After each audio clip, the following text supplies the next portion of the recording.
Welcome, everyone, to Roswell. We got Hobbs Eagle Baseball getting ready to get underway here in just a minute. This is a sound check.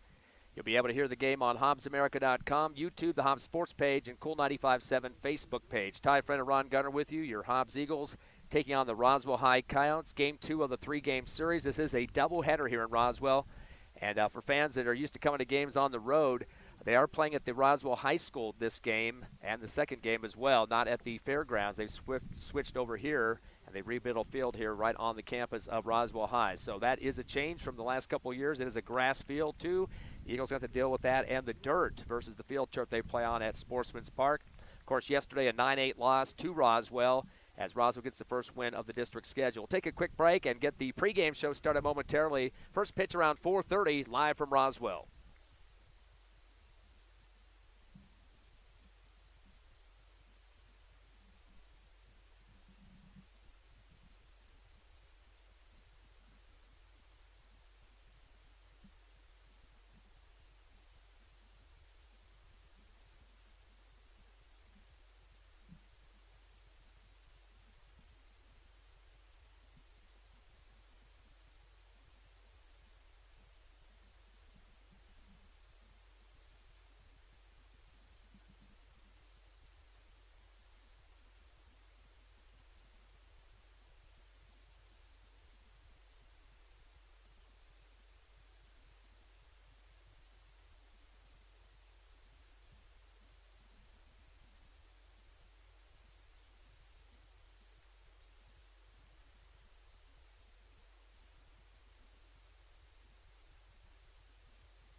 Back live to Roswell. Ty Friend and Ron Gunner for the Hobbs Eagle pregame show as your Hobbs Eagles on the road to take on the Roswell High Coyotes. Wind will definitely be a factor in this one. It is a doubleheader situation. Of course, last night the Eagles losing a heartbreaker to Roswell, 9-8 the final on that one. And Ron, a game the Eagles were ahead for much of 7-2 after 2 innings, 8-2 after 5.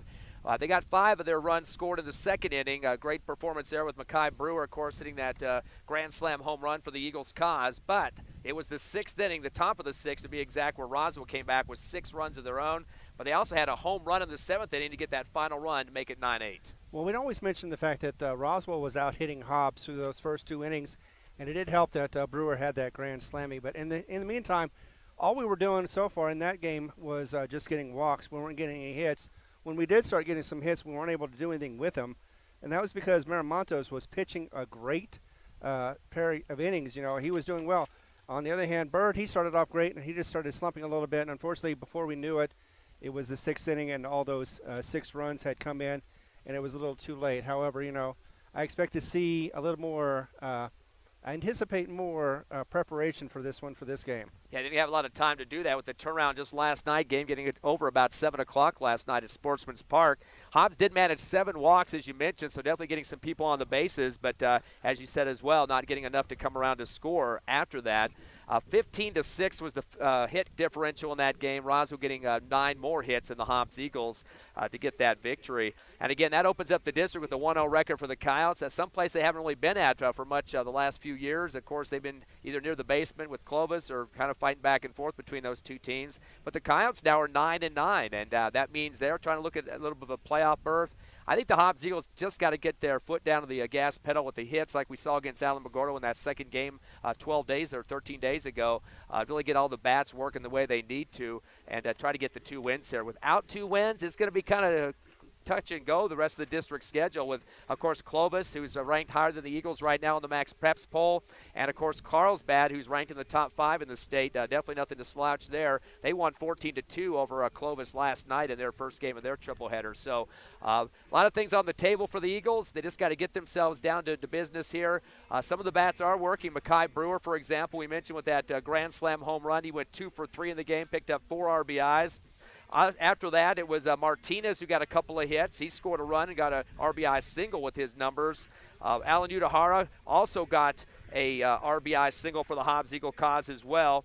And those are the types of hits that we were seeing, just singles here and there. Kenyon Singleton picked up a hit and a run for the Eagles. But again, just 6 hits in the game and just not enough. And getting more than doubled up by Roswell in terms of their bats. And that's one thing Coach Boyle talked about after the game, too, is that this Roswell team will swing the bat. They just keep swinging it and swinging it. And right. That's not a real big strategy or anything, but notice how many of those hits went between second and third base and just kept going there one after the other. And even the Hobbs Eagle players themselves were frustrated at that point. Yeah, it seemed like Roswell knew exactly where to hit it in the place where Hobbs wasn't, was able to get it down on the ground and be able to get at least one, if not a double.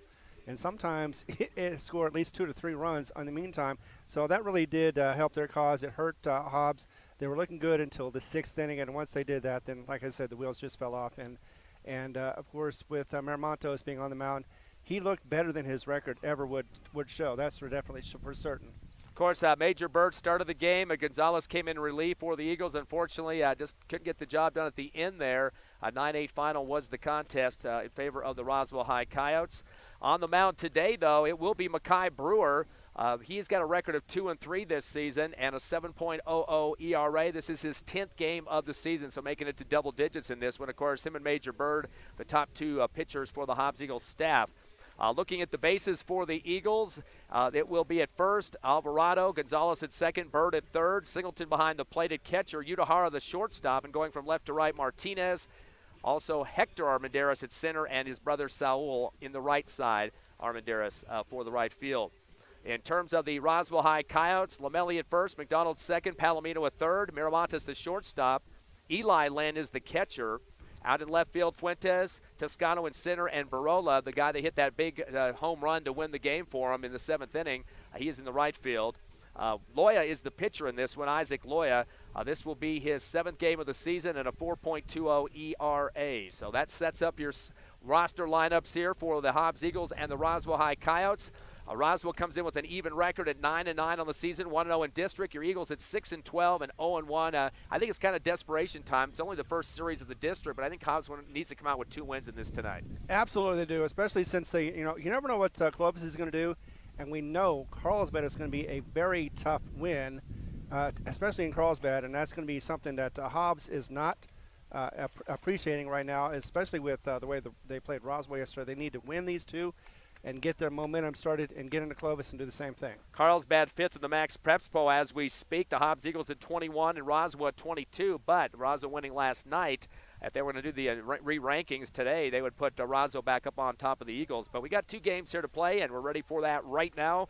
At the plate, Gerardo Gonzalez, the second baseman, as he steps up into the box for the Eagles. First pitch, a fastball, swing and a miss for Gonzalez, as he's the first at bat for the Eagles. In order to go to strike. Just underway here in Roswell. We're at Roswell High. They used to play at the fairgrounds. Curve it inside, and he'll extend it out towards third, but it'll go foul. And getting a grip on it for just a second off the webbing of the glove is Palomino. Lets it drop as he saw that was going to be well outside of the boundary of play here. And already coming back from first, he had a quick sprint down to first base. Gonzalez thought that was going to drop fair on that third baseline, but he's got to come back and reset once again. Yeah, just on the wrong side of the third base bag. Otherwise, it would have been very fair. Gonzalez with a total of 8 hits this season, batting .174, 4 RBIs, and a double to his name. Takes a fastball outside for ball 2. Or correction, strike on the call. This barely caught the corner. Count goes to 1-2. Roswell wearing their white uniforms, red lettering, and the Eagles black tops and gold pants. Fastball, hits Gonzalez right in the thick of the back. He is not a happy camper. So already a base runner for the Eagles as Gerardo Gonzalez gets on, being hit by a pitch, and not the way you want to start a ball game, but you'll take the freebie, though, to first base. Exactly. You know, in some cases, anything to get on base to help the runs, that'll do. And again, you know, you don't want to get hit by a ball at all, but it looked like he got it in the place where it didn't affect him too much. He was able to walk it off, and we can get on to the next batter. That was the first hit in this series. He did not get one yesterday, did Gonzalez. Josiah Martinez now the left fielder. He's up to the plate. Taking a long time now. Loya looks back at first. It was a fastball low and in the dirt, saved by Eli Lynn between his legs to stop the runner from advancing. Gonzalez at first. As Martinez comes to the plate, he is .286 this season with 14 hits, 8 runs, 7 RBIs, 4 doubles, and a big leadoff now at first base for him. Loya will take a quick peek back at him. Turns and fires, fastball, a little low, and ball number 2 now for Martinez. You saw that time that Eli Lynn kind of shifting the glove down a little bit, up and down, to try to see if the ump might bite on that one to be a strike, but did not get what he wanted. Of course, the lefty, Josiah Martinez. Waiting for the pitch here, a little bit of a delay. Fastball, high swing, and that'll be a strike as he gets spun around out of the box that time, backing up towards the first baseline. Martinez got a couple of hits yesterday, including an RBI single, and scored a run for the Eagles' cause. Was at the plate 4 times against Roswell. 2 balls and a strike. Here comes Loya. Fastball showing bunt, but a way high shot on the pitch. But they're going to say that he went over the top of it and got the strike call there. And Martinez would like to have that one back. Kind of a pull cueing on that one up in the sky. Yeah, definitely would like to get that one back. Just wasn't set. 2-2 count now to Josiah Martinez. Loya taking a long delay on the mound once again. Turns and fires a curveball at the end of the bat. Towards second, takes a bounce and gets past McDonald. A single for Martinez. And we got runners at first and second. A hard shot just right of the second bag. And you can hear the zing of the bat on that one. And McDonald has said, hey, I don't want to have anything to do with that out here. It also looked like it took a little bit of a bounce more than he thought it would. Wasn't prepared for it.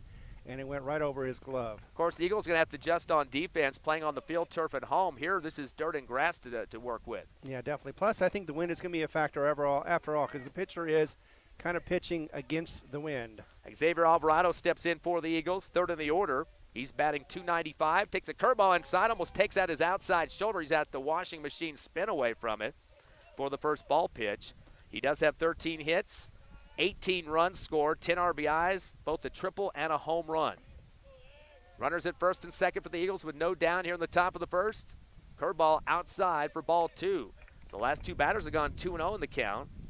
Xavier third in the order for the Eagles. Makai Brewer is the cleanup man. Alvarado getting no hits yesterday on 2 plate appearances. Did score 2 runs, though, as he got some walks. Low fastball, almost at the ankles of Alvarado. He'll pick up another ball, and boy, 3-0 count, Ron. I know. He's struggling to get into the strike zone. I think the wind isn't helping at all. Of course, he's also got 2 on, so he may be concentrating on that too much as well. So a few pitches to burn here to watch those, and there'll be a fastball down the middle. They're going to say inside, and that'll be a walk to Alvarado. Already bases loaded as the Hobbs Eagles licking their chops here. a chance to try to get the first run of the ball game, and the perfect guy to do that to help you on the RBIs, Mekhi Brewer. Of course, he'll be the starting pitcher in this one as well. He does have 6 home runs after the bases loaded one last night, the grand slam. Couple doubles, couple triples in the season. 27 RBIs to lead the team, 21 hits and 13 runs. He's the cleanup man. That's what he's in that 4 slot for. He takes a bad pitch, a low and outside, and swings way outside of it for the first strike. Yeah, it was way too early on that pitch. Black and gold on all 3 bases right now for Hobbs. Still trying to get their first score of the game. All the wind that you can hear blowing in the background. Fastball at the end of the bat, heading towards right center, towards the fence, going back. It is gone. Back-to-back grand slams yesterday and today for Mekhi Brewer. 4 more RBIs. He's got 31 on the season, Ron. Unbelievable hitting for him the last 2 days. Yeah, and that's his 3rd grand slam in a row. So he did it in Alamogordo, he did it yesterday, and once again today. I was expecting that the wind might hold him back a little bit, but no. He powered it through, was able to get it down center field, and yeah, that was another beauty for him.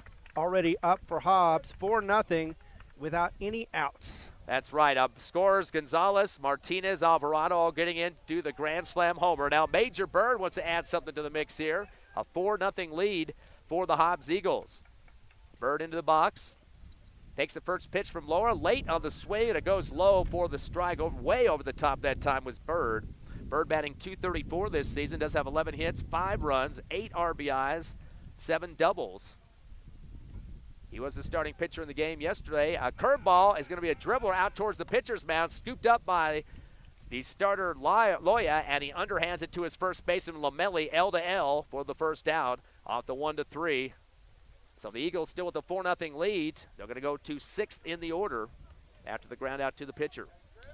Yeah, and I'm going to say that Bird just jogged over to first base. If he ran, he might have had a chance. I know he didn't really have much of a chance, but a quick player could have easily run that one out and gotten to first without the out.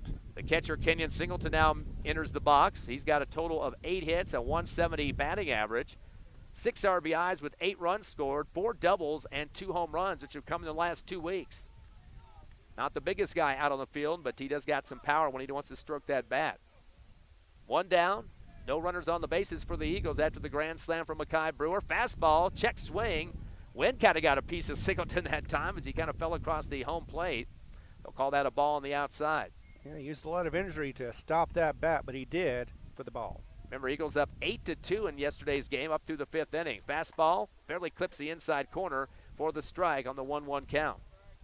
Singleton, both Armendariz brothers, and Udahara to finish up the order for the Eagles. They went through the order 4 times in that loss last night. Here's the 1-1 pitch. Fastball hits the plate. I'm not sure if Singleton got a piece of it with the bat or not. I don't think he did. I'm going to say he just barely missed it, so the ball goes to 2 count. This is game 1 of the doubleheader. Of course, Roswell has a 1-0 lead in terms of win-loss in the district. Carlsbad, the other team that beat Clovis last night. Here's the 2-1. Fastball high for ball 3 as the wind starts to pick up here in Roswell. Yes, indeed. And it's also swirling, too, from the flag I'm looking at. It looks like it's blowing in every direction. They did say it would diminish here a little bit later tonight. Hopefully that'll come to fruition. Here's the 3-1. Fastball yanked out towards third. Takes a wicked hop around Palomino, and that will be a Singleton single for his first hit of the ball game. Hobbs has already racked up 3 hits. That's half of their total from last night's game. Exactly it is. And we know that Coach Boyle was talking about the fact that we need more hits. He was talking about that against Artesia, and I know he was talking about that last night. We need more hits. We can't just walk the bases. We got to hit the bases. Parrish will step in, the freshman, as the courtesy runner. He'll go to first. He was on the bases yesterday in the game against Roswell. And that'll bring in Hector Armendariz, the center fielder. He's batting .260, 13 hits, 2 RBIs, 10 runs scored, and has a couple of doubles. Armendariz takes a high fastball for ball 1. 4-0 your score, top of the first inning here in Roswell. Armendariz did not get a hit yesterday at 4 attempts. So he's due for one in this game 2 of the triple-header.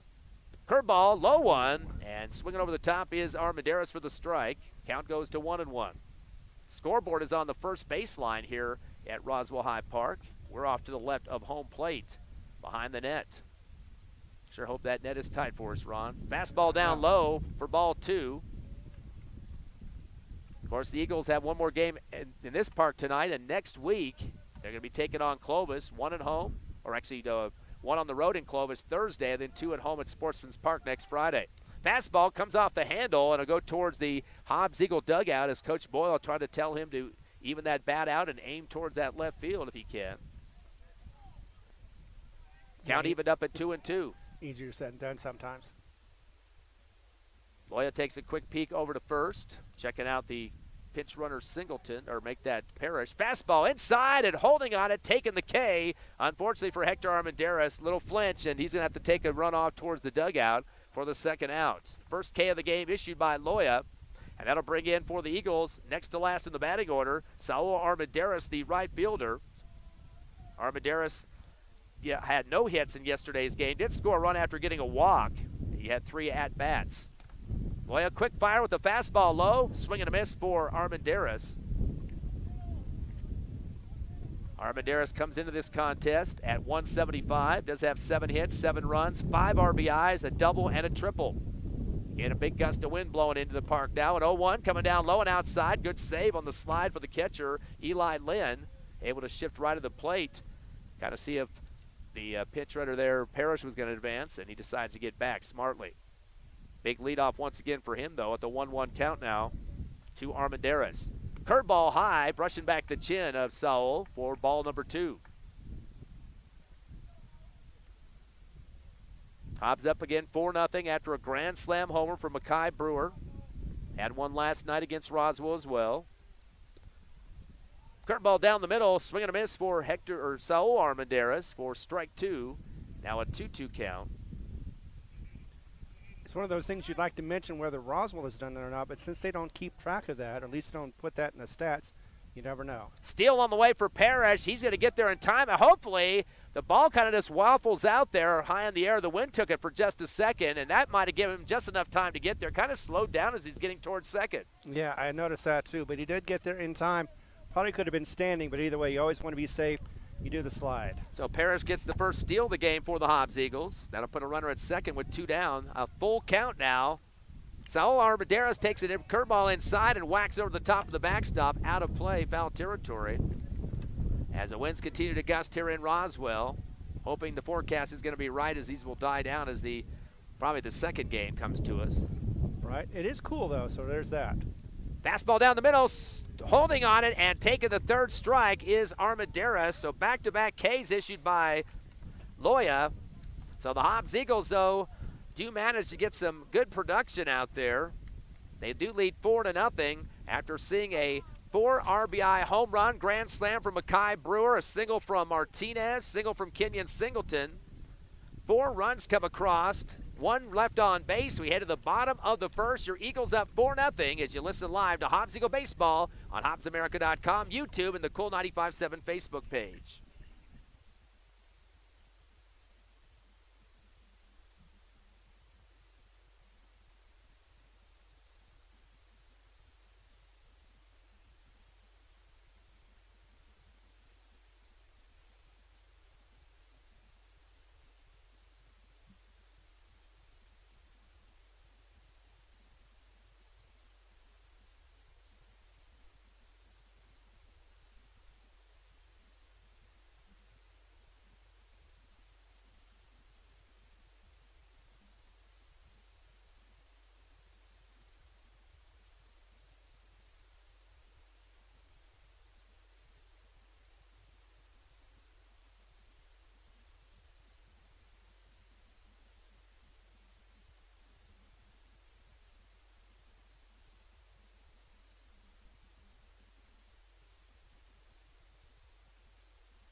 Back here in Roswell, Ty friend Ron Gunner, a windy Coyote Park as your Hobbs Eagles lead 4-0. Mackay Brewer with a grand slam homer like he had yesterday as the Eagles shutting out the Coyotes so far, but Roswell getting their first opportunity at the plate.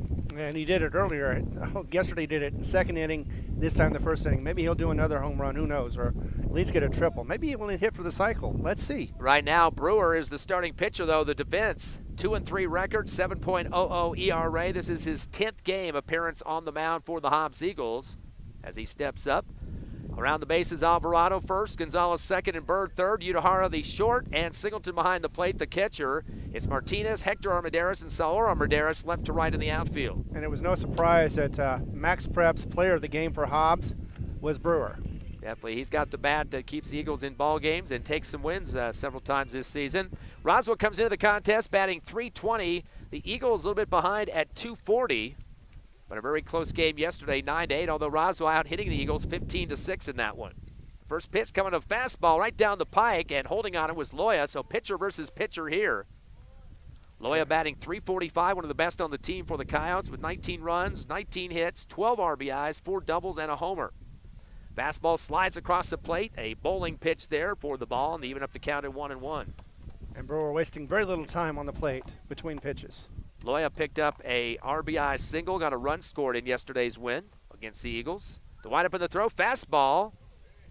Ooh, that looked like it was right in the zone that time. They're going to call that inside, I guess, for the ball. Count goes to 2-1. Loya, top of the order for the Coyotes. Miramontes, Lynn, and Lynn. Eli and his brother both going to be out there. The catcher and the DH. They're moving the left field up for the Hobbs Eagles.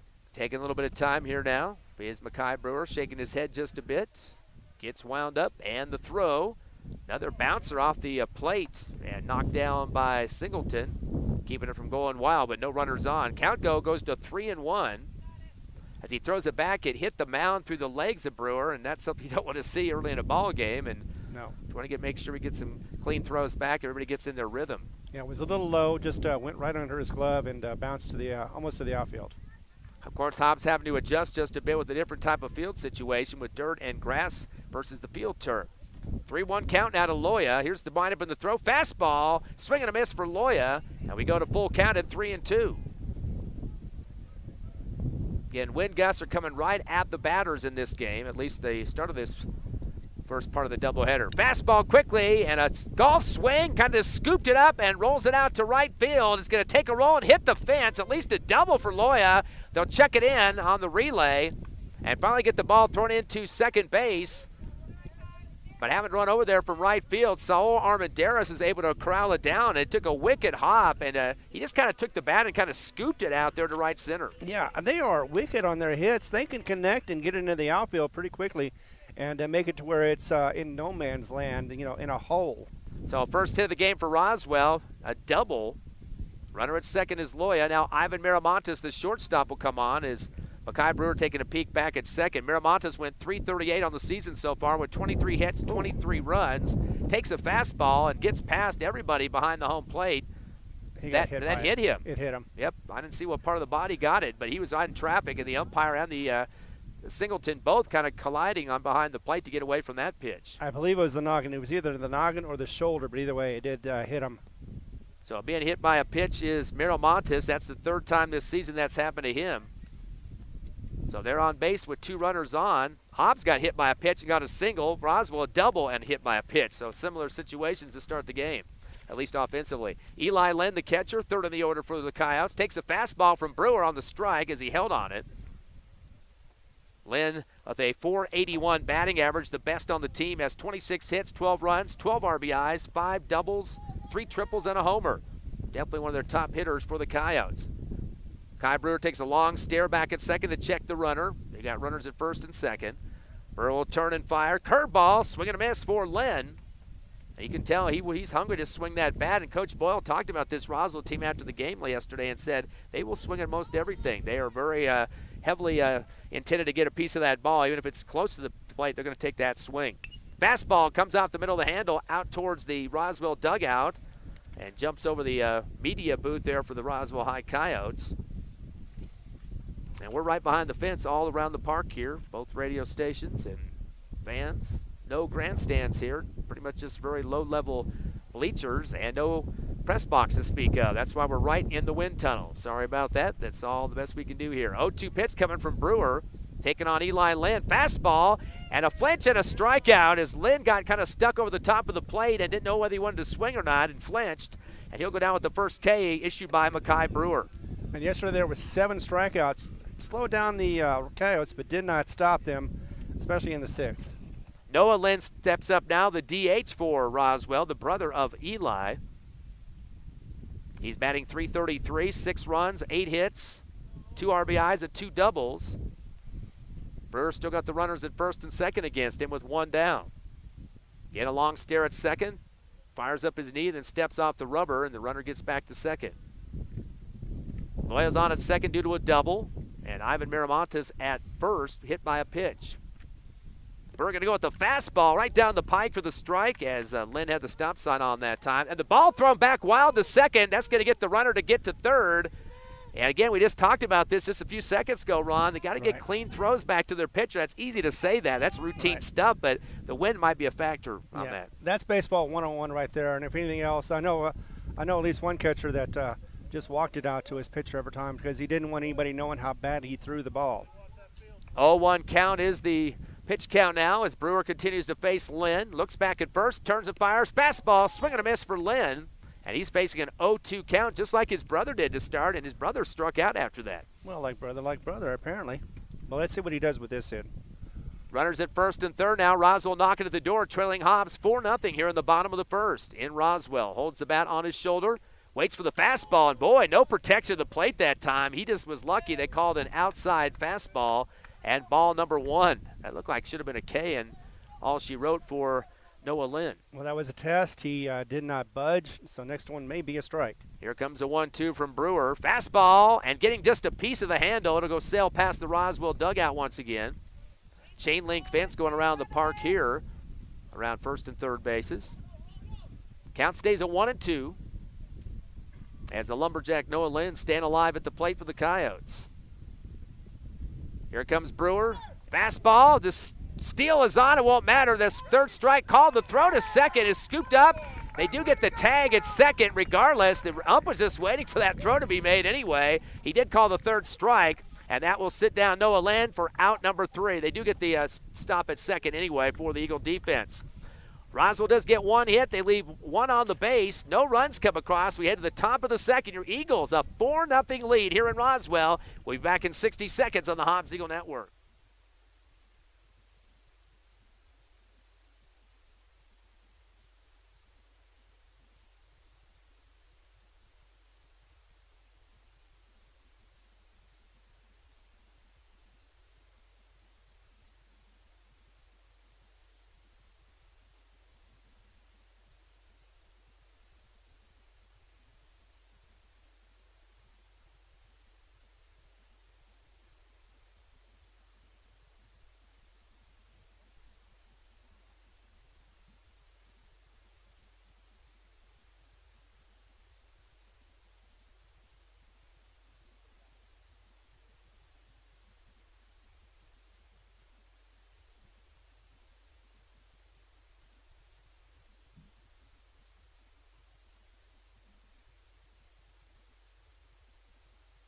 Back to Roswell. A little confusion on my part there. That was just the second out on the K, and that's why the ump let that throw go to second and got the tag on the third opportunity there. I believe that was Udahara coming over from shortstop to make the tag on the throw coming from Singleton from behind the plate. So that was how the third out happened at second.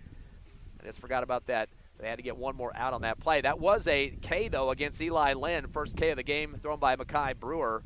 They finish up with a double, hit by a pitch, and a strikeout for the Roswell Coyotes in the top of the first. Still 4-0. Your Eagles in the lead back to the plate.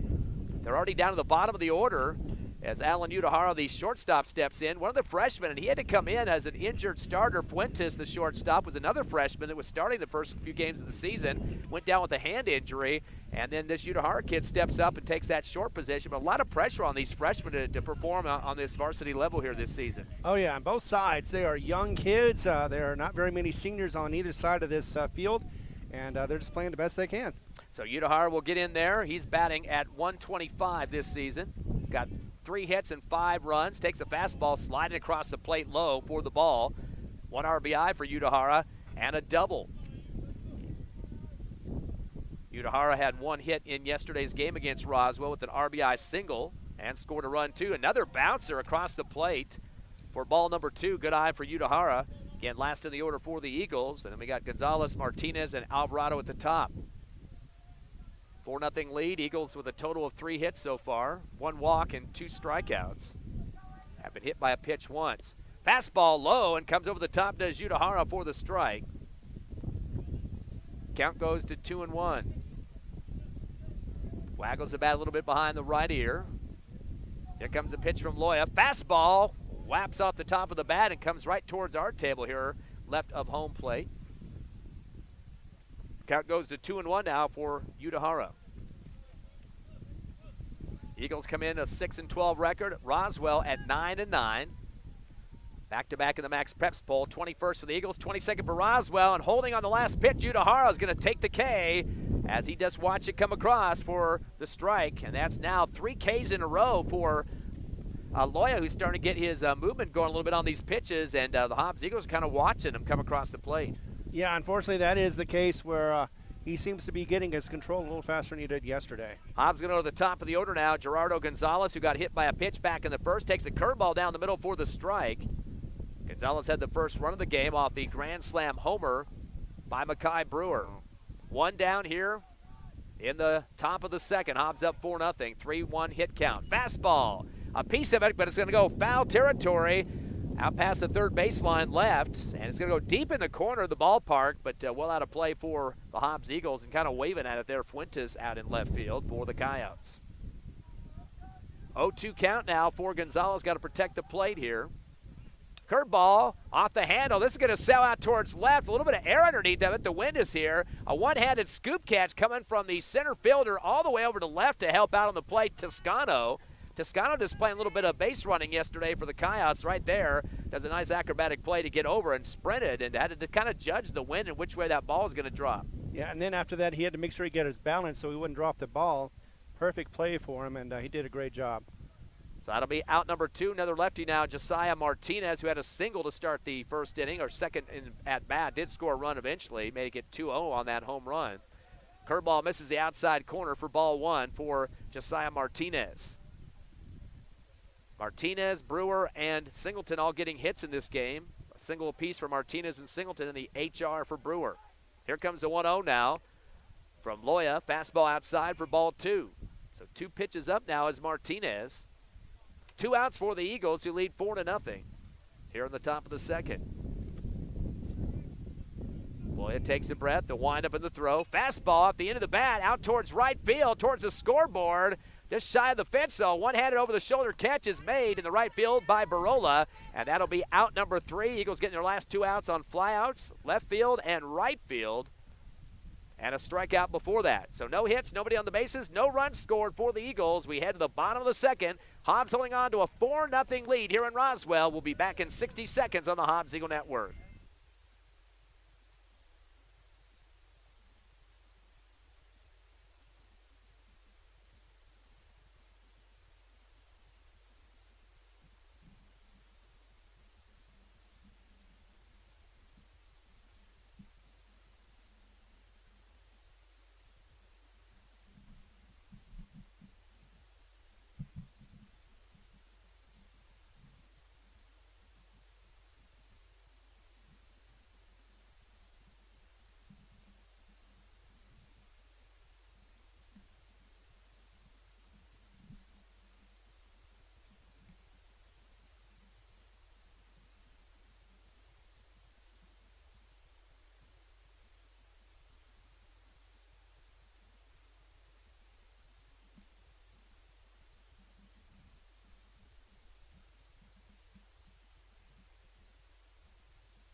Back here in Roswell, Ty, friend Ron Gunner with you. Game 2 of the triple-header situation as the Hobbs Eagles taking on Roswell. First series of the district.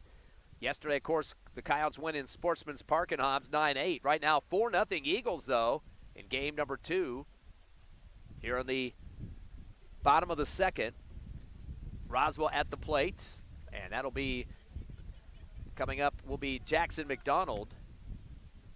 McDonald, the second baseman, getting his first chance to swing. He's fifth in the order. Takes a fastball high from Mackay Brewer for the strike on the swing. So one strike now for McDonald. McDonald batting .352 this season, one of the best on the squad. He has 19 hits, 14 runs, 9 RBIs. Brewer with the fastball outside for ball one. 6 doubles for McDonald and 2 triples. McDonald did manage to get 2 hits yesterday, including an RBI double in his 4 at-bats. A bouncer right near the batter himself. Did it hit him? I think it might have. Yes, it did. Got his ankle. And that's going to send McDonald on the hit by a pitch. That's the second player that's been hit by a Hobbs Eagle pitch so far. Miramontes and now McDonald, both M's getting to first base on a freebie. So runner on first for the Coyotes. Sylvester Lamelli comes up now, the first baseman. He is 6th in the order for the Coyotes. Lamelli batting .259, has 15 hits, 7 runs scored, 12 RBIs, 3 doubles, and a home run. Brewer fires off a fastball high for ball one. Just a bit high. Just a bit high on that one right there. All right, there we are. Sorry about that. Microphone shut off on you there. Oh, I had to take a timeout from the umpire and the batter. And poor Kenyon Singleton got sprawled out there, did the splits behind home plate as the time was called late on that one. Yeah, Brewer had to back it off. So Lamelli back in the box now for the Coyotes. Takes a fastball down the middle and the strike call. Evens up the count at 1-1 now. Lamelli with a total of just 1 hit last night. He did get an RBI off a single. Down 4-0 to the Eagles at this point with the runner at first. Curveball inside and extends his shot, but it's going to go towards the Hobbs Eagle dugout and ricochet off the wall there. So Lamelli will go back to the box with a 1-2 count against him by Mackay Brewer. Again, Brewer comes in with a 2-3 record on the season. Yeah, he's looking to get back to 500. Of course, we had Major Bird pitching yesterday. Anxious to see who the pitcher will be in Game 3. Throw over to first, not in time. I'm going to put my money on Amadeus. He pitched a pretty good game against Alamogordo. And Hobbs definitely would like to get 2 wins out of this series to go 2-1 to open up the district. Here comes the 1-2 now from Brewer. Fastball high, it gets by Singleton, a zinger, and that'll give enough time for the runner to advance to second, Jackson McDonald. So now the runner at second off the wild throw. Still no outs for the Coyotes. They trail 4-0 here on the bottom of the second. We are slated for 7 here in Game 2. Game 3 to follow. Winds are dying down just a little bit. We do have some gusts coming through the park, though. I'd say about 15, 20, 25 miles an hour. It's supposed to diminish by later tonight. We hope. Don't look like we're going to have any rain, though. It is very overcast here in Roswell. No sun peeking out anywhere. So no worries about being blinded by the sun. 2 balls and 2 strikes. Brewer going with the fastball. Bounces off the chest protector. Ground first, then hits Kenyon Singleton up high. Knocks it down so the runner would stay at second. And now we got a full count off the ball pitch on that one. He's had a couple of them hit plate here in this first part of the game. He needs to just not worry about the runner behind him and just throw a strike. Melly's eager to get that runner to come around here. Down 4-0. Fastball, late swing off the handle, going over the top of the backstop, and then he hits the top and comes down directly. And there's no roof here at Roswell, just a big net going around behind home plate. Well, they were talking about the fact that last year this was nothing but dirt, so it's still a work in progress. Looking back at second, Brewer turns and fires a fastball, and getting a piece of it again, hits hard off the net, trampoline style, as it bounces hard back behind home plate. So Lamelli stand alive with a full count. No outs for the Coyotes, and a runner at second, which is McDonald. Brewer peeks back at second, and he comes off the mound, and McDonald says, oh, I'm not going to stay out here too long, as he gets a quick jog back to the second bag. Gonzalez kind of running around the bag, looking for a throw, not going to do it, and they throw a high pitch on the fastball. That'll be a walk to Lamelli. So now 2 on the bases, first and second covered with McDonald and Lamelli, and that's going to bring up Barola. Barola had the winning home run yesterday. Yes, he did. And that was his, second of the season? I believe so. He picked that one up in the 7th inning. A 9-8 lead. Hobbs had one more at bat. Just couldn't get the offensive production they wanted there at the end. Of course, Roswell picking up 15 hits in the contest yesterday. Barola, the right fielder. He's batting .273. Has 12 hits, 9 runs, 15 RBIs, 4 doubles, a triple, and 3 homers. So actually was one shy of his homers on the season. Fastball, swing and a miss for Barola. Barola leads the team with homers. They've got 8 as a team. He's got 3 of those. It's almost half of the production over the fence, at least, for the Coyotes. 0-1 count now to Jerry Barola. He is 7th in the order. They bat all 3 outfielders 7 through 9. Fastball low for ball 1. Evens up the count at 1-1. Abby Toscano and Fuentes to finish up the order for the Coyotes. Still no outs for the Roswell squad. Brewer going to take a little bit more time to get the call he wants from Singleton. Couple looks back at second. Turns and fires a fastball down the pike for the strike. Holding on it was Barola and picks up the pitch on that one. But now the count goes to 1-1. Listening live to Hobbs Eagle Baseball on Cool 95.7's Facebook page, HobbsAmerica.com, and YouTube. The 1-1 fastball, getting a piece of it is Barola, and that's going to set it down as it goes right in the glove of Singleton for the strikeout. It's already 3 Ks issued by Makai Brewer, and that is out number 1 for the Coyotes. Still runners at first and second, stepping in 8th in the order, Abby Toscano, the center fielder.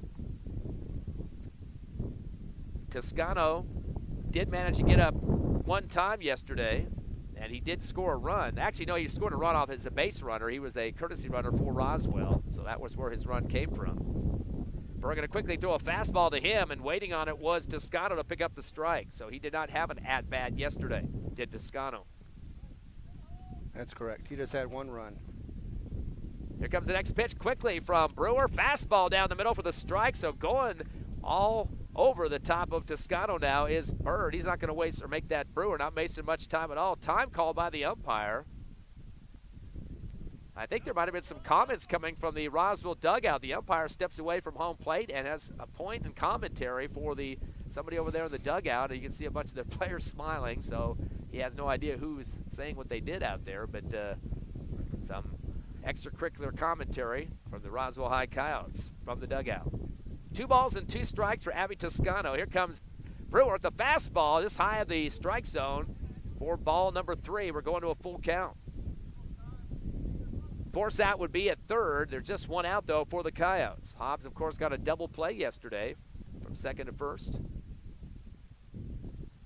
Here comes the 3-2. Fastball high. That'll be ball 4. Or do they have a different count? The scoreboard has 4. Nope, they're going to change it down to 2 and down 3-2. I was thinking that was wrong, but who am I to say? Up first put up 2-2, and then turned his hand to 3-2. Scoreboard is staying at 2-2 though. Everybody's got a different count on this next pitch. Because the first 2 were strikes, and this is his 4th pitch, so we'll be 5th now.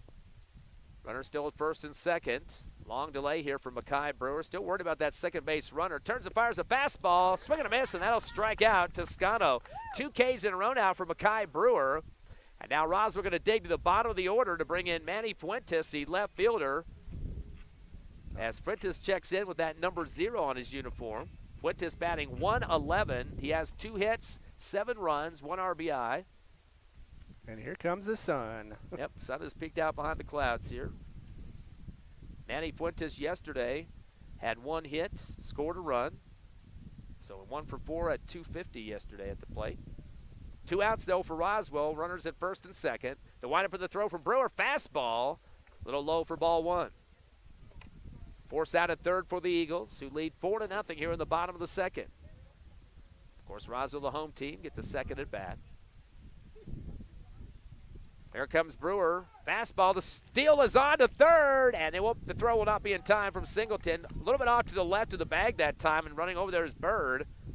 But the steal is put through for the Roswell Coyotes, now trying to get themselves into a first run of the ball game, and that's McDonald's second steal, as he's now at third, and Lamelli has time to get to second.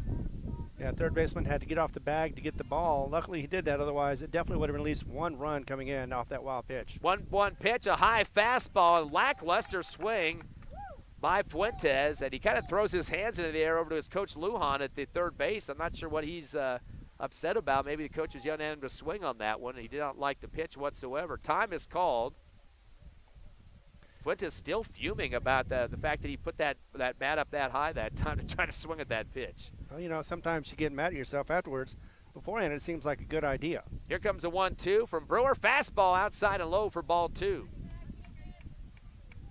Roswell down by 4 zip right now here in the bottom of the second. Runners are eager to get home, second and third base. And Brewer quickly back up on the rubber. He's not going to waste any time here. He's really put his foot down on the gas pedal here in the bottom of the second. Here comes the 2-2. Fastball low for ball 3. We got a full count now.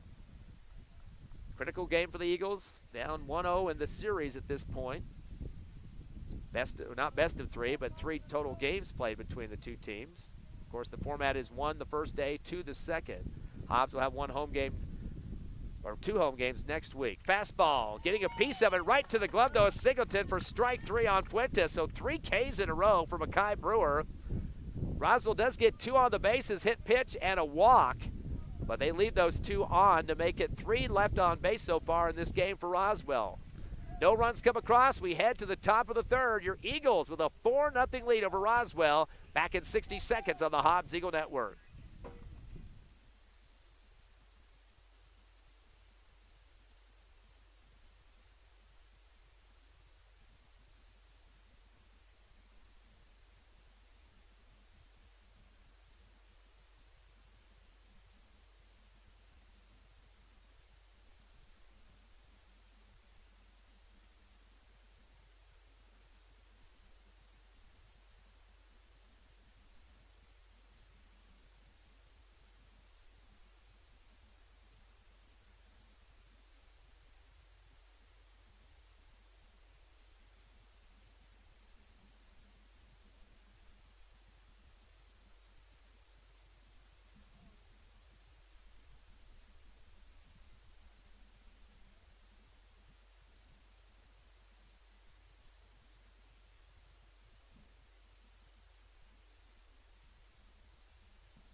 Wind's picking up again here in Roswell. My paper just flew. Luckily, we had the big net in front of us here on the left side of home plate. Hobbs up 4-0 here in the top of the third over Roswell. Game 2 of their triple header. 1 yesterday, 2 tonight.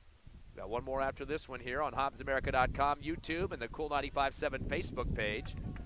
Hobbs the third in the order. Xavier Alvarado walked back in the first, also scored a run. As he continues to face Isaac Loya, fastball hits the outside corner for the strike.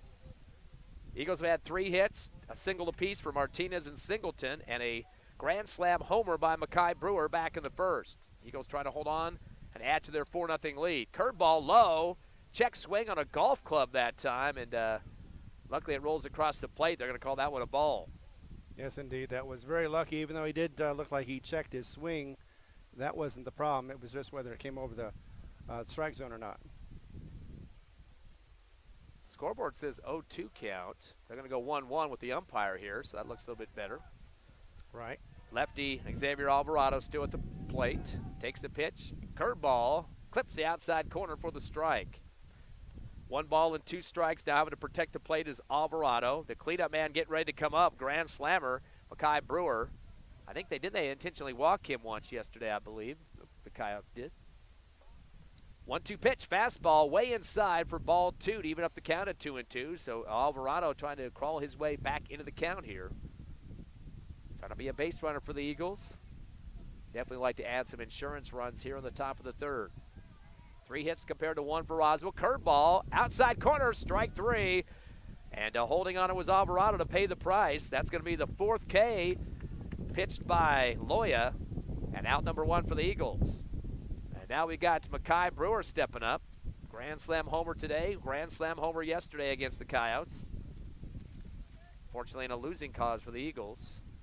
Yeah, and yesterday he also got hit by a pitch when the bases were loaded, or not loaded, but they were 2 on. Curveball at the end of the bat. He gets a good long swing on it. It's going to go out towards left center, and a scoop catch out there by the right, or the center fielder going from right to left, Toscano. That'll be his second out made out in the outfield on the fly ball from Mackay Brewer. Kind of came up underneath the ball and just kind of extended it out there, but kind of about chest height there for the Toscano to get underneath it. I'm not going to say it was the wind that may have pushed that back a little bit, but maybe just didn't have enough power on it, not enough ump to get it out of the field, out of the park. Major Bird, fifth in the order, ground to the pitcher back in the first. He takes a curveball inside. This is going towards the left field fence, and boy, just about a one-body distance to the fence there, making the catch. Fuentes, nice job to snag that one down. A little bit more wind, that might have gone over the fence, but a fly to left for out number 3. So Eagles getting 2 flies to the left side, 1 strikeout, no hits, no runs come across. A quick top of the third for the Eagles. They're going to have to play some defense against the Coyotes in 60 seconds.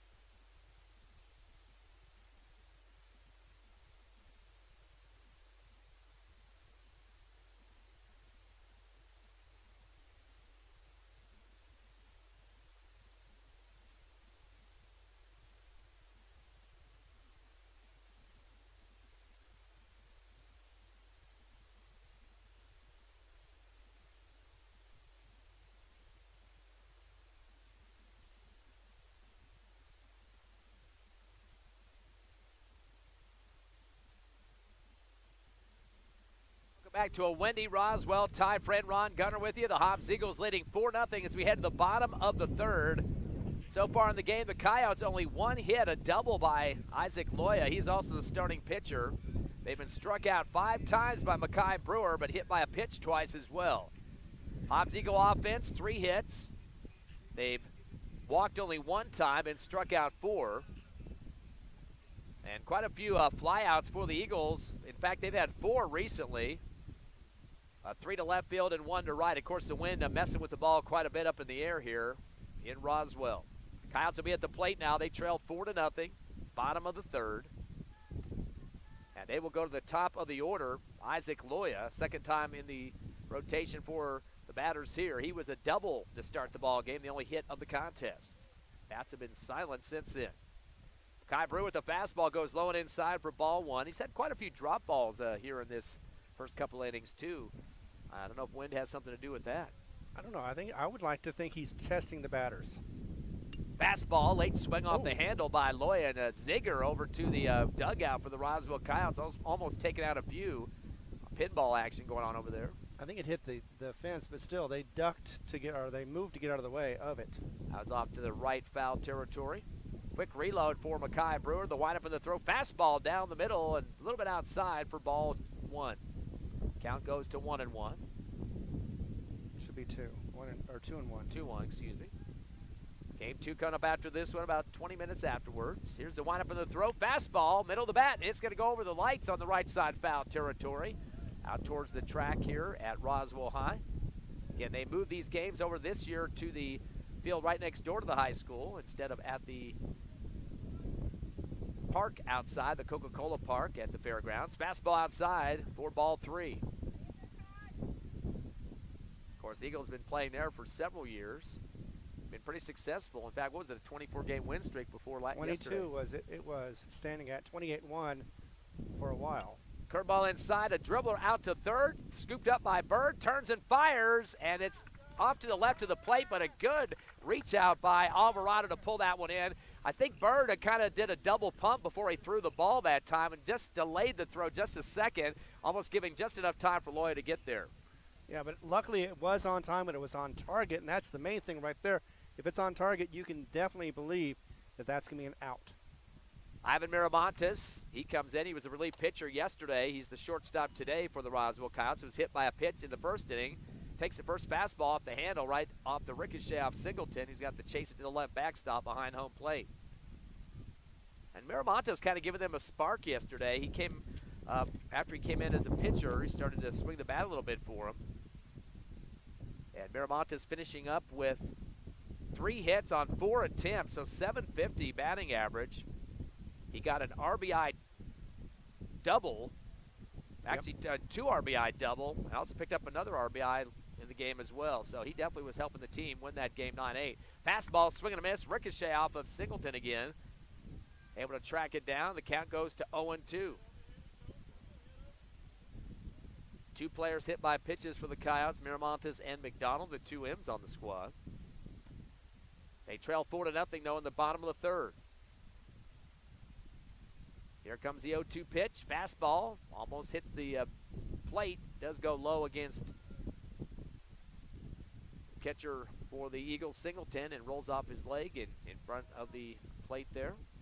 Unlike the other pitches, Miramontes just holds his own and knows that's a ball. 1 ball and 2 strikes now to Miramontes. Fastball low and inside, almost hit the dirt there, scooped up by Singleton, and the count goes to 2-2 on the ball. Of course, Carlsbad and Clovis going at it again tonight for a doubleheader. 14-2 win for Carlsbad yesterday in Clovis. 2 games in Carlsbad today. Here comes a 2-2 from Brewer. Fastball low, swing and a miss, and sits down Miramontes on another K. 6 strikeouts so far for Mackay Brewer, and out number 1 for the Coyotes. We'll make it number 2. Haven't had a hit since the first at-bat for the Roswell Coyotes. And that's what Hobbs needed to do, is to slow down those hits, because that was what caused so much problems yesterday. They've had 12 at the plate so far, 1 hit, 1 walk, and 2 hit by a pitch. So 2 down for the Coyotes. Fastball low for ball 1. I've got Brewer at 53 pitches so far in this 3rd inning.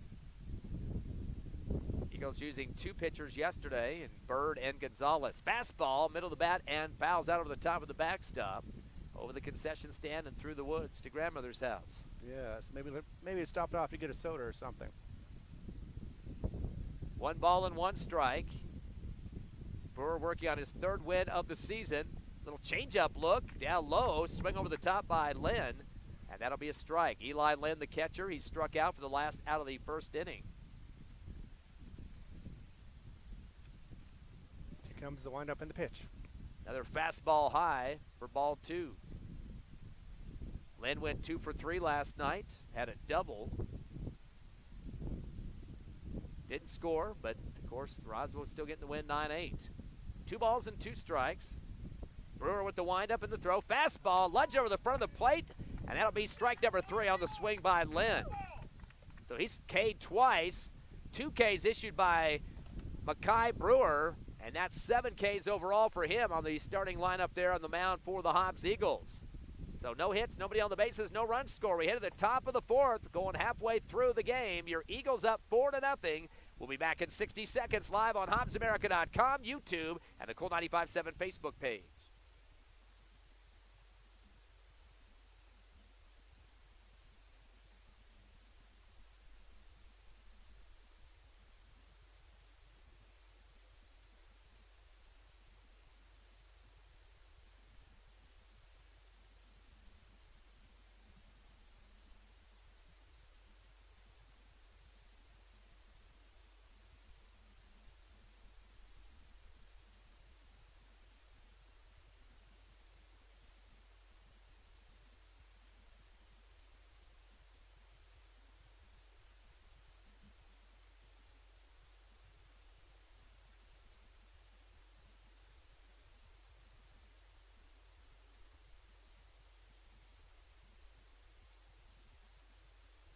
Hobbs up 4-0 here, top of the 4th. Hobbs getting their runs off a grand slam homer by Mackay Brewer in the 1st inning, scoring Gonzalez, Martinez, Alvarado, and Brewer. Single apiece for Martinez and Singleton, so 3 hits so far. Hobbs has been walked once, hit by a pitch once as well. and been struck out 4 times. Roswell High Coyotes, 1 hit on a double, 7 Ks issued by Mackay Brewer so far, 1 walk. And your Eagles again up 4-0. Top of the 4th, it'll be the Eagles at the plate. A lot of winds gusting around here in Roswell this afternoon for the 2 double games that we have going on. Kenyon Singleton, who's 6, make it 7 in the order, Kenyon with a single so far, 1 of 3 hits for the Eagles. Got that back in the first inning. An inning that the Eagles had 8 at bat to get the 4-0 lead off that homer. Remaining on the mound is Loya, throws a fastball to get it going, high and for the ball. Good eye for Singleton. Definitely. I mean, that was very high up there. Winds are picking up with a gust again. Loya going to come back with a fastball, swing and a miss for Singleton. Didn't quite get that timed right. Was wanting to connect with it, of course, and get on base. Did not happen, though. Ended up looking straight up in the air as he swung around the home plate. The 1-1 pitch now from Loya. Fastball barely clips the inside corner for the strike. Count now to 1-2.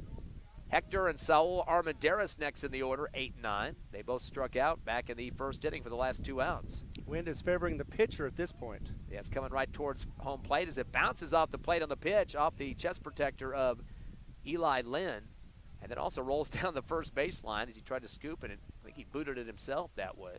Probably did. 2 balls and 2 strikes down to Kenyon Singleton, the catcher for the Eagles. Hobbs will be on the road Thursday at Clovis, then return for a doubleheader on Friday for that series against the Wildcats. Fastball gets away high in the air, and losing it in the sun that time was Eli Landis. Hit the top of his glove and then went off of it over the top of the umpire. To the left, and yeah, he was having trouble finding where it was at. Now a full count for Kenyon Singleton, trying to be a base runner for the Eagles, who are leading 4-0. Here comes the windup in the throw. High fastball. That's a walk to Singleton. Second walk the Eagles have picked up in this ball game. 1 apiece for Alvarado and Singleton. Now Singleton the base runner. He's been on base both times, and he'll get his courtesy runner to check in for him. That is Parrish once again. It's his 2nd time on the base here in this ball game. The freshman. He has proven to be a good runner. He hasn't had a whole lot of opportunities, but he is a good base runner. Has scored 1 run this season. Was on the base earlier in the contest. Just didn't get a chance to get all the way through. We're going to take a deep breath. The bunt being shown by Armendariz. And now having to get back quickly is Parrish. They throw it down the first baseline. Looked like it almost hit him in the face as the ball came across the plate. Wow. Melly had to chase behind the bag that time. But, boy, Parrish almost diving right into the baseball. It looked like at the very least he did hit the base with his face. And this is a place where you will pick up a mount of dirt, unlike Sportsman's Park where they got the field turf. Yeah, and that's not fun. I've had that happen to me one time, at least. Armendariz struck out back in the first inning. Hector Armendariz. Another steal on the way. A curveball inside goes off the bat and rolls to the left backstop. So Parrish getting a little bit of sprint action there for practice sake as he's had to head back to first. Well, you said he's a freshman, so he's young enough he can do that. Yep, but he does got a nice piece of laundered shirt to take care of later tonight. I'm sure his family will be happy about that. Well, it's a doubleheader, so yeah, you never know what's going to happen by the end of the game. That's why all the laundry people at home like playing at Sportsman's Park. Just have field turf burns on the uniforms instead of all this ground-in dirt. Throw to first, not in time. Is Parrish able to get back? Now the pitch coming. A bunt going to be shown up the third baseline. It's scooped on the way by Palomino. Fires to first to Lamelli and gets it. 5-3 for out number 1. That will get Parrish to second, though, on the fielder's choice for Hector Armendariz. Actually, no, just a ground out, I should say. Right.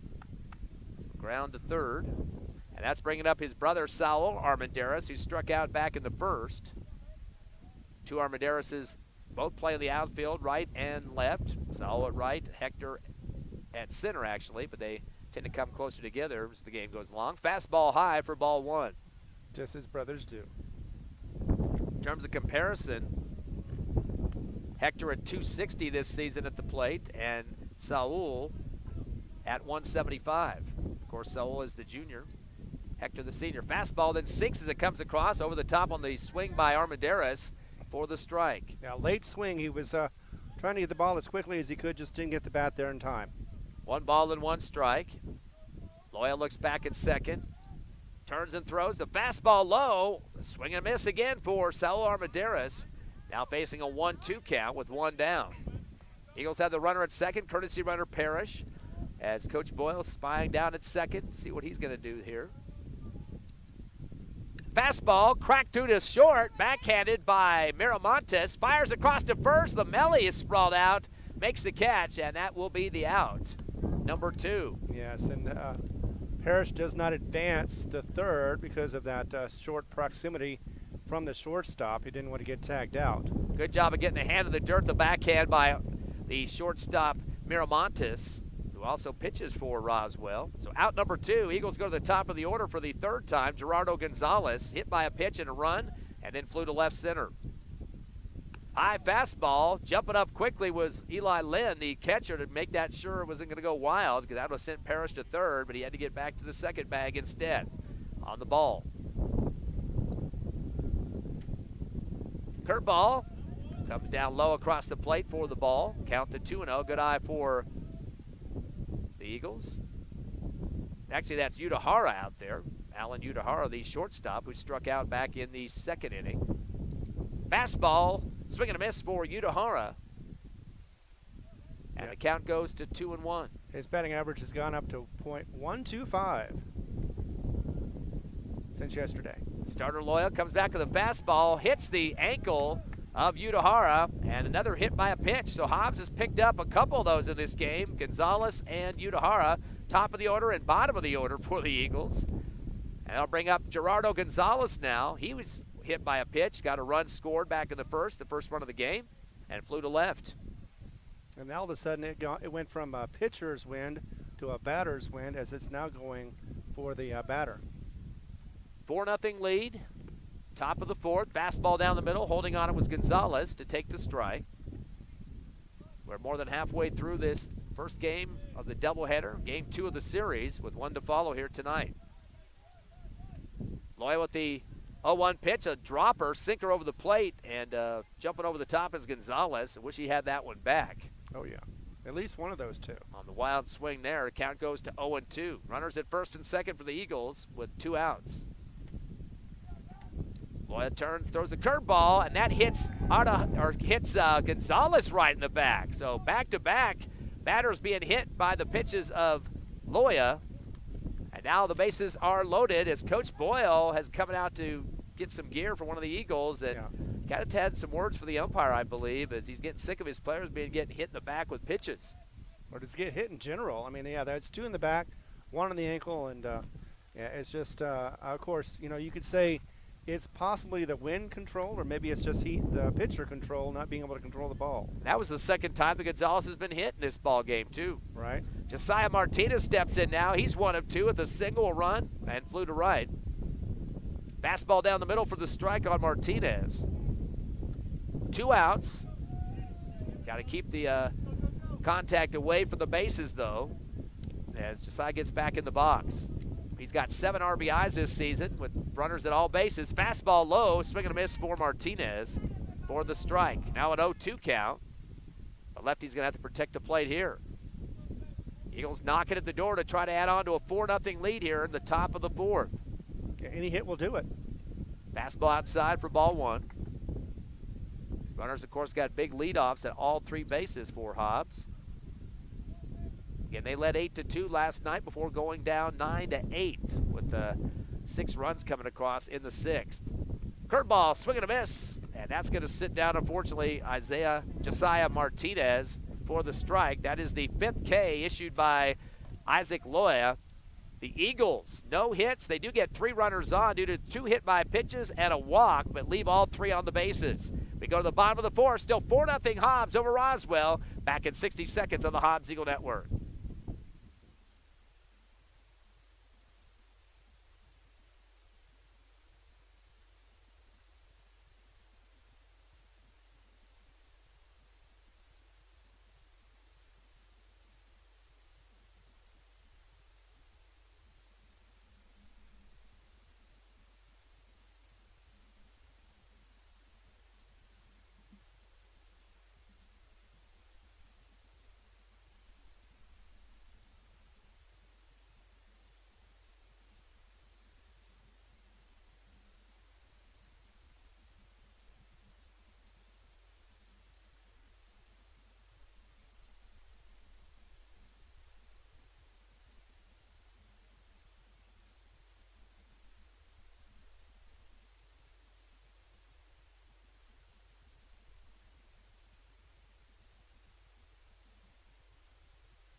back here in Roswell as the Hobbs Eagles still holding on to a 4-0 lead here in the bottom of the fourth.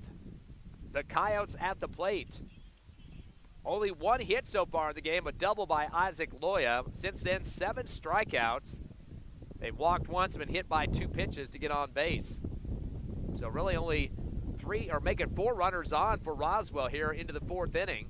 And you can hear the wind picking up. Major gusts starting to blow through Roswell now, and big dirt coming up through the field as well. Of course, this is a grass and dirt field. I'm sure my voice getting drowned out pretty heavily right now, as that's the biggest gust we've had so far, about 25, 30 miles per hour here.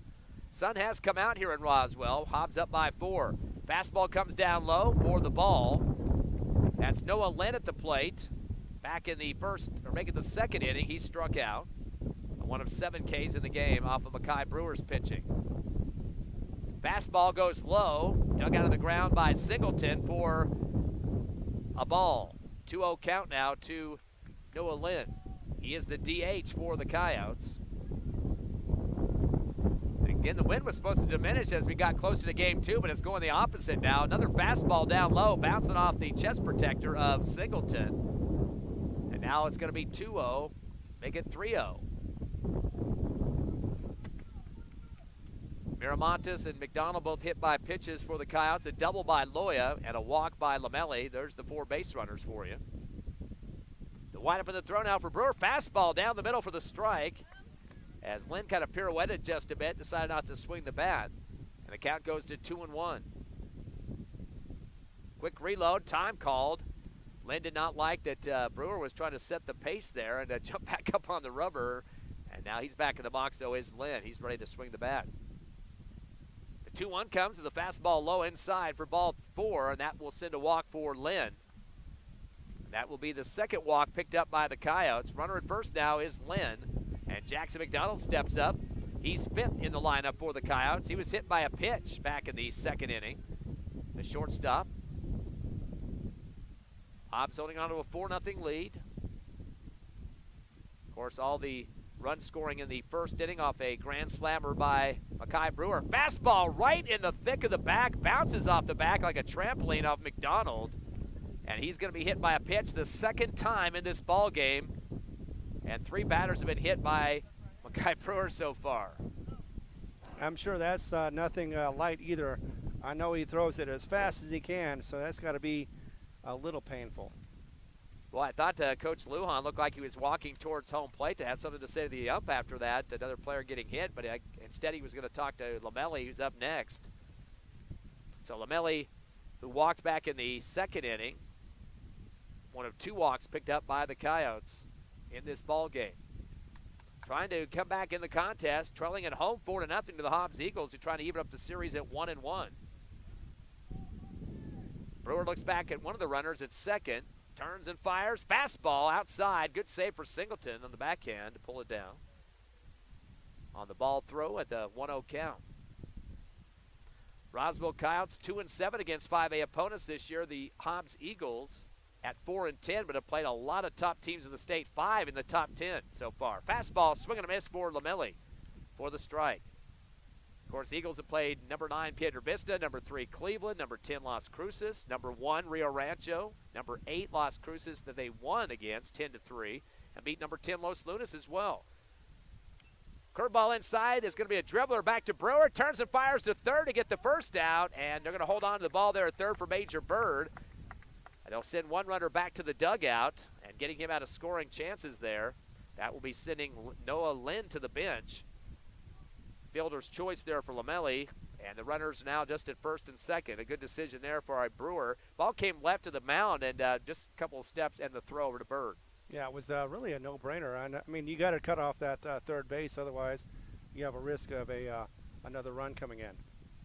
So 1 down for the Coyotes. Runners at 1st and 2nd as they bring up Jerry Barola, the guy that hit the homer yesterday against the Eagles to win the game, 9-8. Fastball outside. Good save there for Singleton. And he's trying to signal to Brewer right now. The wind is kind of blowing to the right just a bit. Yep. And he's going to have to try to adjust his pitches. We got a little bit of trouble with our camera as well, as it's very tough to position this camera with the winds that we got going on here in Roswell. I know, it's just wanting to get blown away. Brewer takes a long peek back at second, still facing second base. As coming back there is Gonzalez. Fastball high, swing and a miss for Barola. And now with a 1-1 count. Bottom of the fourth, 4-0 Eagles with runners at first and second for the Coyotes with 1 out.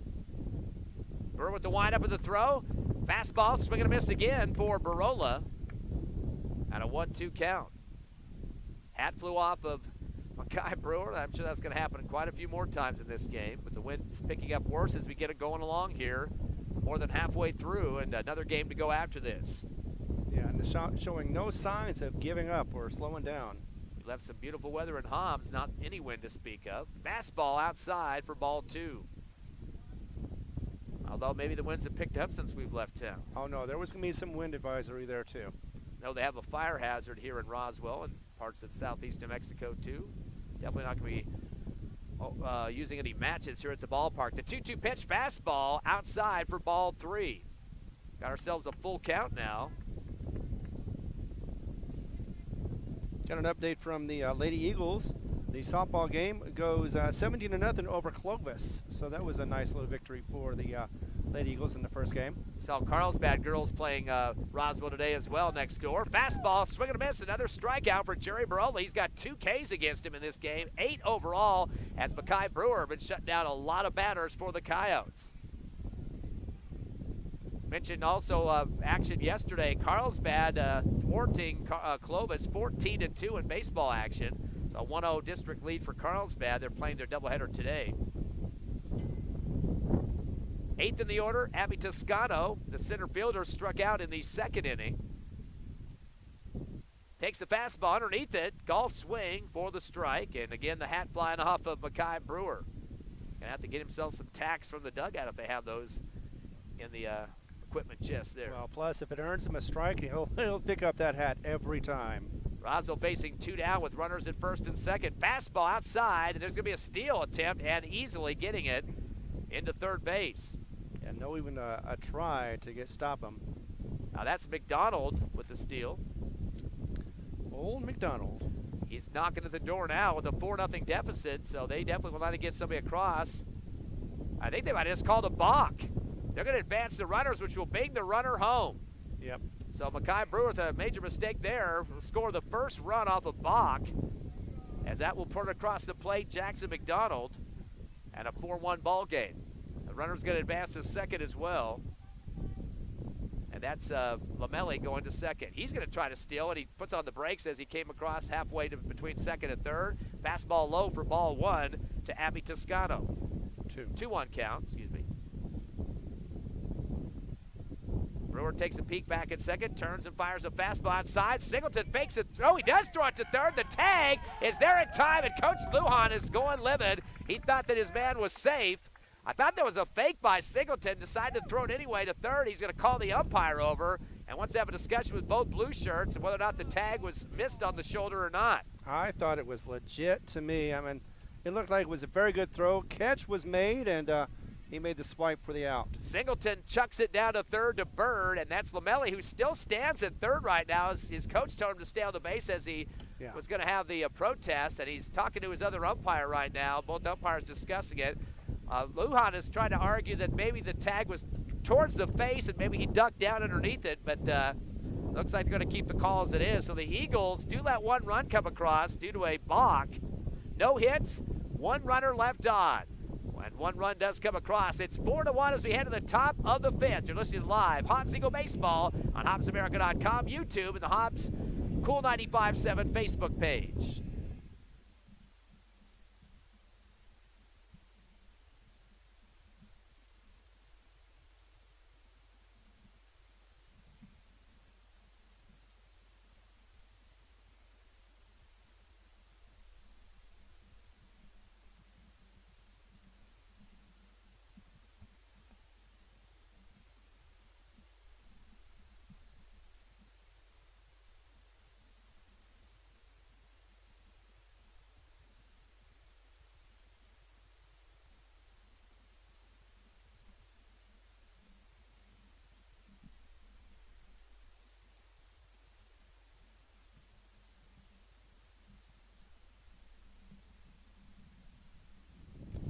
Winds pick up here in Roswell. Hobbs up 4-1 over the Coyotes. Game 2 of the threesome. 1 last night, 2 tonight. Eagles getting 4 runs in the first. 1 run scored for Roswell on a balk just recently in the bottom of the 4th. We go to the top of the 5th. Eagles up 4-1.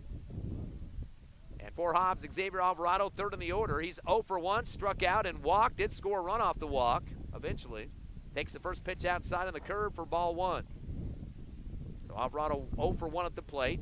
Has one of 2 walks the Eagles have picked up. Hobbs with 3 hits so far. Fastball hits the umpire on the left shoulder. And he's going to have to walk this one off. He's going to walk out towards the mound and tell Loya, please don't do that again. Right, those hurt. Umpire goes up to Loya and slams the ball in his glove. I don't know. It kind of looked worse than it probably was. He does have a little bit of a grin on his face, but you could tell that hurt him. They do have pads up top, do the umps, but that velocity of that pitch, I'm sure, felt like a bulletproof vest and still some pressure on that left shoulder. Absolutely it is, and that's not the first pitch that has hit him throughout this game. Hit some players, too, for the Hobbs Eagles. Alvarado now with a 2-0 count. Loya with the curveball, hits the outside corners. The ump not too mad at him. Strike 1, 2-1 count now. Alvarado 3rd in the order. Mackay Brewer, the cleanup man who hit the grand slam back in the first. He's due up next. Curveball inside and swiping back as Alvarado get the heck out of the way on that one. Again, wind aided on some of these curveballs. And it's a big count now, 3-1 for Alvarado. Has 1 pitch to burn if he wants to, the lefty. Loya looks back at second where there's no runners. Curveball outside, that'll be ball 4. So Alvarado's picked up 2 walks so far in the game, 3rd overall for the Hobbs Eagles, and a runner at first. No outs here in the top of the 5th. And now Mackay Brewer, who's 1 for 2, the grand slam homer, and then flew to left in his second at bat. Yeah, you know he's going to try to do some damage in this one and get a couple more runs in for his 2 more RBIs. Yeah, Mackay Brewer with 31 this season. He had 27 up until that first inning and then got the 4 there on the grand slam. Curveball inside, golf swing. It's going to be a high one, but it's going foul quickly towards the left foul fence. And boy, almost an opportunity for a catch by the third baseman. The wind just kept it up there long enough for Palomino to head out to the left side and almost had a chance to make a catch before it hit over that chain link. Yeah, but luckily it just went over the chain link just out of his reach, and that keeps Brewer alive at the bat. Yeah, Brewer thanking Mother Nature on the wind current on that one. Here's the 0-1 pitch. Fastball goes down low, and a little flinch there by Brewer. Good hold, though. The ball takes a quick dive in front of the plate. And that would have been an embarrassing wiffle ball action there if he would have swung that bat completely. And he was close last time with his hit. He almost got it out of the park. Not quite. He's wanting to do it this time around, I'm sure. He keeps stepping in front of the plate and just getting the end of the bat on it and kind of just putting the wall up behind it that way. Fastball almost takes his head off that time for the ball. And that was some sweet chin music right there, I could see. So 2-1 count now to Mackay Brewer, the cleanup man. Major Bird, 5th in the order, due up next on deck. 2 balls and a strike. Loya aware of the runner at first, keeps peeking back. Fastball outside for ball 3. You saw Eli Lynn there kind of holding the glove solid there for the umpire to take a look at it. Maybe he can buy himself a strike on that one, and the lobbying effort didn't work. Loya working on 90 pitches so far. 3 balls and a strike now to Brewer. Loya outside, and it's going to go out the end of the bat of Brewer right out to Coach Bowman at first in the first base coach's box. Hits off the side fence and kind of rolls towards that first base line. They're just going to leave it out there in right field. And nobody from the Roswell Coyotes going to get it now. I'm just going to call timeout and hoping that somebody's going to get out there and take care of that. Here it comes. About halfway down the first base line, past first base. Loya gets reset on the rubber. Full count now to Mackay Brewer with no outs for the Eagles. Runner at first. Curveball high, it'll be ball 4. So back-to-back walks given up by Loya. And that will be the 4th walk the Eagles have picked up with runners now at first and second. So I guess any way you can get the runners on to add on to your 4-1 lead, you'll take it. But we saw that happen yesterday, though, and still losing 9-8. Exactly. I mean, you always want to have somebody on base. It's the only way you can get any runs other than getting just a grand slam or a home run from your Brewer types or anybody else that can do it in this game. So far, it's only been Brewer. But, yeah, you definitely want to get players on, whether it be by hit by pitch, walk, or definitely by a hit. then you want to get them on and get them that chance to score. Nick Gonzalez checks in. He was the relief pitcher in last night's game. He's the courtesy runner at first. Gets a big leadoff. Loya going to come with a fastball. Swing and a miss for Major Bird. Bird is 0 for 2. Grounded the pitcher and flew to left in his first 2 chances at the plate. Still a 3-1 hit count. That's been the way it has been through much of this ball game. Fastball hits low. Saved by Lynn underneath for the ball. 1-1 count. I was looking. I noticed there's McDonald's over there. I wonder how far you have to hit it before you hit the McDonald's. Yeah, you can see the big arches there in the right center. More towards the right than the center, though. Fastball inside. Oh, they got the strike zone on that one. It looked like a little inside that time, but they're going to go with the strike. Count goes to 1-2, so Major Bird, got to be careful here. Got to make some contact with runners at first and second. Loya reloads. Fastball outside, and an urgent Eli Lynn sliding over to the right to get that one, and had a good ability to jump up there and take a throw if he needed to, but held on to it instead. Got a final for you from Carlsbad. We'll talk about that in a second. 2 balls and 2 strikes. Loya versus Bird. Fastball, getting a piece of it out to left field. Got some air underneath it, almost to the ground, and getting the glove on the ground to make the catch was Fuentes. He kind of delayed a little bit and then decided to flop the pancake down on the carpet that time and makes the catch. Actually, it's real grass here. Right. Well, so he's just saying that at the Sportsman's Park. Exactly. So that's been 2 flyouts to left by Major Bird and giving a lot of work out there to Fuentes for the Coyotes. That will be out number 1. Still runners at first and second for the Eagles, and bringing in Kenyon Singleton, 7th in the order. He's 1 for 1 with a single and also had a walk, so he's been on base twice so far in this game. Fastball to him, head towards the left field again, going to kind of curve towards foul territory. Holds up for a minute and takes a bounce. Not quite sure Fuentes had seen that ball because it looked like if he just sprint a little bit faster, he would have a catch in foul territory on the left side. And it just kind of bounced in front of him and kind of made him, I didn't even think he thought I saw he coming down at him and trying to get the heck out of the way. I was thinking he was more concerned about running into the fence, but either way, just not quite fast enough or in the right area to get that ball, luckily. And it becomes just a foul, long strike. Did you see how high that ball bounced, though? I mean, that thing was like off a trampoline. Exactly. 0-1 count now to Singleton after the foul. Hobbs up 4-1. Takes the fastball down the middle and just barely inside for ball 1. Eagles have the 2 Armendarises up next and also Udahara 7 through 9 in the order. None of those guys have got a hit yet, although Udahara got on base due to being hit by a pitch. Fastball high. Good eye for Singleton to take the ball and a 2-1 count. Still runners at first and second. Alvarado and Gonzalez, the courtesy runner, both got on due to walks. Eagles trying to get a hit as they haven't had one since the second inning. Fastball high for ball 3. Getting well ahead of the count now is Kenyon Singleton. Eagles got 2 hits in the first, or 3 in the first. That's all of it right there. I'd love to get another one right here, right now to advance the runners. And Martinez and Singleton with singles and the grand slam by Brewer back in the first, but nothing since then. Curveball inside, a golf swing going up the third base line. It gets past Palomino just inside the bag, and that's going to send one runner home on a double, RBI double to hold up the second runner. So Eagles get a run to score. Kenyon Singleton, an RBI double for Hobbs to score Xavier Alvarado. And he was needing that one. Yesterday he was struck out 3 times.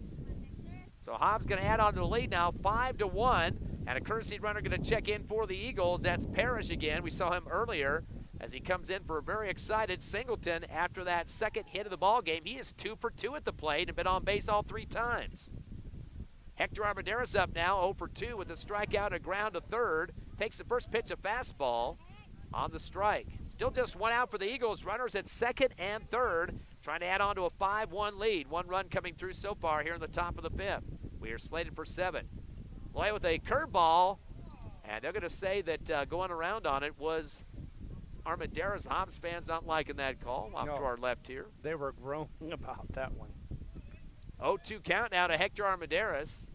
Curveball, flinch again this time, and they're going to say it was too low and a ball. Almost looked like the same place that pitch before it was. I know. It's just objective. I mean, that's the only thing you can say. Here comes the 1-2 from Loya. Curveball, another golf swing to take a rollout to the left foul territory. Bounces just left of the dugout for the Hobbs Eagles. And it's going to roll up that fence line there, the chain link. But keeps him alive at the bat. That's right. Got a piece of that one. Still the 1-2 count. Well, going to fire a fastball low, and coming way over the top on the strikeout is Armendariz off the swing. His second K of the ball game. That's 6 Ks issued by Isaac Loya. He has gone the distance so far up through this 5 2/3. Exactly, and he's got 105 pitches so far, and continuing on. Saul Armendariz, 8th in the order, 0 for 2 with the strikeout and a ground to short. Fastball against him, clips the top of the strike zone for the strike one. Eagles still have 2 runners on, 2nd and 3rd. 2 down here in the top of the 5th, 5-1 lead. Hobbs with 4 hits, 1 for Roswell. They got their first hit at the start of the ball game. Fastball outside for ball 1, evens up the count at 1-1. Do have the second game of the doubleheader coming up about 20 minutes after this one. We'll wrap it up with a post-game show and then get you ready for that second action, the 3rd game of the triple setter. Fastball, hits a low part of the strike zone. And just holding on it was Armendariz. Wasn't too happy. He's looked over to Coach Boyle after that one. Boyle more concerned about the runners and trying to score them. Boyle going to take a deep breath on the mound. Turns and fires a fastball. Low pitch is going to take a bounce towards second. The throw's on the way and good. Coming from Miramontes, the shortstop, over to Lamelli at first. And that'll be out number 3 off the 6-3.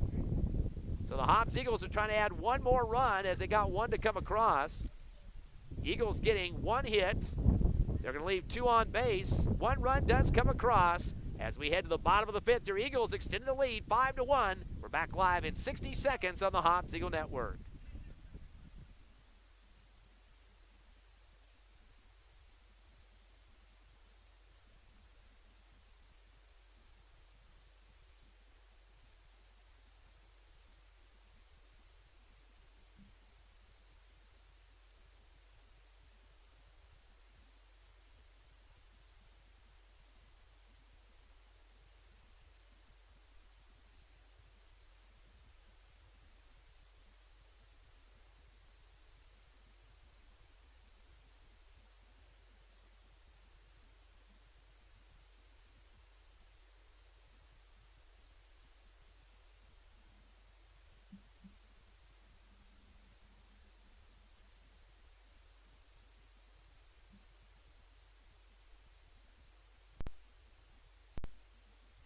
One score here in Roswell. The Hobbs Eagles leading bottom of the 5th as Roswell come to the plate. They've had a drought on hitting, though. We saw 15 hits in that game yesterday in Hobbs, a 9-8 win for the Roswell Coyotes, but only 1 hit in this game. That was his first at bat from Isaac Loya. But since then, not much going on. They've been on base a few times, being hit by pitches 3 times and 2 walks. So 5 base runners, but no hits past the first at bat. Yeah, it's just been one of those things. Just like I said, sometimes it's just all about the bounce of the ball, just the pitch, the right hit. You know, the games can swing on any little thing or a whole lot of little things. You never know what's going to happen until you play it. But some good pitching, though, from Mackay Brewer so far, only giving up that 1 hit. And the only run that was scored was coming off of Bach. So, they already had a runner at third, so unfortunate for the Eagles. But still, You have a 5-1 lead. They're going to show bunt to get this going here in the bottom of the 5th. Abby Toscano, the center fielder, pulled out of it the last second, takes the ball called low, and he had a strikeout back in the 2nd inning to get it started, his 2nd at bat now. The Eagles scored 4 runs in the 1st, 1 in the 5th, and 1 run for Roswell in the 4th. It is 5-1 Eagles. Here's the windup in the throw from Brewer. Fastball, clips the inside corner, and Toscano made it look like he was spinning away from the ball, like it was too close to him on the curve, but the umpire not going to bite on that one. No, he's watching the ball, not the batter. Quick reload for Brewer, showing bunt again as Toscano takes a strike. A quick shot across the plate. He noticed picking up the pace now. Mackay Brewer their last few innings. You bet. He's not giving the batter a second for a breath. Here comes a 2-2. The windup of the throw. Fastball. Ooh, it's close. I don't know where they're going to say this one. Just a little bit outside, I guess, the strike zone. And Toscano was even kind of holding his breath after that pitch went through. Full count now. And here comes Brewer once again. Fastball and outside. And I believe that's going to be ball 3. I thought it was a full count. Now it's a full count. Right. Scoreboard ahead of the count. Now it's on time. I liked it better the first time. All right. Here comes Brewer. Fastball, high pitch, high swing, but missing it is Toscano. And he's got his 2nd K in the ball game. And number 9 for Mackay Brewer. Out number 1 for the Coyotes here in the bottom of the 5th. Still a 4-run lead for the Eagles. Bottom of the order now, Fuentes. He was 0 for 1 with the K. He had the last out of the second inning. So Mackay Brewer trying to get his record even at 500 with the win in this one and go to 3-3. Looks like he wants to go the distance. Fastball down the pike for the strike as Fuentes walks away from it, just kind of looks over to Coach Lujan on that third base coaching box. I think the fact that they got a week off does help with the pitching. Yeah, 12 games the Eagles were off after Alamogordo and finally taking on Roswell. They've had about, 2 or 3 games in between our last game. Exactly. Curveball inside for ball 2 for Fuentes. He's bottom of the order. This will be the second time through the batters. Fastball low for ball 3. So getting well ahead of the count now is Fuentes. 3-0. Wind still here in Roswell, as you can hear from behind. Brewer gets himself reset. Takes a little bit more time coming before this pitch. Curveball inside and ricochets off the bat and might have got a piece of Fuentes also, the batter, as it rolled a little bit towards first base. And umpire wanted to inspect the ball to see if it had a big chunk out of it. As you can hear it whack on top. Everybody gets reset here. The double check we got the count on now. Looks like it is 2-2 with 1 out. 1 down for Roswell, who trails 5-1. Mackay Brewer firing the fastball high for ball 3. Now a full count to Manny Fuentes. And then they'll go back to the top of the order with Loya, Miramontes, and Lynn. Here comes the full count pitch. Fastball low off the handle. It's going to go in the middle of the backstop and come off pretty hard. They got these nets pretty tight here behind home plate. Yeah, they do. The wind is still affecting it a little bit, but nothing concerning the ball. Big knee bend there for Brewer before he throws the fastball. This one's going to go over the top of the net and over the top of the, I was going to say grandstands, Ron, but I don't know if you can really count that. Maybe where they got four levels of bleachers, that's about it. It only goes up 4 steps and it stops. Right.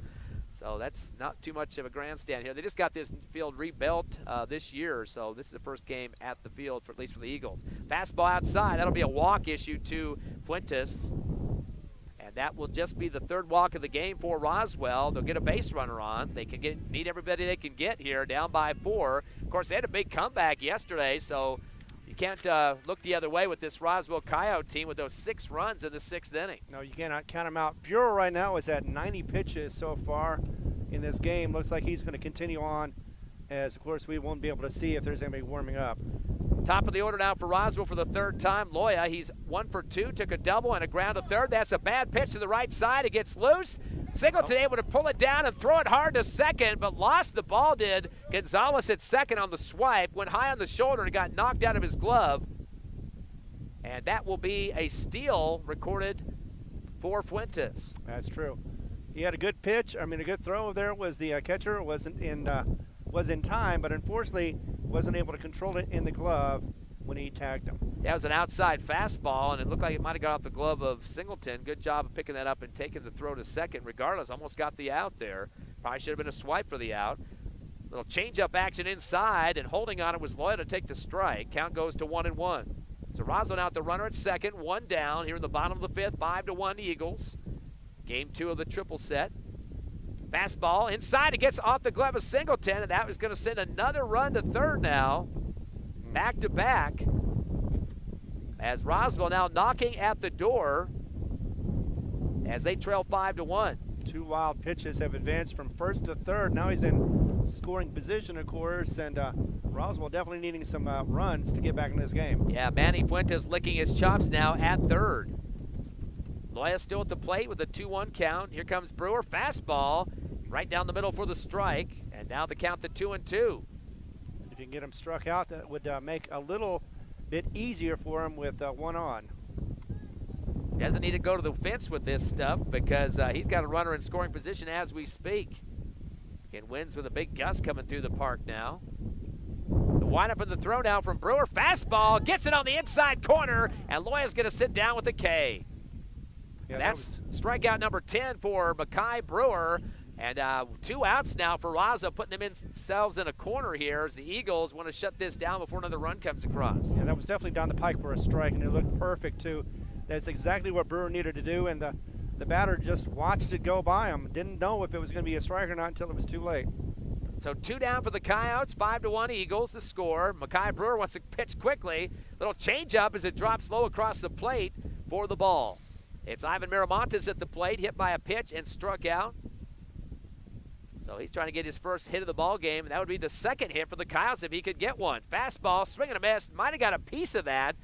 Barely brushing by the ball that time was Miramontes, but right in the glove of Singleton.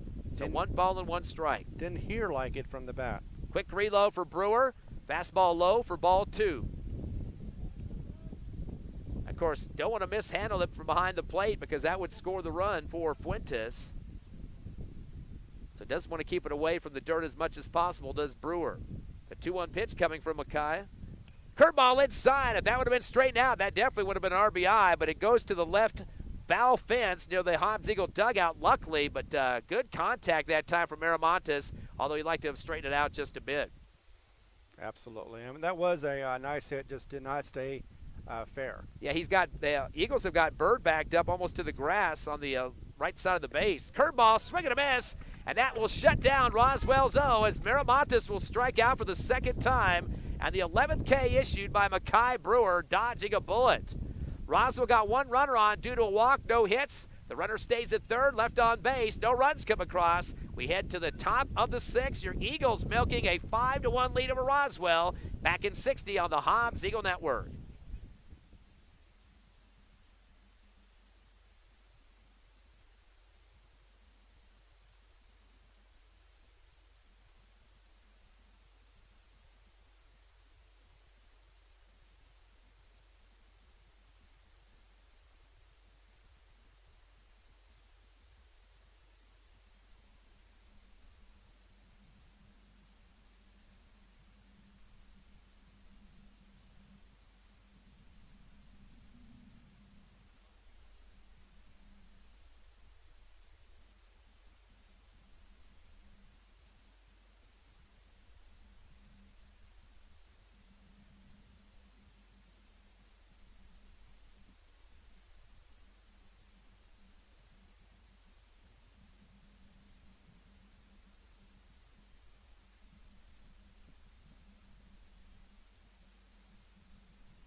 Back to Roswell, new pitcher on the mound, Lamelli, who was the first baseman, getting his first pitch of the game. Fastball, swing and a miss, maybe getting a piece of it for the Eagles as we go to the top of the 6th inning.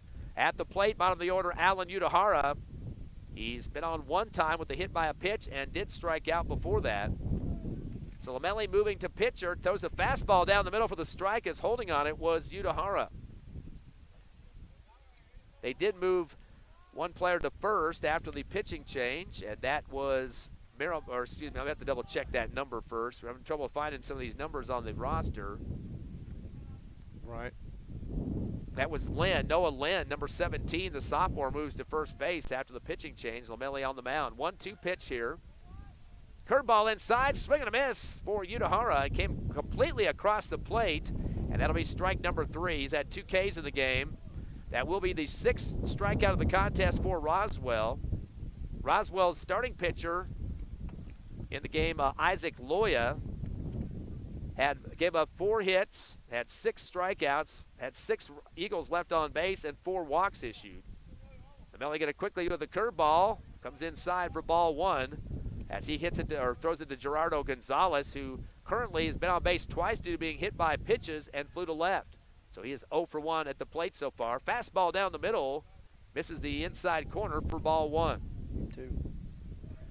Josiah Martinez, Xavier Alvarado, and Mackay Brewer, 2 through 4 in the order. The windup of the throw down the middle for the fastball, and Gonzalez is just going to watch it for the strike. Gonzalez takes a look over to Coach Boyle. Wants him to straighten that bat out. Fastball down the middle, another strike. Another hold by Gonzalez. Gonna have to swing the bat now with the two strikes against him. Time is called.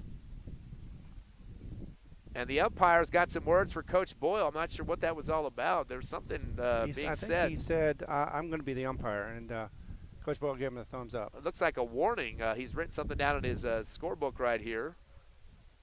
As gets there been, I'm not sure. I didn't hear Coach Boyle screaming something. Maybe the batter, possibly Gonzalez, at the plate right now. But right. Coach Boyle gave him the thumbs up, as you mentioned. Fastball rolls across the plate on a bouncer from Lamelli, and now I believe we have a full count here. Yes, we do. As Gonzalez trying to get on base, besides getting hit by a pitch a couple of times here, wants to do it the fun way with the hits. Curveball hits in front of the plate and rolls through for the walk. So Gonzalez will get on. That will be the 5th walk of the ball game, first by Lamelli at the mound, and that's going to bring up Josiah Martinez. He is 1 of 3, has a single, a run scored, flew to right, and struck out. Eagles up 5-1 here in the top of the 6th. We are slated for 7, game 1 of the doubleheader. Melly with the fastball high and having to jump up for it to pull it down for the ball. And making sure that runner doesn't go to second. Melly go with the fastball high again for ball 2. They've been pretty consistent on those pitches. Keeping the runner at bay. I think that's all they're doing right now. Now he's going to pitch to the batter, I believe. I don't know for certain. Roswell had the Lynn brothers both in the game now, the catcher and the first baseman. Curveball goes down low off the chest protector of Eli Lynn. His brother Noah Lynn at first. Bounced in front of the plate. The lefty steps back in the box for the Eagles. That's Martinez. Curveball floats down the middle for the strike. Hobbs up by 4 runs here in the top of the 6th. Of course, Roswell will have a couple more opportunities at the plate. Fastball is bunted up the third baseline. It'll stay with the roll for Martinez and then go foul at the last second about halfway down the line. Looked like it was going to stay fair and kind of milking it to wait to see what was going to happen. Palomino, the third baseman, but the wind, I think, kind of took it out for him. Well, in any case, you knew that once it hit the ground, it was not going to stay fair for very long. Correction, that's Loya that it was moved out to third. He was the starting pitcher that was subbed out by Lamelli. Curveball inside, whacked right back to Loya, dropped the ball on the left side, and is able to throw it to second. See if he got the runner. Yes, he did. Zinger hit his glove. It had already bounced on the ground, but hit the bottom of his glove. He's able to kind of juggle it and then throw it over to second base as a connect made to McDonald for the out. And that'll pick off the runner for the Eagles off the grounder. Yes, indeed. Just unfortunate that the Eagle couldn't get there in time before the out was made. So Gonzalez will have to take a seat, and Lamelli back to a fastball to Xavier Alvarado. He is 0 for 1, did strike out, but got on twice due to walks and then scored 2 runs on top of that. So Alvarado been on the base 2 out of 3 times so far in this game and across home plate as well. Fastball off the edge of the bat, and that thing loses velocity as soon as he throws it. Nowhere throwing as hard as Loya did the earlier part of this ball game. Yeah, he's definitely not known for his fast pitches. He is just getting it over the plate, sometimes with a lot of finesse. We're calling them fastballs, but I don't know how fast they're going. Though. Right. 0-2 now for Lamelli against Alvarado. Fastball high for ball 1. If anything, I would call it a changeup. Already 4 hits for the Eagles, a home run for Brewer, singles for Martinez and Singleton, and an RBI double for Singleton as well. Little changeup, as you mentioned. This one drops low, and that's enough time for a steal as Lynn will just let it go to the ground, the catcher. So the steal is converted for the Eagles. So they have one in scoring position, but 2 outs, unfortunately, in this inning. 2 balls and 2 strikes to Alvarado. Lamelli looks back at second to check the runner. Fastball goes low, sinks down, and that should be the 4th pitch for a walk. Yes, it is. That will send Alvarado for his 3rd walk of the ball game. Been on base 3 times due to that. That's the 5th walk issued by Roswell. Of course, Lamelli just stepped in here in this inning to pitch for Roswell. And now batting for his cause, and the monster himself, Brewer, getting up to swing the bat. Yeah, Makai Brewer has gone 1 for 2, the grand slam of the 1st inning. Flew to left and got a walk, so he's been on base 2 out of 3 times so far. Runners at first and second. Curveball inside, a hard shot out towards right field. That's Looks gone. like it's going to be gone. Throws his bat, and there we got 3 more RBIs for Mr. Mackay Brewer to extend the lead to 8-1. He had the wind at his back. He also, as soon as he hit that pitch, he knew that was gonzo. The runs being scored, Xavier Alvarado, Gerardo Gonzalez, and Mackay Brewer, as he pops his helmet off and does some high fives with the helmets with his players. And Hobbs now up again, 8-1. Second homer of the ball game. This is starting to be a trend for him. We start to see some homers almost every game now. Exactly, and he is still leading, of course, the team in home runs, and that's the reason why. He just knows how to hit them and when to hit them. That's going to be his 7th of the season. And that will be, 34, I believe, 34 RBIs so far with the grand slam for 4 and 3 there. So 34 home runs to lead the squad. I'm sure one of the tops in the state as well. 7-run lead for the Eagles. Fastball hits the plate and rolls through the legs of Lynn on the wild pitch. Count goes to 2-0 now to Major Bird. He's 5th in the order. He's 0 for 3. Ground to pitcher, flew to left, and flew to left again. So his 4th at bat. Here's the windup and the throw from Lamelli. Fastball, swing and a miss for Bird. And now to a 2-1 count. Up next, Kenyon Singleton, who has gone 2 for 2 so far with a single, double, and a walk, an RBI double. Here comes the 2-1. Change up and hits the butt of Bird, his left side of his derriere there. And he'll get the hit by the pitch. That'll get him a chance to run off to first base. So that's was that the 3rd time? Yeah, 3rd time the Eagles have been hit by a pitch. That's the first time by Lamelli, though. Right. And stepping up now, Kenyon Singleton, we mentioned, he's perfect at the plate. 2 for 2 and a walk. RBI double and a single. Eagles up 8-1 here in the top of the 6th. 2 down. Fastball low and outside for the ball. And looking quickly was Eli Lynn to see how far up Bird was going to try to take off to second. And decided to stay close to that first bag instead. Millie taking a little breather here on the mound, turns and fires a fastball high for ball 2. And we have the second game of the doubleheader here in about 20 minutes after the conclusion of this one to wrap up the series with Roswell. They lead at 1-0 with a 9-8 win yesterday. Hobbs up, though, in this one. Fastball now, curveball inside for the strike. As the count goes to 3-1. Don't forget, next week we've got single game in Clovis Thursday and a doubleheader at Hobbs Friday at Sportsman's Park. 3-1 pitch, a bouncer off the chest protector of Lynn. No harm done as the Eagles get back in time. Does Bird to first. I think now it's 3-1. 3 balls and 1 strike now to Singleton. Fastball high, and there's another walk. Singleton's picked up 2 himself. That's walk number 7 for Roswell's pitcher so far. Second given up by Lamelli. And now Hobbs with the runners at first and second. Definitely want to get some insurance runs here with a 7-run lead. And now checking in will be Parrish. He comes in for Kenyon Singleton. 8-1. And you're wondering if Coach Lujan is going to start to get somebody else warmed up to get him out of this inning. Hobbs will check in Hector Armendariz at the plate, 0 for 3, 2 Ks and a ground to third. Fastball, swing and a miss for Hector Armendariz. And it looks like there'll be somebody else behind him, not Saul, but another player inserted here in just a second. We'll check on that to see. There are 2 outs, though. Fastball bounces off the dirt and right in the glove of Lynn for the ball. Eagles with that 7-run lead. 5-1 hit count as well, including 2 homers by Mackay Brewer. Pitch coming to fastball. Inside is going to be a dropper over to foul territory on the left side of the backstop. Hits right in the hands of Johnson. Johnson will be the next at-bat. He's a sub coming in here if they can get a chance to get him to the plate with 2 outs. Runners at first and second for the Eagles, a 1-2 count. Curveball going to go down low for the ball. So Armendariz now, as he puts up the stop sign to his runners, he stays alive at the plate at 2-2. Let's see if he's going to get a chance to swing at this one. Lamelli takes a peek back at second, turns and fires a fastball. Another knuckler going to go out towards Johnson here in the batter's circle on the left side.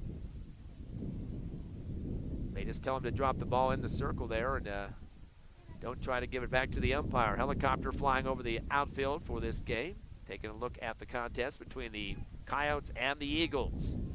Here's a 2-2. Changeup goes down low and inside for ball 3. We got a full count now as the winds pick up and Hector Armendariz clawing his way back into the count. Definitely want to keep it away from third base. That would be the force out. Fastball at the end of the bat, going to roll right to third, and luckily it goes foul on the left side of the bag.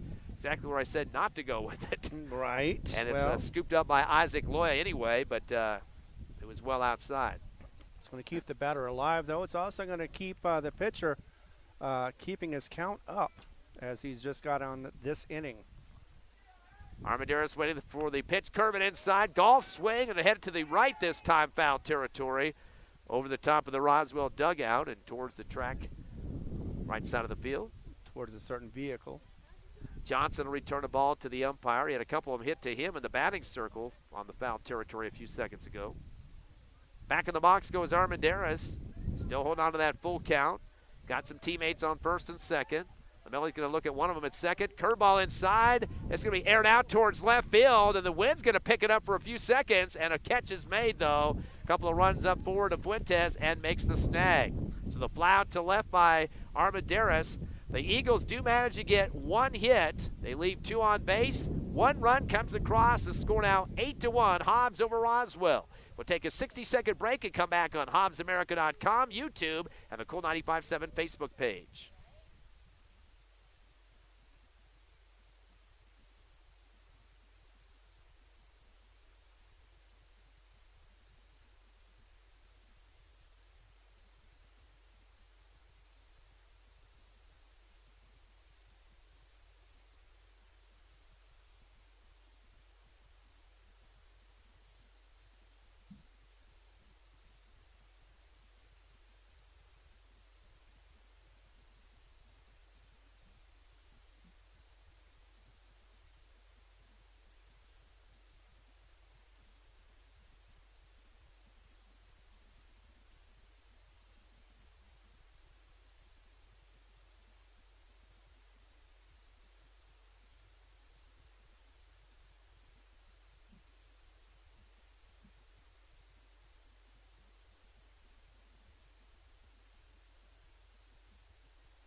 Roswell, Ty, Fred, Ron Gunner with you. Game 1 of the doubleheader. Eagles lead at 8-1, and I should remind you, Ron, at the end of 5 yesterday, Hobbs was up 8-2, and eerily same type of situation here, although we are now in the bottom of the 6th. Well, the only thing different definitely is the fact that the Coyotes just cannot hit like they did yesterday, and for some time, even though they had a better hitting average than we did, it just seemed like it was a fluke. They were playing better or above their pay grade, as some would say. So just 1 run difference from last night's game. It was 8-1 here, 8-2 last night at the end of 5. We're at the bottom of the 6th. Remember, Roswell got 6 runs last night in the 6th inning. Bird with the curveball inside. Golf swing out to right field. Is going to the corner till the scoreboard hits the wall. And he's going to be a double going for Eli Lynn. He chugs it out to second and ended up standing on the middle of the bag. No throw coming in close to the bag that time. On the relay from the right field from Saul Armendariz. So a double for Eli Lynn. Only the 2nd hit of the game for the Coyotes, but that was their 2nd double. Indeed, and it was a big one, too. And just early, like you said, they started off, I believe, with a couple of doubles in the 6th inning yesterday, too. But definitely was corralled by the right fielder. That is the right fielder. So he did a very good job. Couldn't get to it, but he did at least keep it from being a triple. And the sun's right in his face out there in right for Saul Armendariz. Bringing in now Noah Lynn, the cleanup man, 0 for 1 with a strikeout and a walk. Takes a fastball coming from Makai Brewer, who has gone the distance so far, on the strike. Still looking like he has his good stuff as he got that strike in. Again, working on the 3rd win of the season for Brewer to go to 500 on the year at 3-3. Second pitch comes quick, fastball, swing and a miss for Lynn. The throw to second is high, but jumping up in the air is Gonzalez to come down. Almost got a chance to tag, but Lynn is able to come down back on the second bag. You wonder if the pitch would have been, or the throw would have been on time and a little more precise. It could have been an out. 0-2 now coming from Brewer. Fastball and lunging over the top of the plate, missing it off the edge of the bat. Just barely was Lynn for another K on him, his second.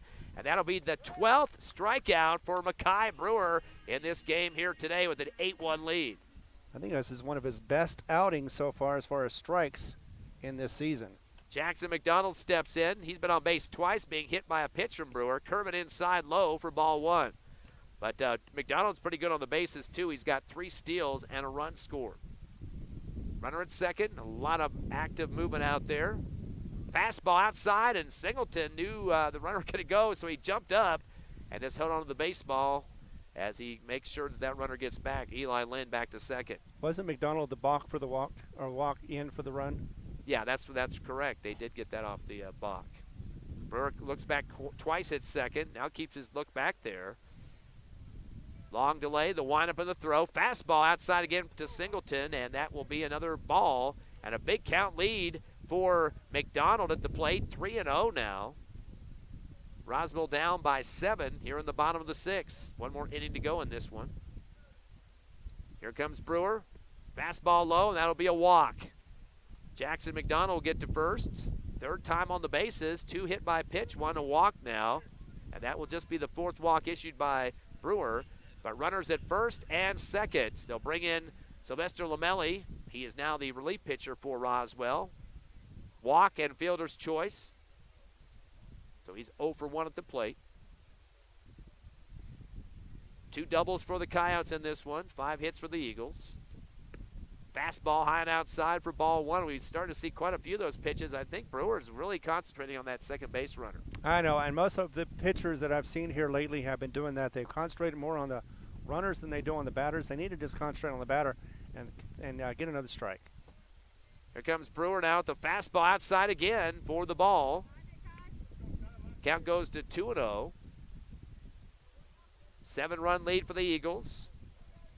Got 4 of those in the first. 1 in the 5th, 3 in the 6th for Hobbs, and 1 in the 4th for Roswell. Big lead off. The steal's on the way to third. Fastball. Singleton's going to chuck it to third, and Bird, or no, did he fake that one? Nope, he did throw that. It's kind of hard to see that shadow over there, but yeah, he did throw that ball to Bird and kind of crowded on the left of the bag.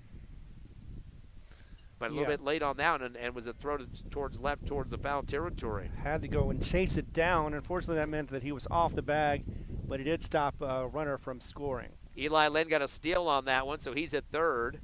Runner at second as well. Curveball inside showing bunt was Lamelli and got away from it for the ball. Yeah, he's just trying to get somebody scored. Lamelli waggling the bat behind his right ear. Fastball, and that's going to be a walk to Lamelli. It's his second walk of the game, and that'll be the 5th overall for the Coyotes. And here comes a meeting at the mound. Yep, Coach Bowman, the pitching coach for the Eagles, will head out with bases loaded. Mackay Brewer has gotten through up to this bottom of the 6th. But they're going to have a talk with him right now. Coach Boyle not going out there, so I bet he's just going to have a little motivation talk and come back. We'll take a quick 60-second break. Your Eagles up 8-1 here in Roswell.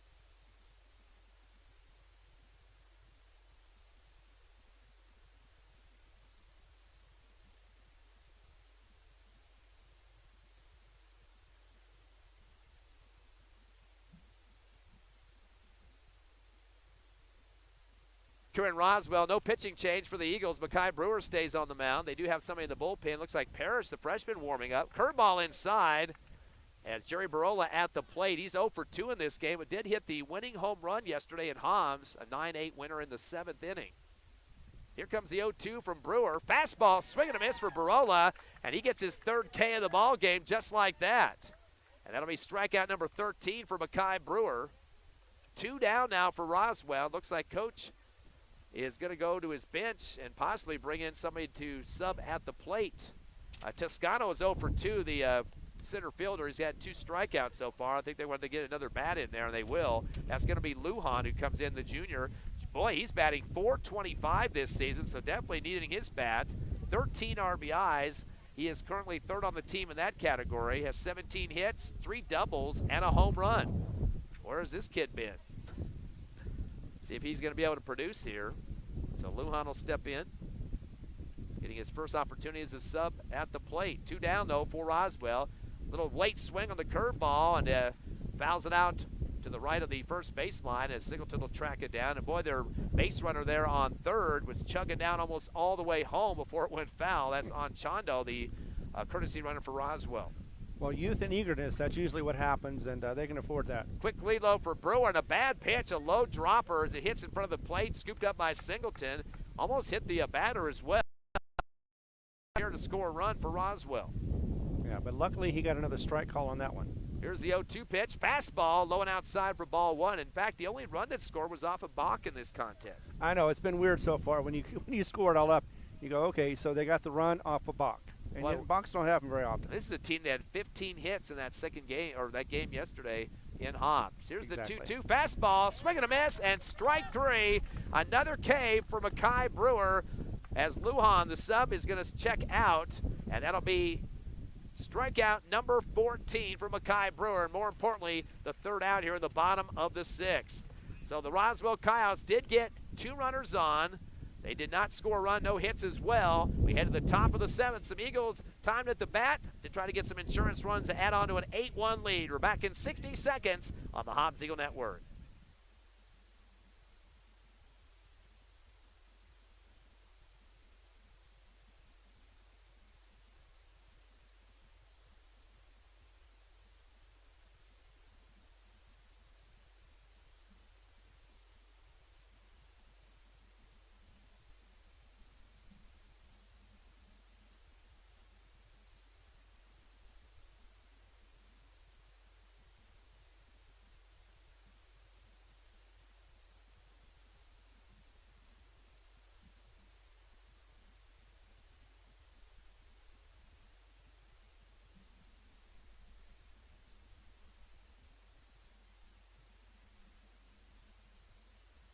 Hobbs Eagles lead 8-1 over Roswell. Go to the 7th and final inning, hopefully, here in the second game of the triple header. We got one more tonight. Hobbs right now trailing with an 0-1 record, losing yesterday 9-8. But I think we said this in the pregame as well, Ron. Must wins in both of these games if you have any playoff hopes. Yeah, definitely, because they're just below the bubble. I think if they win these, the rest of these games up to Carlsbad, I think they can be on the bubble. It depends on how well they play against Carlsbad. That will be the game changer. And by the way, speaking of Carlsbad beat Clovis, and it was a mercy rule. I believe it was 12-1 was the final after 5 innings. And 14-2 last night, too. So Carlsbad up 2-0 in that series. They got one more game in that doubleheader here tonight. Playoffs taking 16 teams, and right now the Eagles in the Max Preps poll at least 21st, Roswell 22nd. But Roswell beat the Eagles last night. But again, 2 games today could change the whole complexion of that ranking system. Exactly, and it could mean that life or death for one of these 2 teams as far as wanting to go into the playoffs. Johnson comes in for the Eagles, getting his first opportunity at the plate. He'll come in for Saul Armendariz. Johnson, one of the big kids on the squad for the Eagles. He's batting .211. Ramelli throws the fastball low for ball 1. Also, Johnson has 2 runs, 4 hits, 5 RBIs, and a double. Here comes the windup in the throw from Ramelli. Curveball inside, whacks it on the ground, right over to left to Loya. Bobbled it for a second, but fires a good one over to first and connects to Noah Lynn, for the first out. Yeah, Johnson, a good hitter, not a great runner, and was caught trying to get to first. Bottom of the order now, Alan Udahara, the freshman, the shortstop, is 0 for 2 on strikeouts, was hit by a pitch who has been on base at least once. Of course, the Eagles have been hit 4 times by pitches. In fact, Gonzalez has been hit twice. Curveball inside. He gets some air underneath it towards center field, but plenty of time for reaction out in center by Toscano to make the catch. Yeah, it went right to him. He didn't have to go just to his left a little bit, be able to camp underneath it and catch it like a can of corn. That might have been Lujan out there, as Lujan did sub for Toscano in the last at bat, so yeah. I believe he went out there at center field. Top of the order for the Eagles for the 5th time in this game, Gerardo Gonzalez. He's been on twice due to hit by pitches. Actually, that was Toscano. Curveball inside, dropped low, and a swing and a miss for Gonzalez. So hit by pitch twice, flew to left and walked, but he has had 2 runs in this game as well. In fact, he started the game with the first run. The windup in the throw, Lamelli, curveball, another touch of it there by Gonzalez, and it sails behind the home plate. Count goes to 1-1. Eagles hits coming, 2 apiece for Mackay Brewer. Both of them home runs. Grand slam with the 4 RBIs and a 3 RBI homer as well. Also a couple of hits, RBI double, and a single for Singleton. Here's the 1-1 from Lamelli. Change up as it comes inside for ball 2.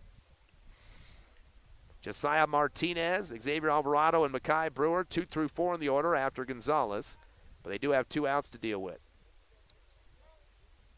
Curveball hits the dirt. And right almost through the legs of Lynn, but able to pull that down. One more game here in the doubleheader coming up here on HobbsAmerica.com, YouTube, and Cool 95.7's Facebook page. Fastball low, over the top goes Gonzalez for the strike. And that'll be out number 3 for the Eagles. Not very productive in the top of the 7th for insurance runs there. No hits, nobody on the bases, no runs scored. We go to the bottom of the 7th. Critical time for the Eagle defense. They lead 8-1. Coming back in 60 seconds on Hobbs America, Cool 95.7, Facebook page, and YouTube.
Back in Roswell, 8-1, bottom of the 7th. Last hurrah for Roswell. Have to at least get 7 runs to tie this game up to keep it moving. Parrish checks in, the freshman for the Hobbs Eagles. He's 0-1 on the season, his 6th game, and has an ERA of 10.22. Of course, he's a freshman, so he just wants to close this one out and make sure the Eagles get the W in the book here, leading by 7, but kind of put a little pressure on the freshman. I think Coach wants to get these guys quickly baptized by fire as they continue with their youth and invigoration out here. Yeah, 8 strikeouts, 6 walks. I'm sure he wants to get him the best he can be for later on in the district. Fastball right down the pike for the strike as he throws it hard against Fuentes, bottom of the order. Only the third time around for the Roswell Coyotes to end up their order here. Second pitch, the fastball, swing and a miss for Fuentes. Count goes to 0-2. We'd also want to say great job from Mackay Brewer as he exited the game after 6 innings. Brewer striking out 14 batters and just 2 hits given up on doubles and only 5 walks. So great game for him. He's definitely the max player of the game. Curveball is going to be hit hard deep into the short, and backing up for a second, Udahara fires it to first and gets the out. Kind of hopping a little bit at first base for the Eagles was Alvarado, but he's able to pounce right on top of the bag and get the out there. And that did back up Udahara almost towards the grass there at short. Looked like he was trying to get the out and not get stepped on from the runner. But either way, 1 down for Parrish as he gets another out. 1 to go, or 2 to go, and he gets out of this inning and he gets the save. Or no, maybe not, but he gets the victory for Brewer. Isaac Loya, top of the order. 4th time for him at the plate. Takes the first ball outside on the fastball. Loya is 1 for 3 with the double. Ground to third and a strikeout. Fastball down the middle. A little outside for ball 2. At least outside for the upsliking on that one. Right. 2-0 count and a quick reload for Parrish. He's not wasting any time out here. with an 8-1 lead. Right down the pike again off the handle, goes to the back of the backstop, middle that time for Loya. Loya started off the game with a double. Eli Lynn, the only other guy to get a double in the game. That's all the hits mounted by the Roswell Coyotes, who had 15 in game one last night. No. Curveball in one, 2 in the other. Curveball inside for the ball, and the count goes to 2-1. Really cuts down the average when you look at it. Miramontes, Lynn, both Lynn's coming up, 2, 3, 4 in the order. Curving inside for the strike as Loya pulled out of that one. Hobbs with a 7-run lead. Here's the windup and the throw. Fastball at the end of the bat. Foul territory. Going to go towards the lights on the right side and over the chain link fence into the batting cages there for Roswell. Full count still faced by Loya. Trying to get a runner on with 1 down.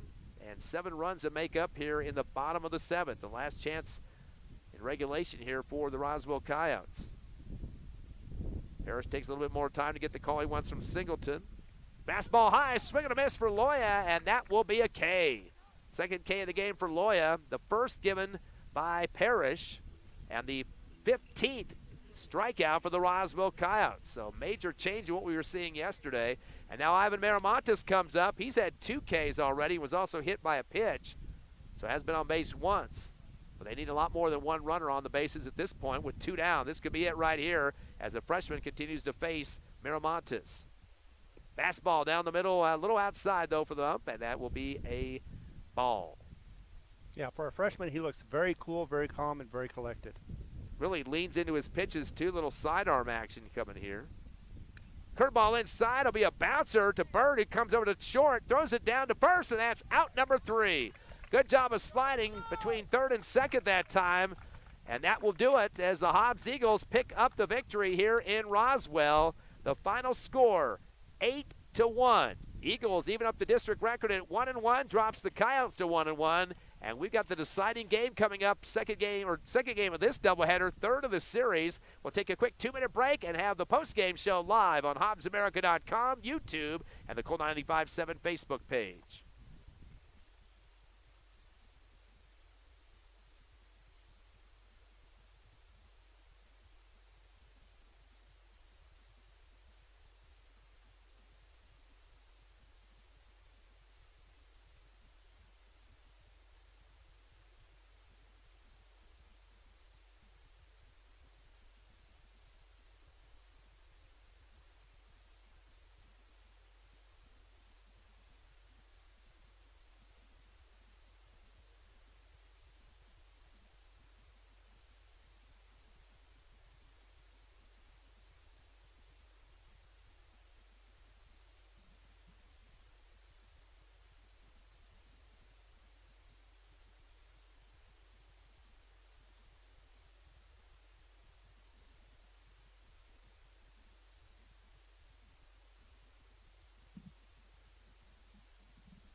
Here in Roswell, Hobbs Eagles win 8-1 in Game 2 of the threesome. They got one more going on here in just a few minutes. We'll have that game live here on HobbsAmerica.com, YouTube, and the Cool 95.7 Facebook page. Ty, Fred, and Ron Gunner with you. A windy Roswell. Hopefully the winds start to dissipate just a bit, is what the weather forecast at least said. Let's look at the numbers in the game. So first of all, for Roswell, not much hitting going on. They only get 2 hits. Mostly off the pitching of Mackay Brewer. Isaac Loya went 1 for 4 with a double to start the game, and then it was Eli Lynn with a double. He went 1 for 3. That's the only 2 that hit. Lynn also had a stolen base. Other than that, not much offense going on. 5 walks picked up for the Roswell Coyotes. Nobody got more than 1 walk. Actually, 2 for Sylvester Lamelli. Other than that, everybody else that got one, it was only 1, and that's about it. They only had, again, 2 hits, 5 walks, and a total of 15 strikeouts, 14 of those off the pitching of Mackay Brewer. So a great job for him getting the win in this to go to 3-3 on the season.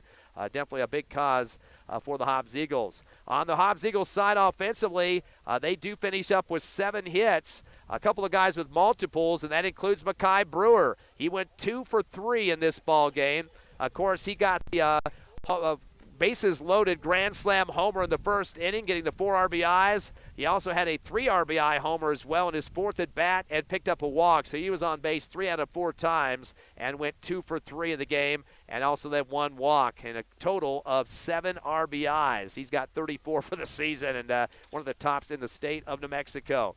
Perfect at the plate, Kenyon Singleton, 2 for 2. He had a single and an RBI double. Also picked up a couple of walks, so on base all 4 times in this game. After that, a pretty big drop-off in hitting, though, for the Eagles. Those guys are the bulk of the majority of the hits.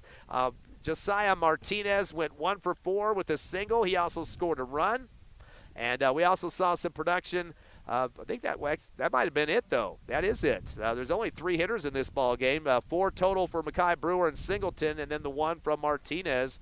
I got 2 more hits there that I'm missing somewhere. I don't know what where I put those other ones. And maybe it was just 5 hits. Is that what they got?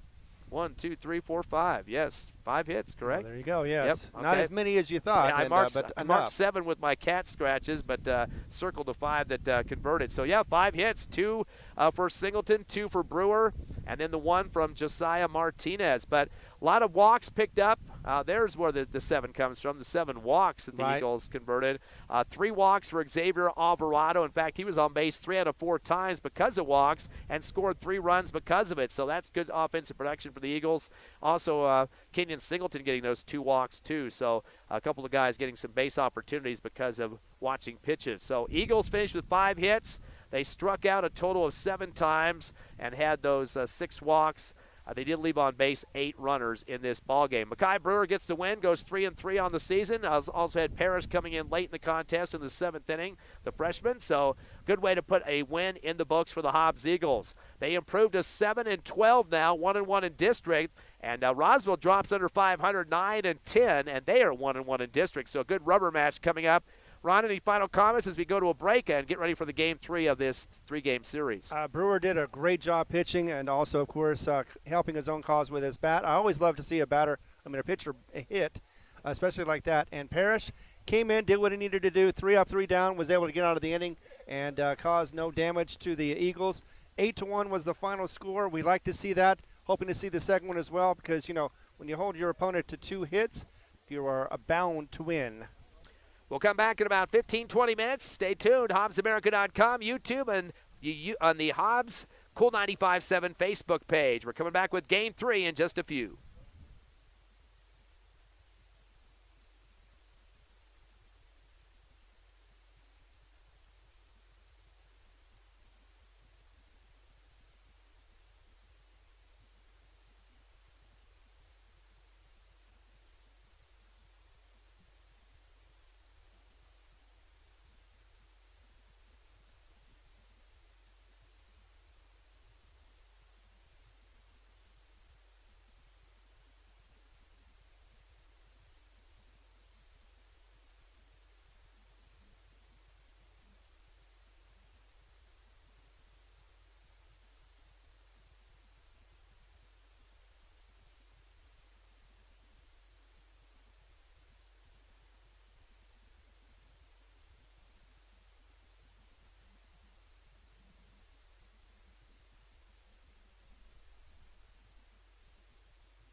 Welcome back to Roswell. Game 2 of the doubleheader, Game 3 of the series. Hobbs Eagles on the road at the Roswell Coyotes. Ty friend Ron Gunner with you, and a big win for Hobbs in the first game, 8-1. And Ron, what a big night in terms of offense and defense for Mackay Brewer. Devastating when it comes to the bats. So those 2 home runs against the Coyotes in that game. He had a grand slam to go in the first and finish it up with a 3 RBI homer to go 2 for 3. Also walked once and was the winning pitcher, too, as he shut down Roswell's bats. He had a total of 14 Ks in that game and only gave up 2 hits to get the win to go 3-3 on the year on the mound. So 2 hits, a third win of the season for him, and definitely all-star offense and defense. Yeah, this is one of his bigger performances, not just for batting, but also for his pitching, too. He's been a good pitcher. He had a great night tonight, or afternoon, I should say, as we get into the night. And, of course, couldn't do it without Parrish coming in and shutting it down, 3 up, 3 down. That was a nice ending for that 8-1 victory for the Hobbs Eagles. They definitely needed it, especially after just getting squeaked by after 6 in the 6th and then 1 in the 7th, and just could not get compensate for that 1-run difference that lost him yesterday. So, yeah, today they made a big difference, held Roswell to 2 hits, was able to hold him to 1 run, even though it was off a balk, which is unusual. It's very rare you see that. A balk alone, especially when it walks a run in. But, yeah, Hobbs should be very happy so far with it. They're not maybe so much with their hits. They need more hits. I'm sure Boyle is out there talking about more hits. You're doing better in fielding. Now you need to get more hits to be able to get more runs. Once they can do that, then they I think they're going to have a more complete baseball team. Kenyon Singleton helping out, too, with that 2-for-2 performance at the plate. He had a single, an RBI double, a couple of walks, so on base all 4 times in that first game.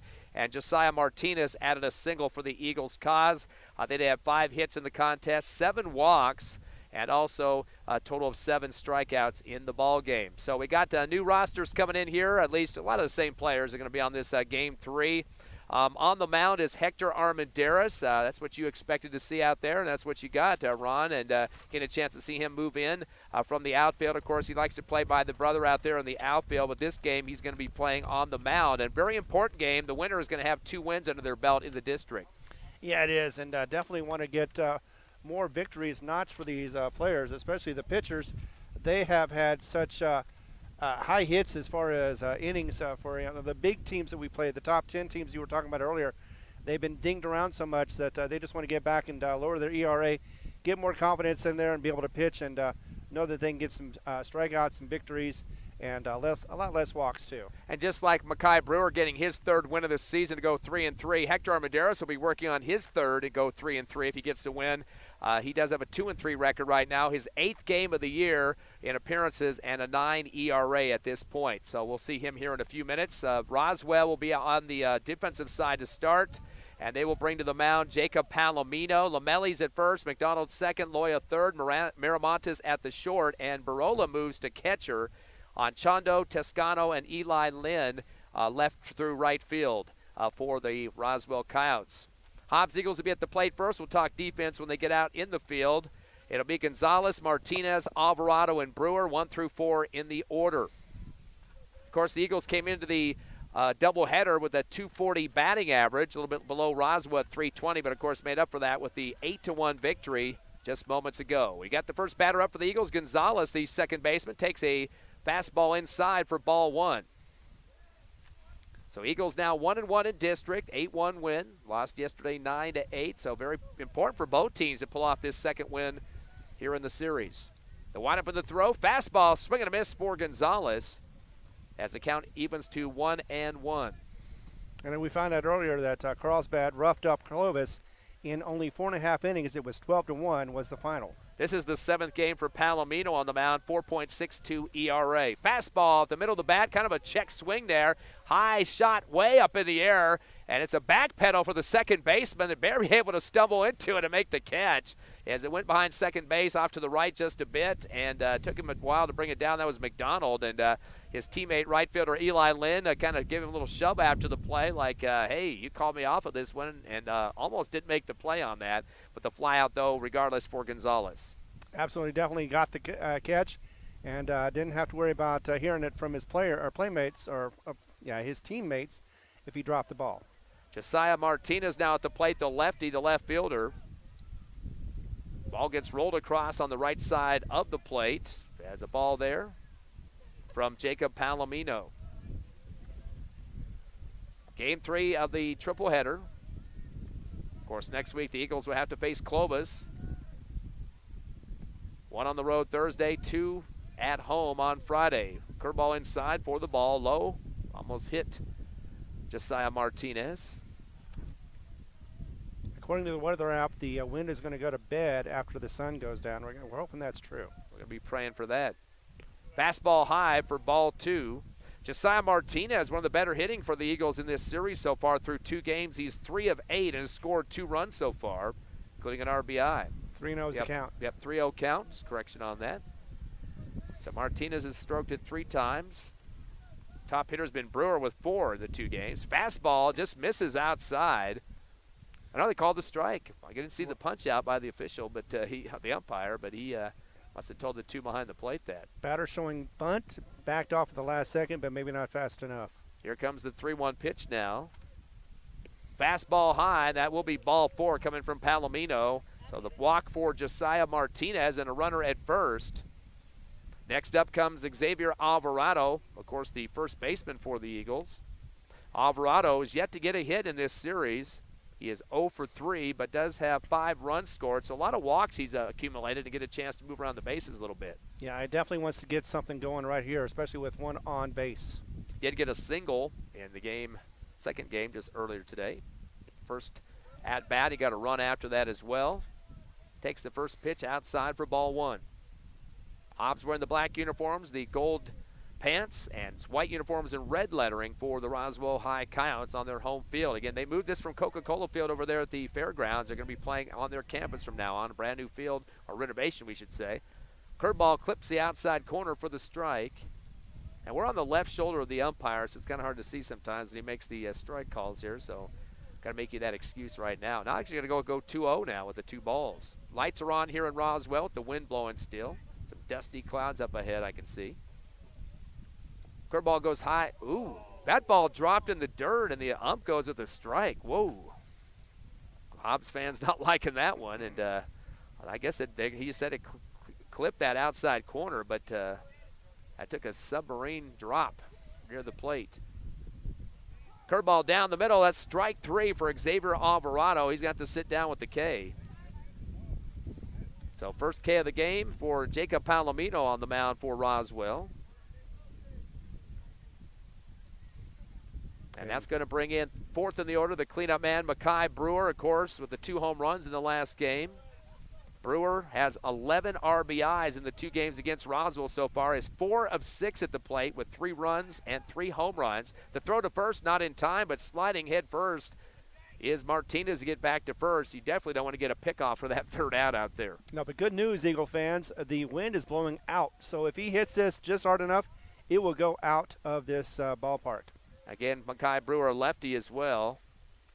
Curveball goes outside high, and jumping up quickly behind the plate, Barola, who is the catcher in this game, did not start at catcher in the first game. He was in the right field, so made a switch to behind the plate. It's not what we saw in the game yesterday. They kept their catcher throughout the whole one. But that was not a doubleheader. Right, that makes a difference. Palomino taking some time now. Fastball drops a little bit outside for ball 2. 2-0 count now. Good eye for Makai Brewer.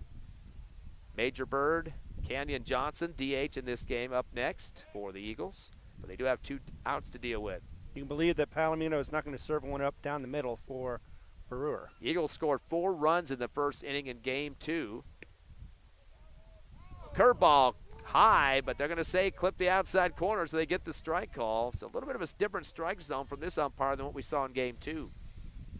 And that usually goes to say, because everybody's got their own little strike zone, you just got to know where it's at. 2-1 count. Palomino peeks back at first. Curveball inside. Did that hit the outside shoulder or not? No, they're going to say he got away from it, did Makai Brewer, but does pick up a 3rd ball there, well ahead of the count at 3-1. But 2 outs for the Eagles as Martinez remains at first. No score here in the top of the first. Slated for 7 in the final game of the series between these squads. Palomino comes back, Fastball high and outside for ball 4. That's a walk to Brewer. So already 2 runners on, and we're kind of seeing the same trend. The Eagles getting on base early like they did in the first game.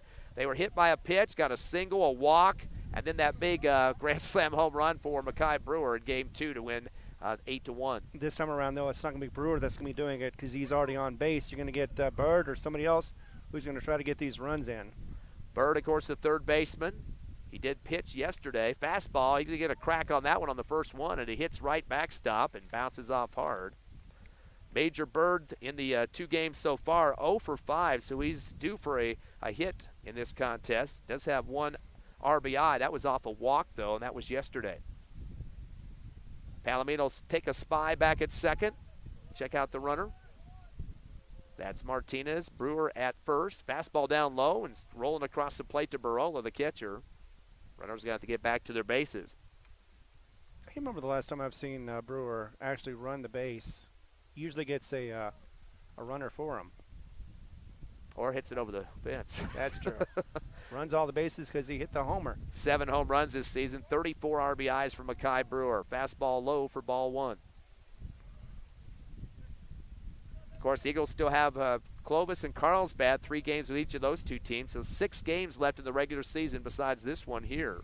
And then hopefully a chance in the playoffs, but every game is going to count. Underneath the 500 record at this point, but good pickoff from Roswell in that second game. Fastball, swing and a miss. High shot there for Bird. Got the full ump on the rotation of the bat that time, but couldn't make contact. Count goes to 1-2. Force out at third for Roswell. Little delay for Palomino. Curveball. That's helmet high, though. Kind of getting down low was Bird to get away from that one. Yeah, no chance for Bird to even swing at that one. It was just a little too high. Bird with 8 RBIs this season. One of those came in that game yesterday off the walk. 1 ball, 2 strikes with 2 outs. Palomino looking back twice to second. Turns and fires the fastball. A little chop shot off the handle. Is going to go foul off the right side towards the Roswell dugout. In fact, it actually drops before it gets there. Thought it was going to go over the roof. Lamelli coming from first base, chugging it over there to try to make a catch. I think he lost it. Thought it was going to hit the netting and just lost track of it. There's no sun to worry about, but although there is some lights right behind the area, he was right behind the home plate, foul territory. In front of the dugout for them. Was close on it, just needed a couple more steps and could have actually gotten it. I thought it was going to be further out than it was, and he might have thought the same thing. I think the wind shear kind of dragged the ball down hard. He wasn't ready for it to come down that quickly. Throw to second, not in time. Getting back is Martinez, although he slides with his hand underneath the bag that time. Lost his glove. He's got to replace that here. Back in the box goes Bird with a full count to deal with. A lot of moving around by Martinez on the leadoff at second. Fastball high, and that's going to be a walk.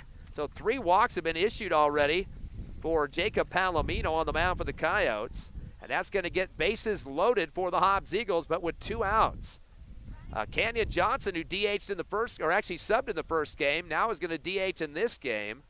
Give some firepower for the Eagles. He'll be 6th in the order here. Definitely would like to throw this one over or knock this one over the fence if possible and get the Eagles some runs to get this first inning going in the right direction. Came in batting .211. Takes a fastball high for ball 1. Good eye on that one. He does have 5 RBIs this season and a double and 2 runs scored. Got the bases loaded. Just needs a single here to get somebody across. 1 ball and no strikes. Jacob Palomino with the fastball low for ball 2. So Johnson getting ahead of the count now, 2-0. He'll be followed by Saul Armendariz and Alan Udahara, 8th and 9th in the order for the Eagles. Our Singleton is going to be before them. He's the catcher right after Johnson. Wind up in the throw. Little change up right down the pike for the strike. Johnson had to watch that thing kind of waffle over the plate that time and then just kind of flipped right down. Yeah, he wasn't quite sure if it was going to stay high or drop, and it did go in and drop in the zone. 2 balls and a strike to Kenyon Johnson, the DH. Fastball at the end of the bat's going to go out towards second. McDonald with the scoop, bobbing it for a second, sidearms it to first, and barely beats Johnson with the throw. And it kind of bobbled on the edge of his glove out there between first and second, and thought might be enough time for Johnson to get there, but able to throw it on that sidearm on the ground out by Johnson. So the Hobbs Eagles do manage to get 2 on base on walks, no hits, no runs come across. We head to the bottom of the first. Your score 0-0. Roswell comes to bat next on the Hobbs Eagle Network.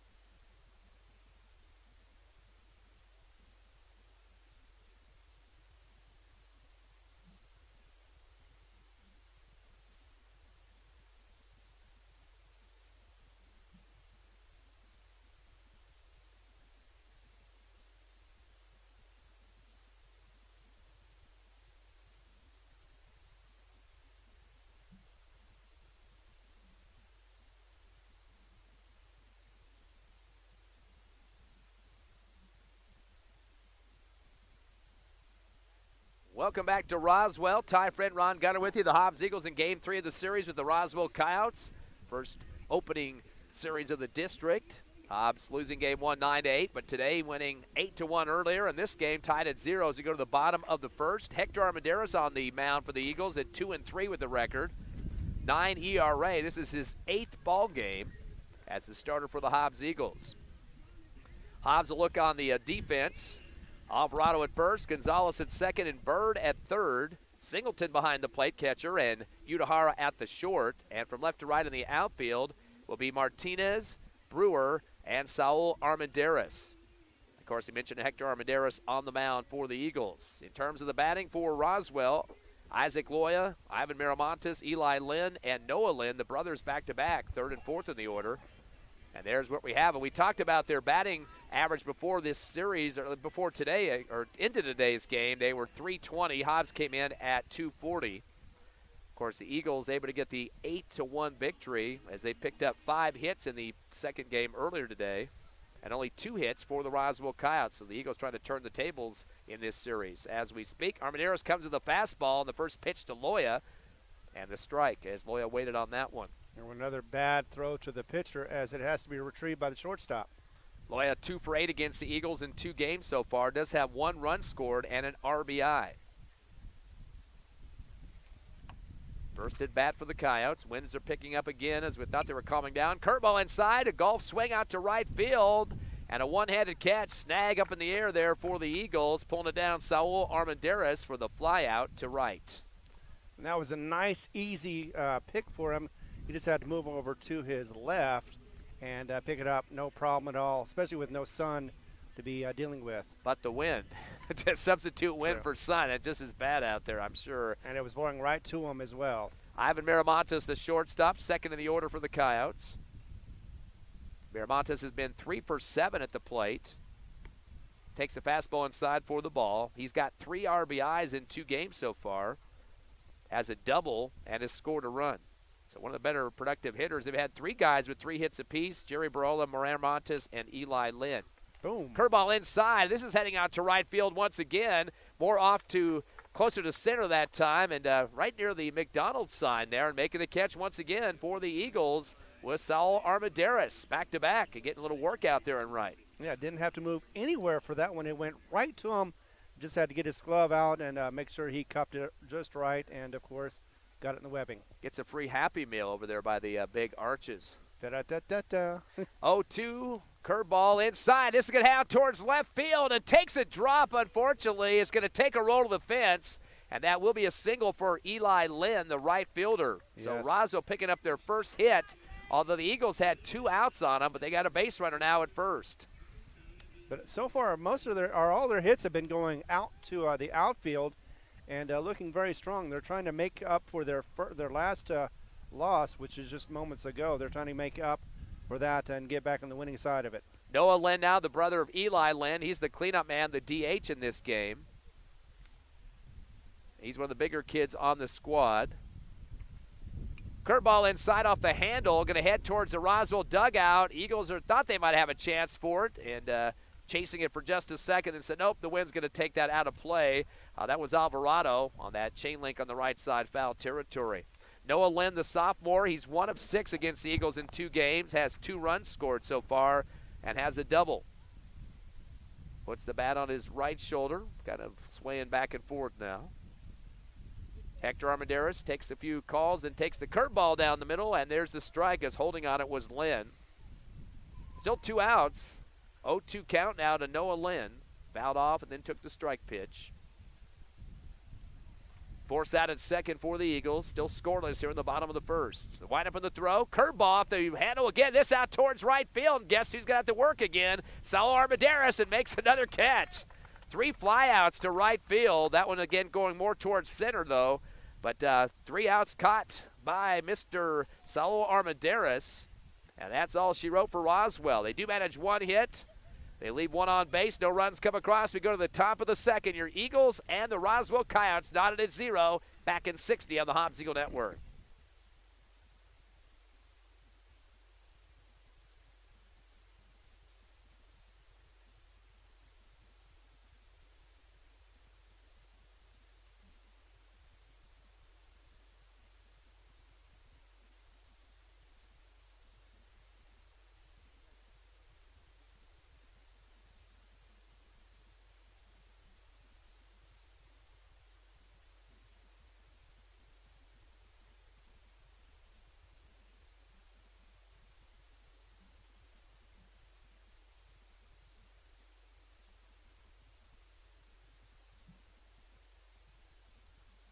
Game 3 of the series against the Eagles and the Roswell Coyotes. Ty friend Ron Gunner with you. HobbsAmerica.com, YouTube, the Hobbs Cool 95.7 Facebook page. Coverage with audio and video free, of course.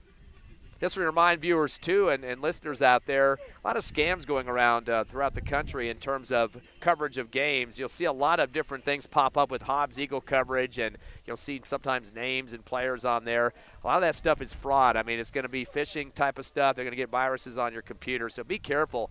There's no anybody else competing against us when it comes to these coverage of these games, so make sure you got the right stuff on your computer when you're watching on the internet especially. Just kind of a warning out there. You can check it out. There's a lot of articles about what's going on. There's got some scammers out there trying to get people to come onto these supposed free broadcasts. So giving you an update on that. And now we got the first pitch coming across to Kenyon Singleton. A curveball down low for ball 1. Jacob Palomino on the mound for the Roswell Coyotes, the starter. Hobbs yet with a hit, but they do have 3 walks in the first inning. Still scoreless. Palomino hits the wrist of Singleton. So hit by a pitch is Kenyon Singleton. He'll get a chance to go to first. And a lot of players getting on base and not really having to earn it very much as Palomino keeps hitting people or walking them.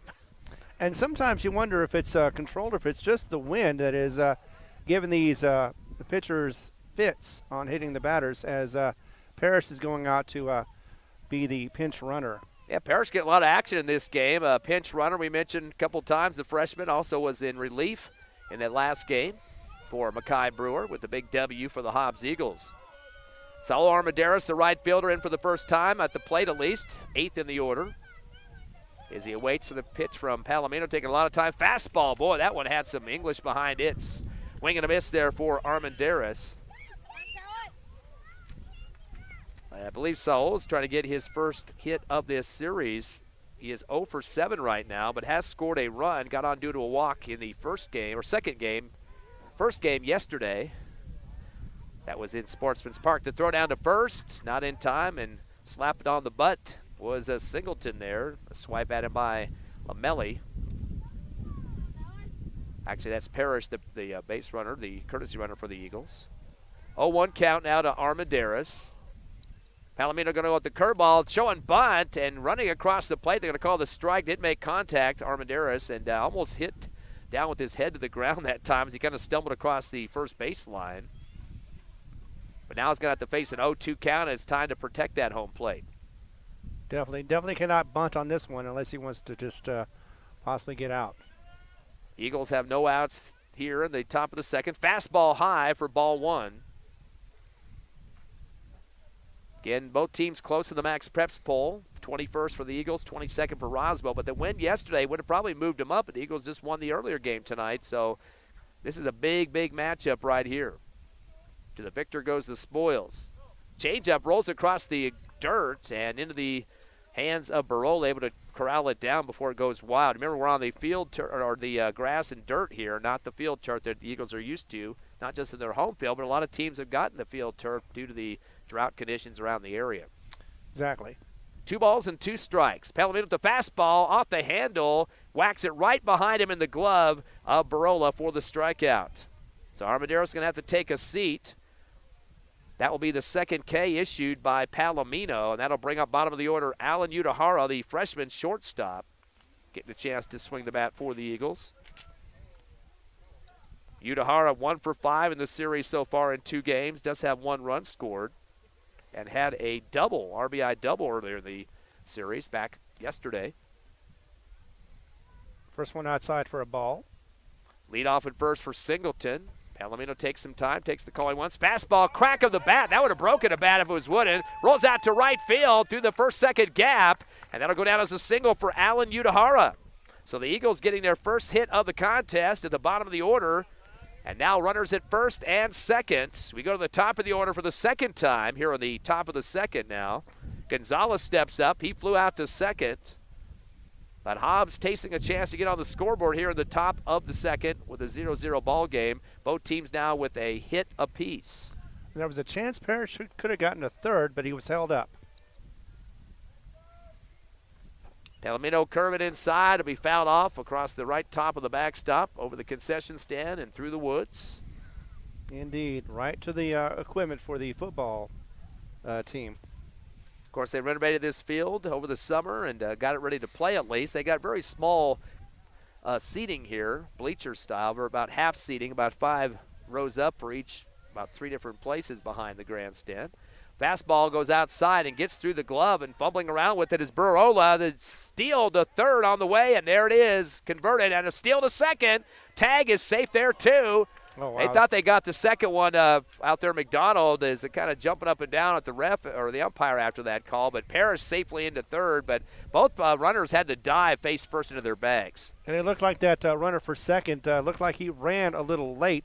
In fact, right now, there's going to be a little conference on the mound to make sure that everybody's on the right page. Oh, yeah, we got Coach Lujan stepping out to talk to the umpire. The catcher Barola out to talk to Palomino, his pitcher. And they had a protest in the first, not really a protest, a discussion in the first game where there was a tag also, and he was talking about missing the shoulder or whatever. But, it's pretty hard to tell from over here in the dugout what happened at second base. So looks like Coach Lujan just had a question, and now he's going to exit the field.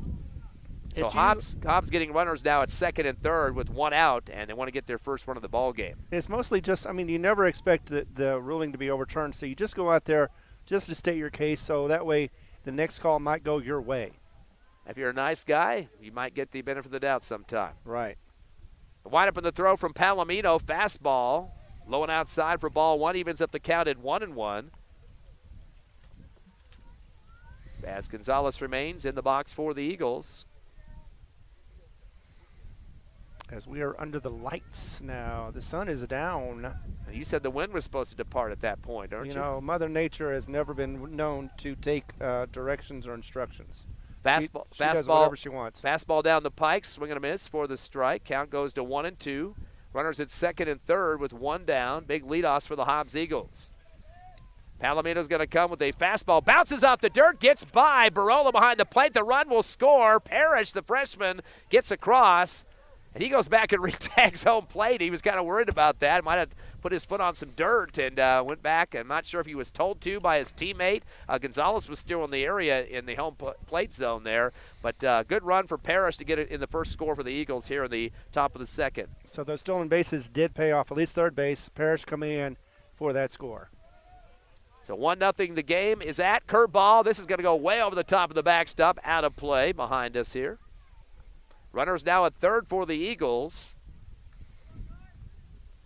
And a 1-0 ball game here in the top of the second. We are slated for 7 here in game 2 of today, third game of the series between these two teams. 2 balls and 2 strikes. Palomino come with a curveball low and outside once again, and sliding over to the right is Barola. And that will be considered a walk as they will send Gonzalez taking the jog off to first. So 4 walks now for the Eagles to get on base. And Josiah Martinez will step in, the lefty with a walk back in the first inning. He was the first walk of the game for the Eagles. Yeah, players on first and third.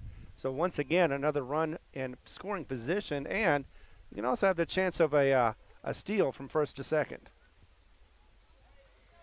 Hobbs with 2 more series left in the district. Of course, Clovis next week and Carlsbad, 3 games apiece. Palomino looking back at first, fires the fastball. This is going out toward the right center field, towards the wall, and it's going to be all the way to the back of it. A one-hand over-the-shoulder catch made by Toscano, but that will send a run home, a sac fly for Josiah Martinez, and the score for the Eagles. And that'll be Utahara getting across for the run. So very nice, even though it was a sacrifice fly. It was all the way back to the warning track, looked like. Just didn't have enough ump to get into it, even though the wind was going with it.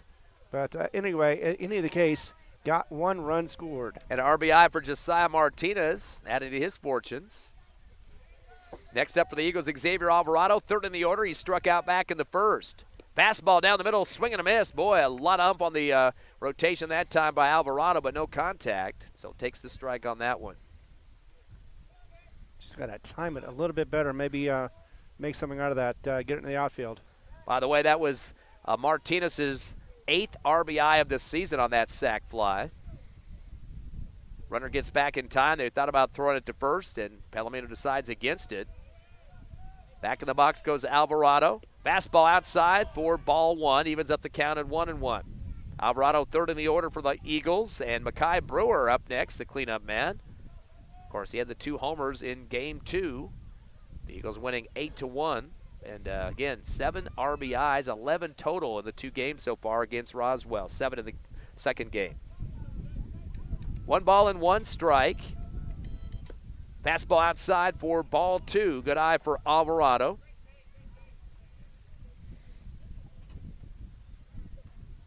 Of course, their foe Carlsbad at number 4 in the Max Preps poll, so definitely going to be a tough cookie to have to take on to finish up the district schedule this year. Fastball hits low and bounces off the plate, scooped up by Barola. Count goes to 3-1 on the ball. Of course, Clovis is still hovering up higher up in the Max Preps poll than they're used to. I think they're at, 19th or something, I believe. Maybe a little bit higher than that, but above Hobbs and Roswell. Fastball outside. The steal is on to second. The ball hits the second bag off the throw from Barola and rolls out. And they're going to go ahead and call the walk as well, as Alvarado will get a chance to run off to first. And also the steal for Gonzalez to get to second. And now stepping into the box will be Makai Brewer. He walked back in the first inning. It's 2-0. Your Hobbs Eagles have put 2 across the plate here in the top of the second. Palomino takes a quick couple of looks back at second for the runner. Fastball is going to be smacked out to right field on the ground, and that should be at least possibly an RBI single. The run is coming home, and they do score. RBI single for Makai Brewer. And the Hobbs Eagles now 3-0 in this ball game. As coming across the home plate was Gonzalez. And a time is called by the umpire. Major Bird up next. So Makai Brewer now 1 for 1 with the RBI single, also a walk. That's 8 RBIs for Brewer in game 2 and 3 together. Bird has one of the 4 walks so far in this game. Palomino with the fastball outside off the chest protector of Barola behind the plate. Able to track it down. Runners at first and third for the Eagles with 2 outs. Yes, they are. And, this is an exciting time for the Eagles right now. They're making their most of this inning, and hopefully they'll continue doing that throughout this game. That's with 2 outs, too. A fastball down the middle as Bird watched it and kind of chopped at the home plate after the pitch went through. So he thought he could have had a good contact on that one if he would have tried one, but instead made a big hole in the home plate with the lumberjack bat. And Hobbs has been having some better results after 2 outs, which is unusual, but they've been making the most of it. Fastball hits low again, and saving it is Barola. 2 balls and 1 strike now. Good eye for Bird to get the heck out of the way there as a submarine pitch coming across. Still a 3-0 ball game. Eagles up here in the top of the second. Runners at first and third. Palomino turns and fires a fastball. Swing and a miss for Bird. Yeah, we were hoping the wind would die down. Instead, I think it's just gotten some revenge, and it's definitely blowing at full tilt right now. At the wrong time as the Eagles are at the plate. Bird trying to get his first hit of the series, and a fastball gets a piece of the bat, sails the middle of the backstop, so he stays alive with a 2-2 count. Well, the good news is it's blowing out, so if he gets it just at the right angle, it could carry that ball and be out of this ballpark. Back in the box goes Bird as Palomino faces him down. Also looks at first to check out Brewer. Fastball again, the same location. Doesn't clear the backstop this time. Hits the top of it on the middle support. Bounces back down to the grass area as Johnson, the DH, is going to pick it up. He's in the batting circle for the Hobbs Eagles, getting ready to come up here pretty quickly. Getting him warmed up as he keeps chasing or having to get those foul balls. As long as the Hobbs Eagles stay alive with these 2 outs, he might get a chance to get up there. 2 balls and 2 strikes. Fastball high. The steal is on. Brewer's going to make it to second, and no problem whatsoever. Yeah, nobody there, so didn't even need to slide. And Barillo actually thought, I think he already knew there was nobody going to be there because he just kind of looked down at the ground, didn't even think about throwing it to second. So a steal for Brewer, but on base twice so far. 2 balls and 2 strikes. Palomino facing Bird. The windup of the throw, fastball low, and he tried to get on it, but he lost control. Got a piece, dropped third strike. The throw to first in time, and unfortunately that will stop the run scoring for Alvarado on the 3rd strike drop ball. So Bird will strike out, but the Hobbs Eagles do manage to get 1 hit. They get 3 runs that come across, and they're going to leave 2 on base. Your score 3-0 as we head to the bottom of the second. Listening to Hobbs Eagle Baseball live on HobbsAmerica.com, YouTube, and the Cool 95.7 Facebook page.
Hobbs Eagles lead 3-0 heading to the bottom of the second here in Roswell.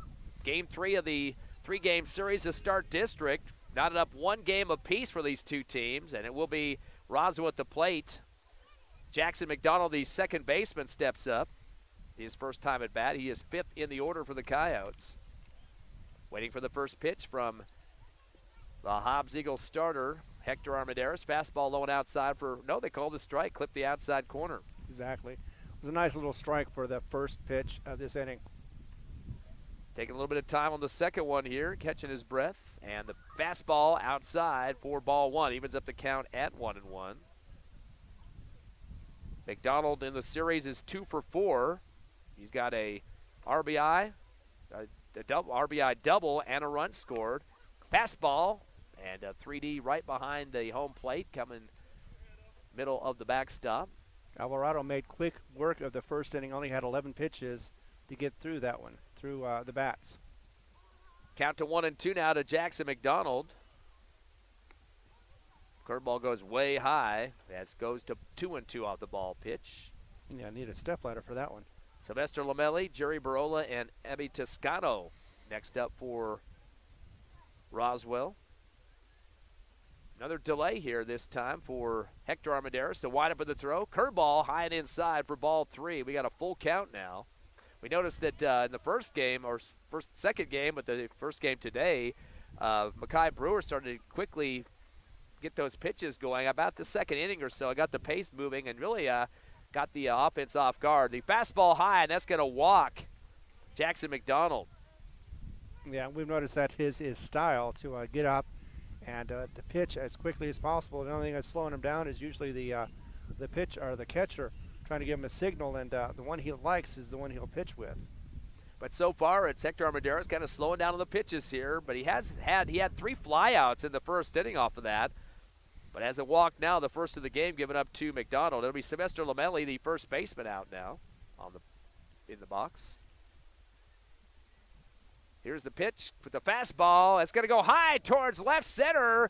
Backpedaling towards the wall. And the one-handed catch pulled down for the Eagles for the out. Brewer had to backpedal a little bit. I don't think there's actually a warning track out there, but if there was, he'd be pretty much close to it. Exactly. It looked like he was just close enough to the wall. Didn't look like he actually hit it, but very close before it could have been carried out. And the wind was blowing in the right direction almost to get that ball to be carried over the wall. Lamelli had only had 1 hit prior to that, which was an RBI single, but he has to sit down on the fly out to center. So 1 down for the Coyotes. Coming in now, Jerry Barola, the catcher, at least in this game. Fastball high, and Singleton popped up from behind the plate and looked like he was going to fire to first, but decided against it. Pitch called a ball on that one. Of course, Barola had the winning home run yesterday in the win, 9-8 for Roswell in Hobbs. He's 3 of 7 for the doubleheader. Fastball outside for the ball, goes to a 2-0. So 3 for 7 at the plate in 2 games. Has a RBI double, also had a home run, as we mentioned, and 3 runs scored. So he definitely's done some production for Roswell. Plays basketball for their varsity team as well. Curveball inside. This is going to get jacked up over towards the left grandstand. It might stay in play for at least a foul attempt catch, but it looks like it stayed inside the netting, but too close for comfort there as Singleton ran off to the left to try to make a catch near the Hobbs Eagle dugout, but I think his head would have gone into the netting, and he would have been like a well in the ocean at that point, being brought down by the hunter. Yeah, but netted nonetheless. He did try his best to get that ball, but just could not get the angle. 2 balls and a strike to Jerry Barola with 1 down for the Coyotes. Runner at first. Getting on due to a walk is McDonald. The windup of the throw. Fastball, swing and a miss for Barola. That was a nasty one coming across that time from Hector Armendariz. Barola was the one that hit the home run yesterday, right, that gave Roswell their victory. Hobbs did have a chance to get to the plate after that, but they could not get anything converted. 2-1 pitch, curveball high. The steal is on to McDonald, diving into second with the feet first, and he's able to get there in time. So the steal converted is a throw coming from behind home plate from Singleton, and does get it out there in the vicinity of Gonzalez at second, but in time is McDonald with the steal. 3 balls and a strike now to Barola. Looking back to second is Armendariz. Checking the runner. Turns and fires the fastball. Swing and a miss for Barola. That's going to sit him down on the K. And that will be the first strikeout against the Coyotes in this ball game to out number 2 now. But the runner at second trying to get something going for the Coyotes. They trail the Eagles 3-0 here in the bottom of the second. Give you an update on the Carlsbad-Clovis matchup. They have been swept, Clovis has. The final was 6-0. So Carlsbad did it in style, was able to shut down Clovis on that one. And now Clovis is 0-3 in the district. Carlsbad, of course, 3-0.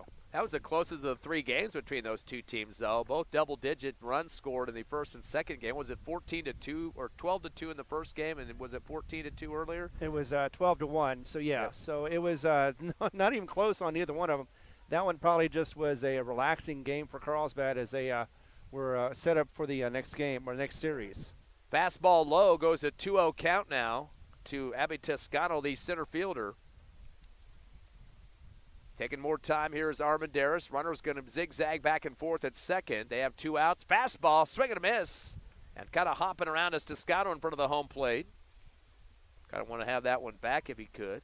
I don't think the runner realizes that there's nobody around the base, and so if they do throw to second, there's nobody there to catch it. Toscano 0 for 2 in the series so far. Hasn't had a lot of time at bat. Does have 1 run to score, though.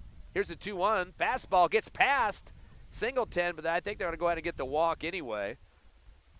Actually might have hit the batter, because if that would have been a wild throw, That should have been a chance for the runner to advance, but I think he got hit by the pitch, did Toscano. Because he's rubbing his arm, so that would obviously mean that, he was grazed by the pitch. Because a bad pitch on a walk situation, they would have let that go through, and they would have seen what the runners could do on the bases. That would have been a wild pitch. So Right. But Exactly. it was called dead. And I thought it was only 2 balls, but I could have been wrong about that too. So that'll be a freebie given to first on the hit by a pitch for Toscano. Palomino comes in now, the pitcher. Takes the first pitch low, fastball, and Singleton throws it over to Bourbon through his legs at third. That thing hit the dirt. Another run is trying to come across to third, and they get the out there. They think they're going to count the run that came home first because the second attempt for a steal. Yes. Yeah, they do count the first run. So that's McDonald that gets home. But the Eagles get the tag out at third. So that will end the inning. But the Eagles did give up 1 run on that one. No hits. They leave 1 on base as we head to the top of the third. Eagles up 3-1 over Roswell. We'll be back in 60 seconds on the Hobbs Eagle Network.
Hobbs Eagles lead 3-1 as we go to the top of the third. Slated for 7, third game of the series. Hobbs and Roswell.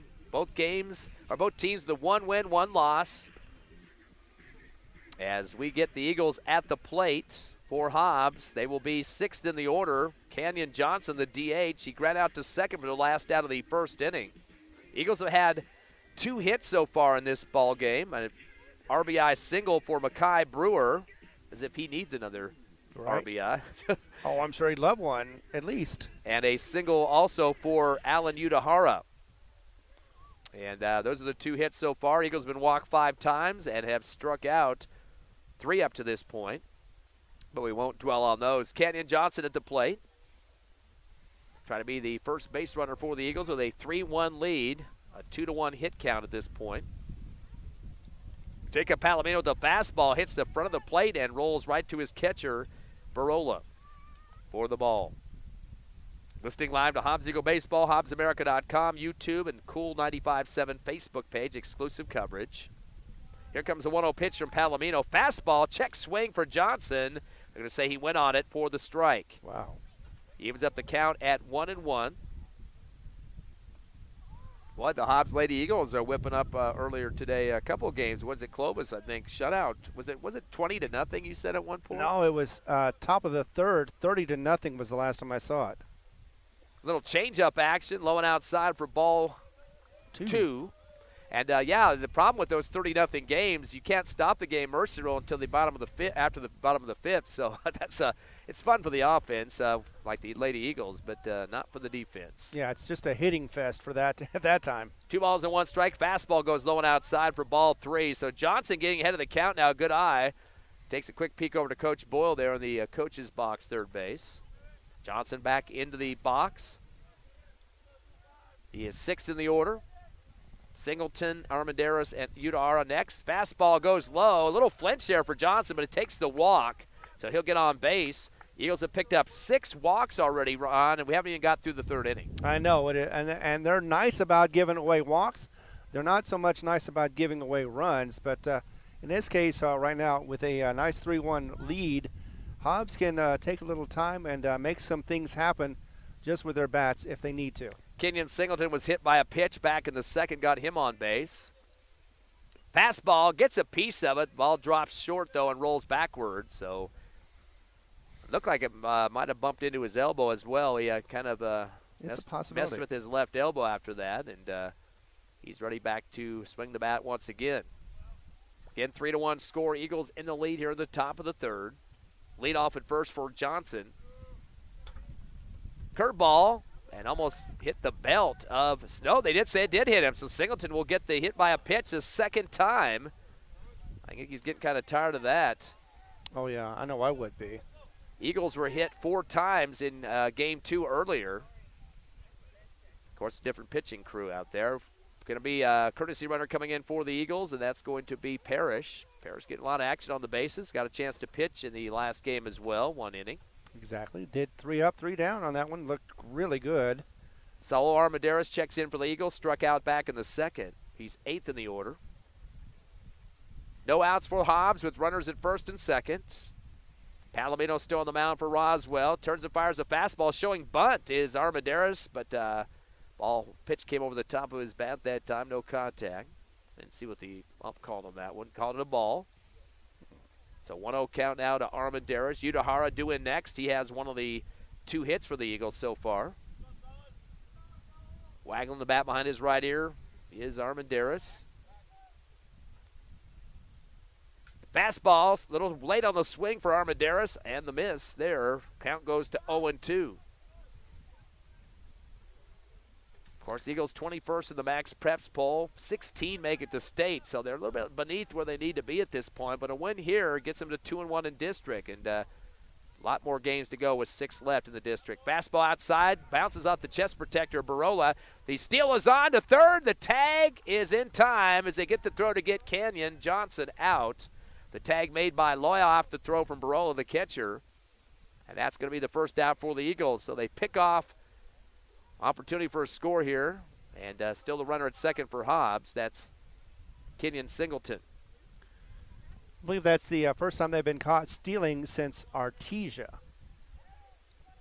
Take your word for that one. Palomino turns and fires the fastball low again off the knee of Barola. This time they're going to hold the runner. They don't want to have a double outs back-to-back from the running standpoint. Singleton to get back to second. No, that would definitely hurt their cause at this point. So umpire, doing the Richard Nixon impersonation right there. Yeah, the umpire had pulled up 2 fingers on each hand there and called time, but then he changed it to 2 fingers. So we got a 2-2 count. He's trying to correct the scoreboard. He's got a full count, and they're changing it now. Right. 2 balls and 2 strikes to Saul Armendariz. As Palomino looks back at second to check the runner. Fastball, swing and a miss, and that'll be strike 3. That's the second K now for Armendariz, and a total of 4 Ks issued by Palomino. Just not able to connect with the ball, Hobbs is, and that's one of the things they need to work on to be able to get more runs generated. Alan Udahara, the single back in the second. Palomino's going to stall it up a little bit, throws the fastball off the handle, going to go over the top of the backstop and out of play in foul territory. Yep, to the track. Trying to straighten that one out just a bit. Eagles came into the games today averaging 7 runs a contest, or excuse me, 5.2 runs a contest, but giving up 9.6. So they're definitely in a little deficit there. Roswell averaging 7 runs and giving up 6.8. So they're a little bit ahead of the game. A wild pitch going to bounce over the top of Barola behind the plate, and that will give a chance for the Eagles to get their courtesy runner to third. That's Parrish. Yes, and now he's in 90 feet from the home plate. Another score could definitely make Hobbs' night a little easier. Eagles went 4-10 against the 5A up until this game. Make it 5-10 after beating Roswell earlier tonight. Roswell 2-7 against the 5A. Fastball down the middle for the strike. As Udahara watches that one to get the count to 1-1. The Eagles facing with 2 outs, but a runner at third is Parrish, the courtesy runner. Big deep breath here for Palomino. The windup and the throw. Fastball, hard smack out to left. It's going to roll, and that'll be an RBI single for Alan Udahara. Nice hit, too. Actually, was that Parrish that came home on that one, I believe? Yes, there's Parrish right there. Number 7. I believe is that his second? I think that's his second run because he was in earlier in the game. Yes. So that's his second run of courtesy running for the Eagles. So having a good night all around for the freshman. 4-1 your score. Hobbs up by 3 and still with the 2 outs there. Big leadoff at first for Udahara after that single. Curveball inside. This one going to shallow center. It's going to get past the center fielder, Tescana. That's going to be at least a double, and they're going to send it home. That'll be an RBI triple now, as extending some fast feet there. Going to be a triple for the Eagles. And that is Gonzalez that picks it up for the Eagles. RBI triple. And both Hobbs Eagle runners, they got on their horses and they were going as fast as they could. And, yeah, you thought it was going to be a double. He ended up stretching it out to a triple. Yeah, I said RBI triple. I meant 2 RBI triple for Gonzalez. Or is that just one? One. Yep. But nevertheless, got that score in. So 5-1 now is the score. A 4-run lead for the Hobbs Eagles, with Gonzalez at 2 RBI or 1 RBI triple. And now it's going to be Martinez at the plate. Got a walk and a sack ribby earlier. Runner at third. Fastball outside for the ball. Eagles have had leads in both games that we've seen, the first game and the second game. And the second game they held on to win 8-1, thankfully. Of course, yesterday was a 6-run comeback in the 6th inning for Roswell. Curveball outside for ball 2. And the other thing notable is so far they've had 4 hits in this game. They're doing much better than they did in the last game when they had, 4 total in the game? 5 total in the game. Still, doing better so far after just 3 innings. Martinez showing stick here, or should I say metal bat, right. As pulled out of the shot for a bunt, and gets the call outside too, so that'll give him a walk instead. 2 walks already for Josiah Martinez, and of course he's going to take the jog down to first base. That's going to bring up Xavier Alvarado. He's 0 for 1 with the strikeout, but did get on due to a walk in his second at bat. Time called. Pitching coach coming out for Roswell. Take a quick 60-second break. Hobbs Eagles up 5-1 over Roswell. We'll be back in 1 minute.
After a timeout, no pitching change for Roswell. Hobbs up 5-1 with 2 outs. Fastball outside, and losing the ball after he came up with it was Barola.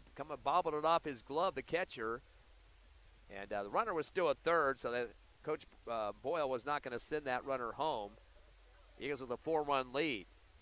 0-1 count now to Alvarado.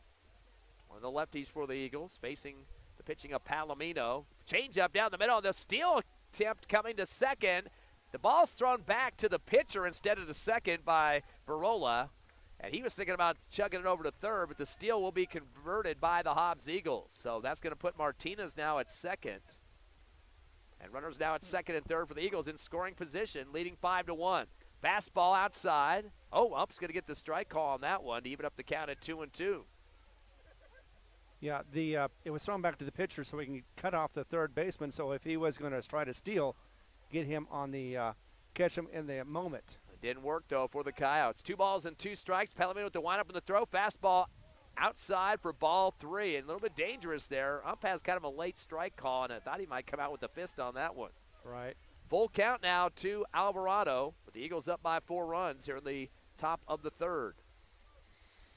Palomino taking a little bit more time with big leadoffs for the Eagles at second and third.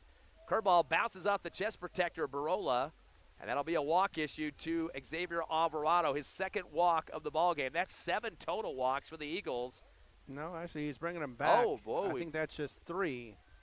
Yep, he thought he had got the walk there. He's got a big chain necklace hanging out on his shirt right now, and usually they can make him put those underneath their jersey. But regardless, a 3-2 count now, full count to Alvarado. So they erased the walk, and gonna have to swing the bat here. Curveball inside. Ooh, that ball was beneath the knee, and they called the strikeout on that one. Low pitch, but Alvarado's going to go down on a K on that. It's his second K of the ball game. That's going to be the 5th K issued by Palomino on out number 3. Boy, low pitch on that one. Yes. Still a 5-1 lead, though, for the Eagles. They do get a couple of hits, leave a couple on base, and we're going to go to the bottom of the 3rd. Hobbs up by 4, 5-1 over Roswell. Back in 60 seconds on the Hobbs Eagle Network.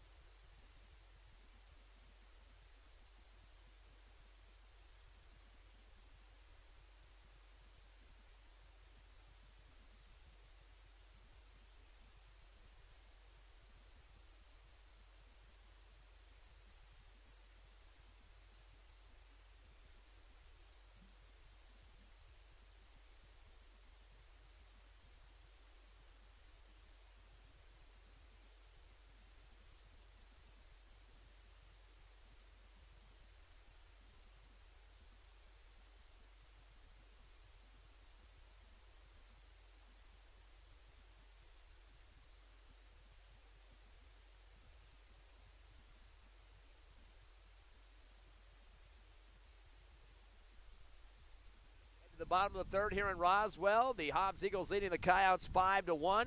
Roswell coming to the plate so far offensively. The Eagles have picked up 4 hits and multiples for Alan Udahara. He's 2 for 2. He's got 2 singles. One of those an RBI, has scored 2 runs so far. Gonzalez has an RBI triple, and Makai Brewer with an RBI single. So 3 hitters so far for the Eagles. They've also picked up 7 walks and have been struck out 5 times. Roswell, only with 1 hit so far. That's a single from Eli Lynn. They have been walked once and were hit by a pitch once. So they've been on base 3 times so far, but they trail 5-1. Jacob Palomino, the pitcher's back up. He was up the last inning. Remained at the plate. Fastball down low for ball 1 for Palomino. 4-run lead for the Eagles. Fastball down low for ball 2, and right between the legs there for the pitch down low for Singleton, able to corral it the best he could. Palomino is 1 for 4 in the series so far. Has 1 single. Little delay here for Hector Armendariz on the mound. The windup of the throw, fastball, and it's going to go foul. Hits hard off the chain link fence off to the left of the Hobbs Eagle dugout. Can hear metal getting sprung there. Making contact, a 2-1 count now to Palomino. 8th in the order for the Coyotes. Armendariz got the fastball high, got loose of that one, and pulling down is Singleton. Count goes to 3-1. Listening live to Hobbs Eagle Baseball on HobbsAmerica.com, YouTube, and the Cool 95.7 Facebook page. Here's the 3-1 pitch, fastball. High shot. It's going to look like it might curve to left foul territory, but the Eagles got 3 players over there. Meeting of the minds, and it drops in between all 3 of them. They had Martinez in left field, chasing out their Major Bird from 3rd, and also getting some shortstop help from Udahara. And they all came in like a tea party, and then the ball went right in the middle of them. Exactly. Could not figure out where the trajectory was going to go.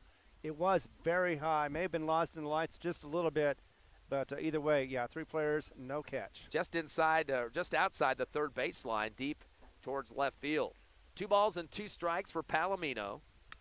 Curveball again. This one a bit more centered out to left center. It's going to have some more air near the fence. And, boy, a leaping catch near the wall. And, boy, the catch is made from the left fielder, Martinez. He kind of leaped in front of his teammate out there, Brewer, from the center. He was sprinting over towards left to help out, and Martinez just kind of jumped over the top of him and pulled that down near the fence. It was getting pretty close out there, Ron. It was, but it was right place, right time for him, and definitely got the catch. Made it look very easy, and then just threw it into the infield. So 1 out now for Roswell. Bottom of the order, or top of the order, I should say, is Loya. He started off the game with a fly to right. Back the first two contacts were to the right field. This one's a knuckler. The curveball inside going to sail down that foul left fence as it'll take a roll.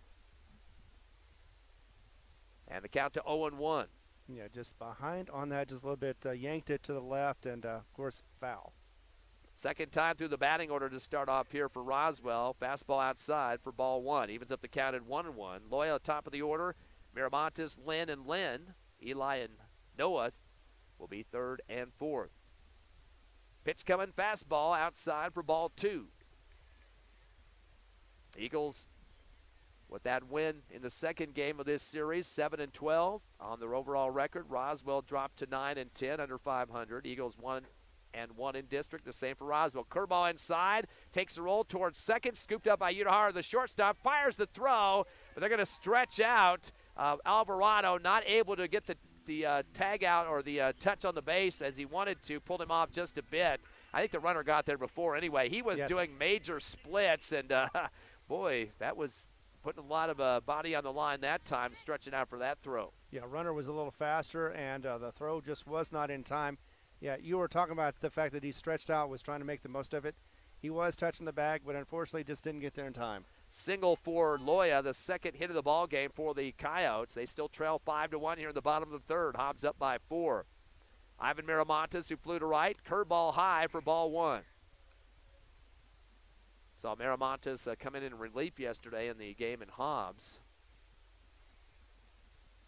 Yeah. Back into the box he goes. He's got a runner at first, just one out for the Coyotes. Hector Armendariz, a fastball, throw down to first, the dive, and they're going to say he was safe as going face first was Loya. Getting close to the tag of Alvarado that time, and a beautiful throw to first. It was a great throw to first, just wasn't in time, and the runner was had his head on a swivel, was able to get back to the first base on time. That throw coming from Singleton, the catcher behind home plate for the Eagles. 1-1 strike to Miramontes. Armendariz, a fastball. This is getting in the second, third gap. Roll out to left field for the single. Back-to-back singles now for the Roswell Coyotes, trying to get back in this ball game, down 5-1. And we talked about it yesterday. That is his bread and butter. He was hitting that up the gap every time when he was making some noise. This time he does it again and gets on first base. Yeah, we saw a ton of those in that game yesterday at Sportsman's Park. Right between second and third, that was a hot spot for Roswell, and they got their 15 hits. Yeah, definitely for Miramontes, and he did it once again. Eli Lynn, third in the order for the Coyotes. He got a single back in the first hit of the ball game for the Coyotes. Waggling that bat on the right ear. Runners at first and second with one out. Armendariz going to look back at second, turn and fire the fastball. This one's going to go on the third base line into left field. The ump going to let it go or not? Coach Lujan wanted it to be called fair, right. But now the umpire not going to oblige him on that one. It's going to be called back on the foul ball. But boy, a good zing on the contact there for Lynn. That means Major Bird better be ready over there at third base. Exactly, and it looked very close to being fair. But luckily for us, the Eagles, it was a foul ball. Lynn back in the box now. Slow it down a little bit as Hector Armendariz on the mound. Knows there's two runners on. Comes off the rubber and act like he was going to throw to second, but Gonzalez had other plans. He stayed away from the second bag, and holding onto the ball was Armendariz. Gonzalez runs back to second now and not going to take the throw again. Curveball, golf swing, going to take a roll through short. Udahara couldn't get the backhand on it. That will score right, an RBI single to throw to home over the head of Singleton. Hits the back wall. And that will be an RBI single converted by Eli Lynn. Yep, and luckily it was converted only to a single run because it did go past the catcher, as you said, went into the backstop and was corralled by the pitcher who stopped the advancement of the third base runner. Could have easily gotten home if the circumstances were correct. Isaac Loya, the score for Roswell, they're now 5-2. In the bottom of the third. Both teams with 4 hits apiece. Have been 3 singles back-to-back-to-back for Roswell here in the third. Roswell doubling up on their hits from the last game. Noah Lynn flew to right, back in the first with a final out. Takes a curveball inside and tries to pull his chest and elbows away from that one and picks up the ball. Runners at second and third for the Coyotes. The tying run at the plate is Lynn. One out. Fastball off the end of the bat. Goes to short once again, picked up by Udahara. Fires at first, a low shot. Had to be batted down, almost hit the face of Alvarado there at first and just kind of swatted it down. He was worried it was going to go wild on that one and just try to knock it down on the ground, at least have a chance to pull it away. And unfortunately, some of these times when you try to throw to first, it gets away from you. That time, though, the first baseman was able to get it in front of him, able to stop it from going wild and stopping the third base from scoring. However, they did get a score to run. Yeah, they're going to call that a hit. The official score is giving a hit to Lynn. So now 4 singles in a row. And see Coach Boyle kind of kicking the fence a little bit. I think he's getting a little bit nervous here with a 5-3 ball game. Fastball down the pike, swing and a miss for Jackson McDonald now in the box. He walked back in the second inning, had a stolen base, also scored a run. So a 2-run lead now for the Eagles with just 1 out. Runners at first and third. There comes Armendariz. Fastball.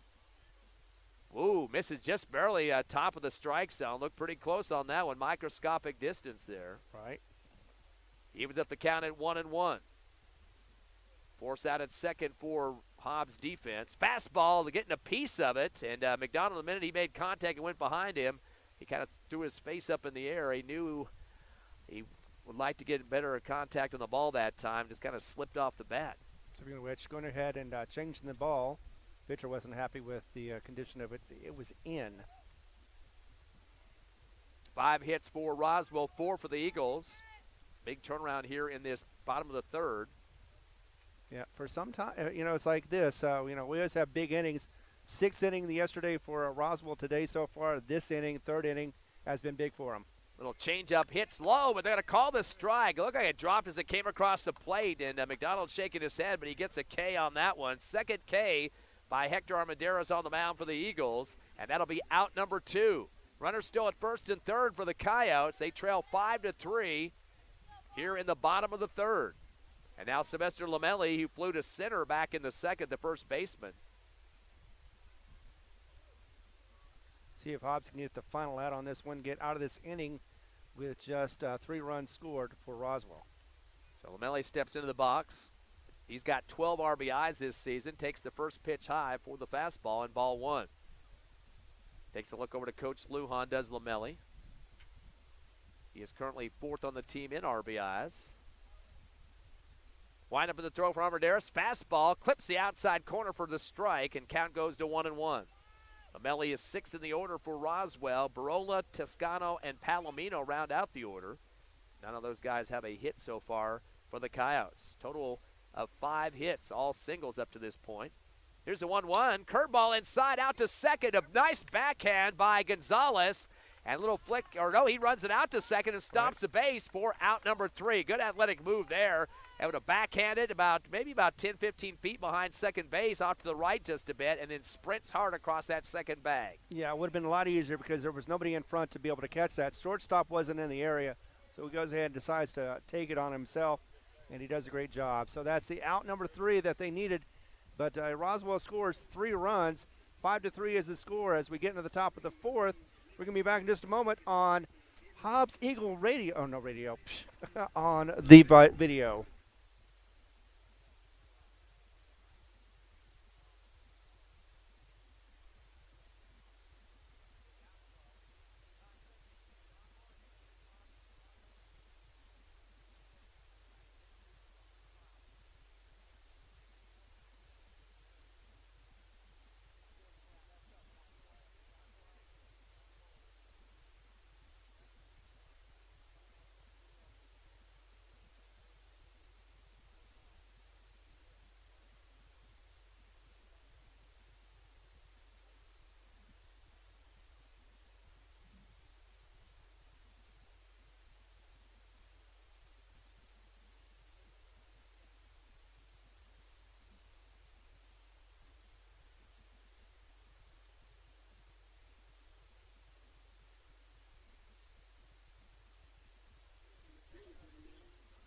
5-3 ball game, getting tighter here, top of the 4th. Eagles going to be back at the plate, but 4 singles in a row by Roswell. And Hector Armendariz on the mound, finally getting out of that deadly inning, and they left a couple on, but started to mount some hits there. 5 total on the game for Roswell, 4 for the Hobbs Eagles. Hopefully the bats will get going here I wouldn't be too safe with this 5-3 lead at this point. These games have been too close so far. I mean, yeah, we thought about just yesterday for a fact that we thought, no, you know what?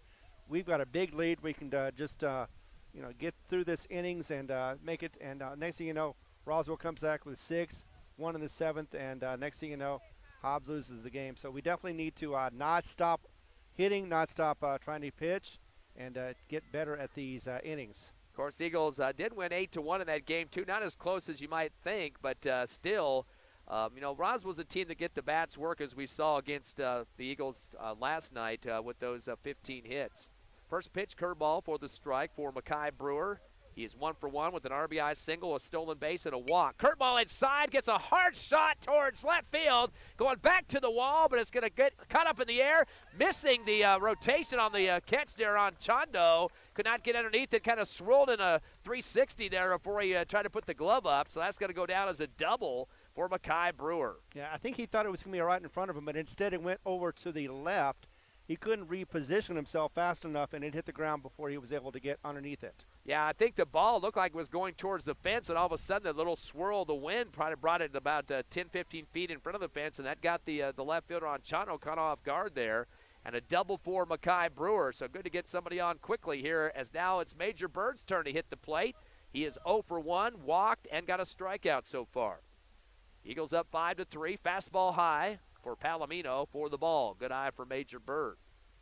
Yes, he's always good when he's on bat. Should mention the Eagles have the 5th highest strength of schedule in 5A baseball this year, so they're definitely showing something at 10+. Roswell has only a 2 strength of schedule, so they've been playing mostly 4A games. Fastball down low. They're going to call the strike low in the strike zone for Bird. Count goes to 1-1. So Hobbs playing some tough teams, 5 in the top 10. Wins against Los Lunas and Las Cruces in the top 10 could help them in the playoff situation later on. 1-1 pitch, curveball. This is going to go towards the Hobbs Eagle dugout and hits the chain link fence. I think he might have put a hole in the fence there. We are also talking about the fact that we beat a couple of district or possible district champions, and that will definitely help the cause for the Hobbs Eagles. Yeah, Las Cruces could possibly win their district. Los Lunas has a shot at winning their district, and then some 4A teams too. It doesn't matter what division. Artesia in contention in their district. A couple other teams as well. 1 ball and 2 strikes as Palomino continues to face Bird. Time called as both players retract. Hobbs got the runner at second. Mackay Bird. Or Mackay, I always do that. Mackay Brewer. Got to get rid of those B's on their last names there. Right. Or at least one of them. It's a major problem sometimes. Palomino staring back at Brewer at second. Turns and fires the curveball. This one's going to get yanked foul left over the Hobbs Eagle dugout and out of play. He was really early on that one. Just if he lines that up, that could be going into the outfield, maybe even out of the park. 1 ball and 2 strikes now to Major Bird. I wonder if Hannah Souter's listening closely. I know she's got a connection to Major Bird. I don't see her in the park here on the away game. No, she's at the game last night. Curveball inside. Hard shot toward right center, towards the wall. But over the shoulder catch made by Toscano. The runners go to advance to third. And that puts Brewer on third base. So it does advance to third, but yeah, it doesn't. Doesn't help his hitting average, but it does get some movement going. So runner at third now in scoring position for the Eagles. Definitely would like to add on to the 2-run lead. I think there was a time call. They were asking the umpire if he touched the bag, or are they going to send Brewer out here? Brewer's walking off towards the dugout. I'm not sure they're going to say he tagged up and was able to advance to third on that one. Yep, he's leaving the field. I was wondering about that because it looked like he just shot out. Man, he was all the way to third. It was like, wait a second, the ball was in the air still a little bit. But so I don't know. Guess they must have called him out on that one for not touching up, and then he could have tried to steal after that. But exactly, because he looked like he was halfway there. He didn't tag back when the catch was made. That was the problem. Curveball inside to go off the bat of Bird, dropped to the right of second, fumbled, and that's going to be enough time, and a bad throw behind first base. And I'm going to have to go with an error on that one because that should have been handled at second by McDonald, but he bobbled it, hit the dirt, and it was in between first and second on that play. Yep. So an error. Let's get the error for error for McDonald Johnson on that one, and that will bring up next to the plate. That was Johnson, the DH, getting on base after the error. And needed a little bit of help, too. He's not the fastest runner out there, but he is a good hitter. So Kenyon Singleton now, he's been hit twice by pitches, so he's getting sick of getting the black and blue. Fastball, swing and a miss for Singleton. Of course, he has a couple of home runs to his name as well. So that'll be Johnson at first. 2 outs here in the top of the 4th. Hobbs up 5-3 over Roswell. Palomino gone the distance so far for Roswell. Fastball, swing and a miss for Singleton. A little late on the swing that time. Now the count to 0-2. I was going to say that Hobbs had 2 runs after getting 2 outs just in the last inning. I don't know if they can do it this time, but they'd love to try. Big leadoff for Kenyon Johnson. Get down in a good crouch there. He knows he's got 2 outs against this squad, though. Fastball, high in the air, is going to go curving towards left. Foul territory near the Hobbs Eagle dugout. Jumping over the fence and getting a glove on it momentarily. Heading out there quickly was Loya. Good effort there. Actually had the glove over the top of the fence. A lot of times those chain link fences have those pieces of metal sticking up there, and maybe you're going to get a spoke right through your wrist. Exactly. I would never want to try that, but I thought it was going to be further out. It seemed to be blowing back in. Almost playable, but not quite, luckily for Hobbs. Winds have died down quite considerably here in Roswell in this second game. Curveball inside, swing and a miss, and that'll be strike 3 and out number 3 for the Eagles for Kenyon Singleton. So the Eagles not able to put any runs across. Do get a hit for Mackay Brewer, a double. Unfortunately, didn't tag up on the attempted a steal there and ended up getting tagged or getting called out. And the Eagles do not get a run to come across. So Roswell getting a shot at trying to either tie or take a lead here at the bottom of the 4th. It's 5-3. Hobbs by 2. You're listening live to Hobbs Eagle Baseball on HobbsAmerica.com, YouTube, and the Cool 95.7 Facebook page.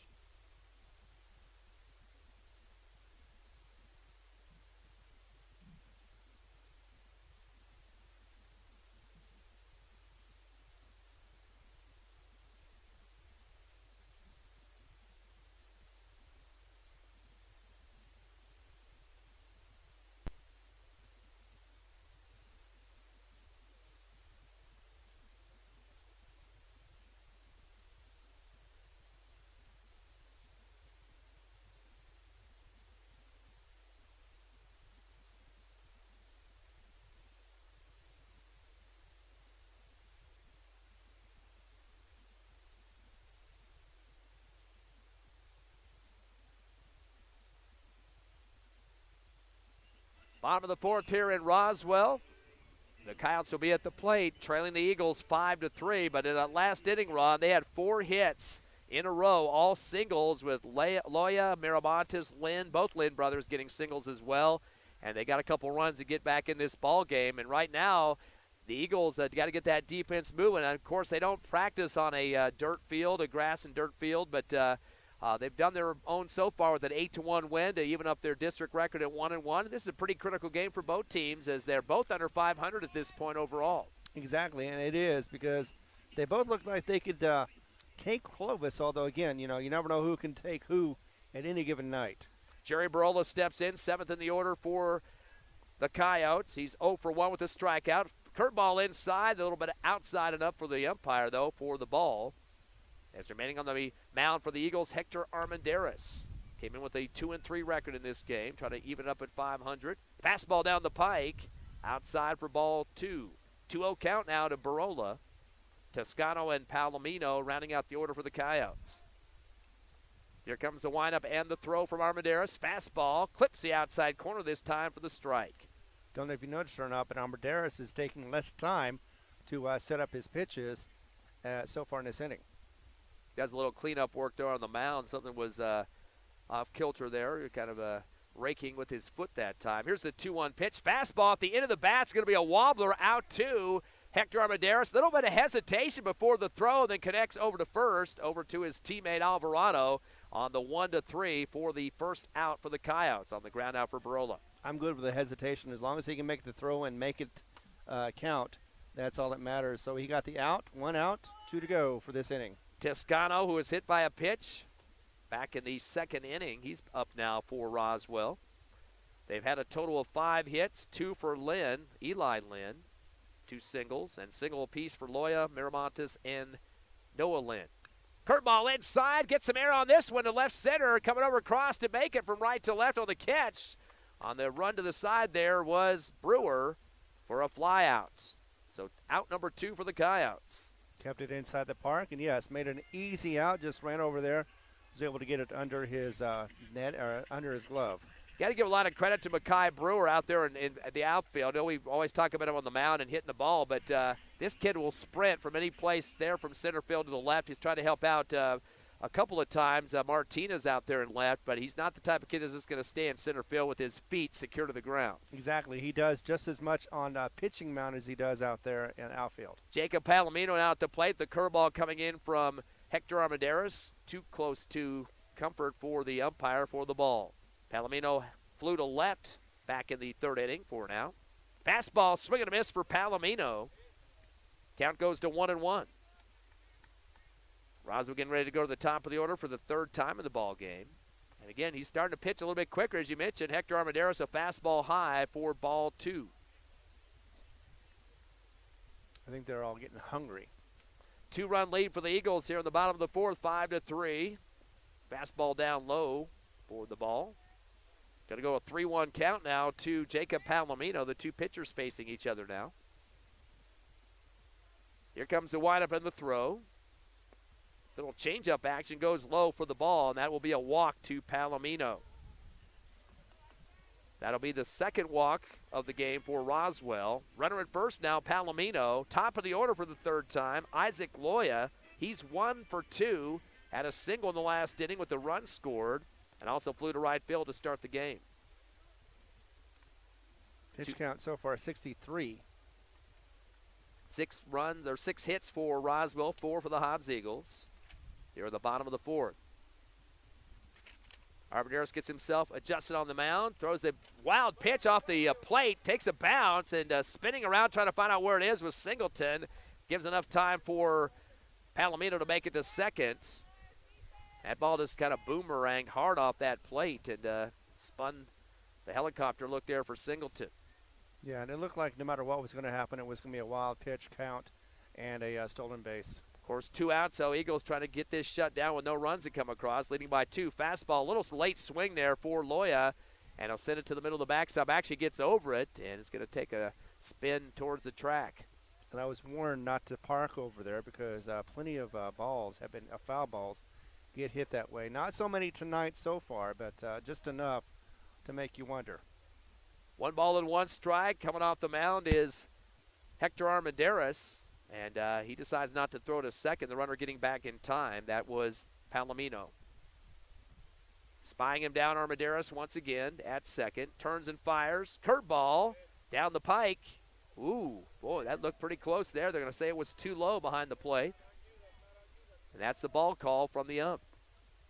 2-1 count to Loya. One of 4 players to get a single in the last inning in the 3rd. Bounces off the plate. Good job of protection there for Singleton to get his gear up in front to knock that ball down. Right. And keep it in play in front of the plate in case he had to throw somebody out on the bases. That would have been the 3rd out, too, if they get the tag. 5-3 game here in the bottom of the 4th in favor of the Eagles. Here comes a 3-1 pitch from Armendariz. Fastball. Clips it inside for the strike, and starting to go down the first baseline was Loyal, but slowly did that as he thought there was a chance that the umpire was going to bring him back, which he did. We got a full count now. Yeah, you know, you try to coax the umpire to get your call, but sometimes it doesn't quite work. So a full count now to Isaac Loya, top of the order for the Coyotes, down by 2. A little bit more of a delay this time for Armendariz. He checks the runner at second, turns and fires a fastball. Down the middle, swing and a miss. Haphazard swing for Loya. He's going to go down on a strikeout. That's going to be the 3rd K of the ball game for Hector Armendariz. So Roswell not able to get a hit in that bottom of the 4th. No runs come across. We head to the top of the 5th. Eagles going to try to add on to their 2-run lead, 5-3 over the Coyotes, back in 60 on the Hobbs Eagle Network.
Got a close one going on here in Roswell, 5-3. Hobbs leading by 2 runs over the Coyotes.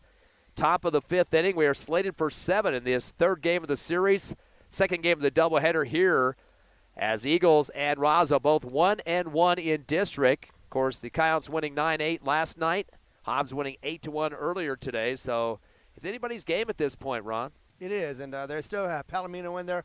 He has 96 pitches so far. He's looking pretty good. Not sure if he'll be able to make it through the next 2 innings, but I'm sure if he was asked, he'd say yes. He's definitely going to give it the old college try. I guarantee Ivan Miramontes would like to get him relieved as quick as possible. Miramontes, 1 of 2, a single and flew to right in his 2 at-bats so far.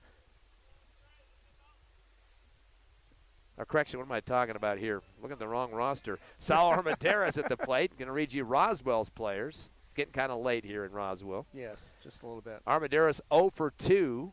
He got 2 strikeouts so far. Fastball comes high, and it's going to go towards right field, and it's going to start to curve on the foul territory. Did they make the catch out there? Yes, they did. Boy, a sprint going by Eli Lynn. Made the catch on the run, deep in the corner in foul territory right in the outfield. Big play for that for the first out on Armendariz. Yeah, another pop fly out for the Hobbs Eagles. So out 1, and now bottom of the order, Alan Udahara. He's 2 for 2. 2 singles, one of those an RBI single, and has scored 2 runs. So pretty potent offensive power at the bottom of the lineup for the Eagles right now. Fastball swing and a miss for Udahara. Of course, Gonzalez, Martinez, and Alvarado at the top of the order for the Eagles. Gonzalez picking up that RBI triple earlier. Udahara looking to increase his batting average. Curveball inside, brushing him back just a bit on the ball. Count goes to 1-1. 1 out for the Eagles here in the top of the 5th. Lead by 2. A little bit more time now taken for Palomino. Turns and fires the fastball down the pike for the strike. Keeping him guessing on the bat. Udahara is just wondering exactly where that ball is going to be, hoping he can get contact with it. Hobbs needs base runners to try to add on to the 2-run lead. Insurance runs here. Bouncer in front of the plate and gets past Barola, the catcher. And 2 balls now, even up count at 2-2. But with nobody on, it doesn't matter as much, so no panic. Carlsbad got their 3rd win of their series, and now they are 3-0 in district. Roswell, of course, 1-1. Eagles 1-1. Here's the windup in the throw. Fastball down the middle, and the strike 3. Gonzalez kind of hopped off the plate after that. Wasn't quite sure what the call was going to be, but he's going to go down on the K. And that will be the 7th strikeout for the pitcher, Jacob Palomino. Top of the order now for the 4th time for the Eagles. Gonzalez steps up.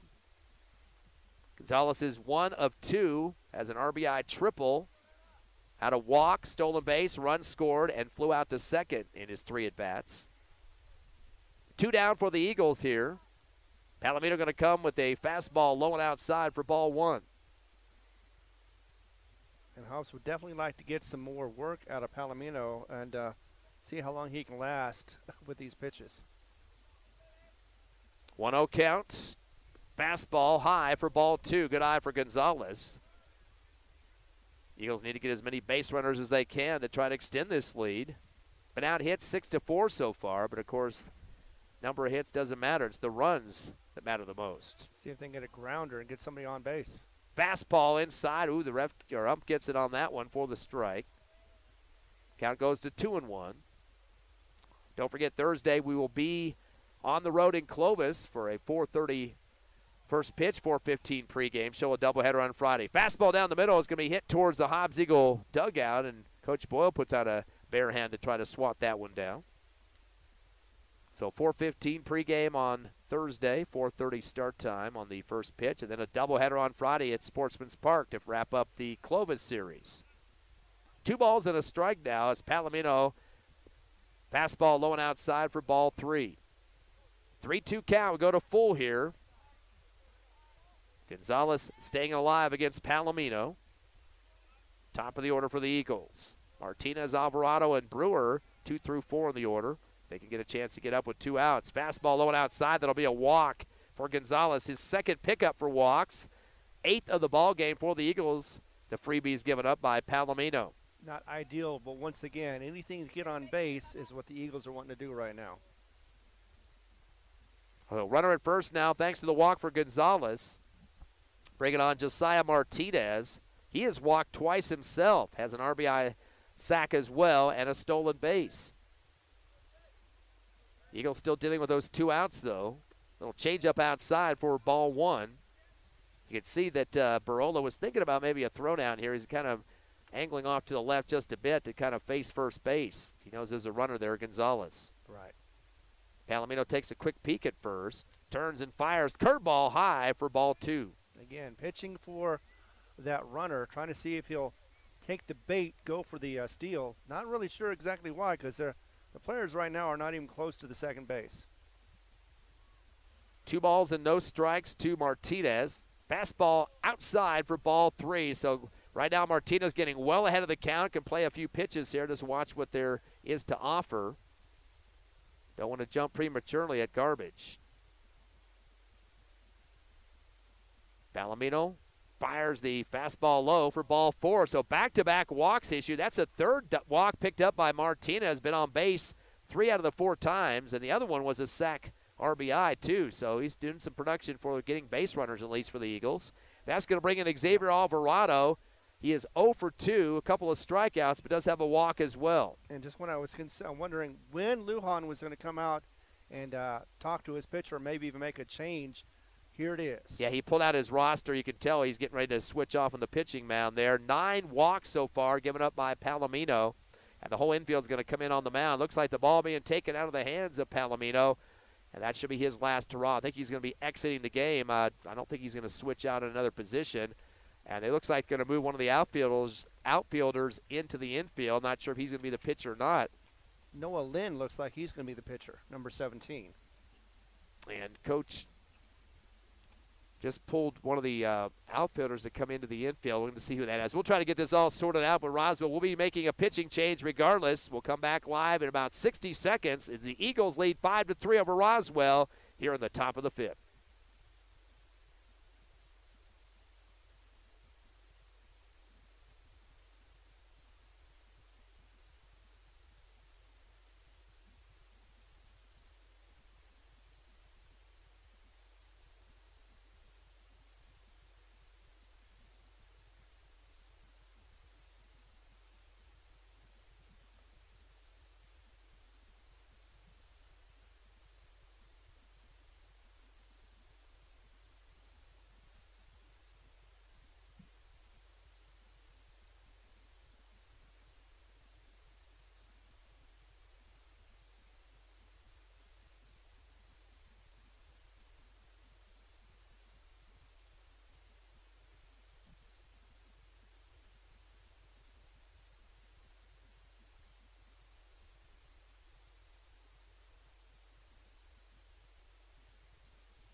Pitching change here in Roswell.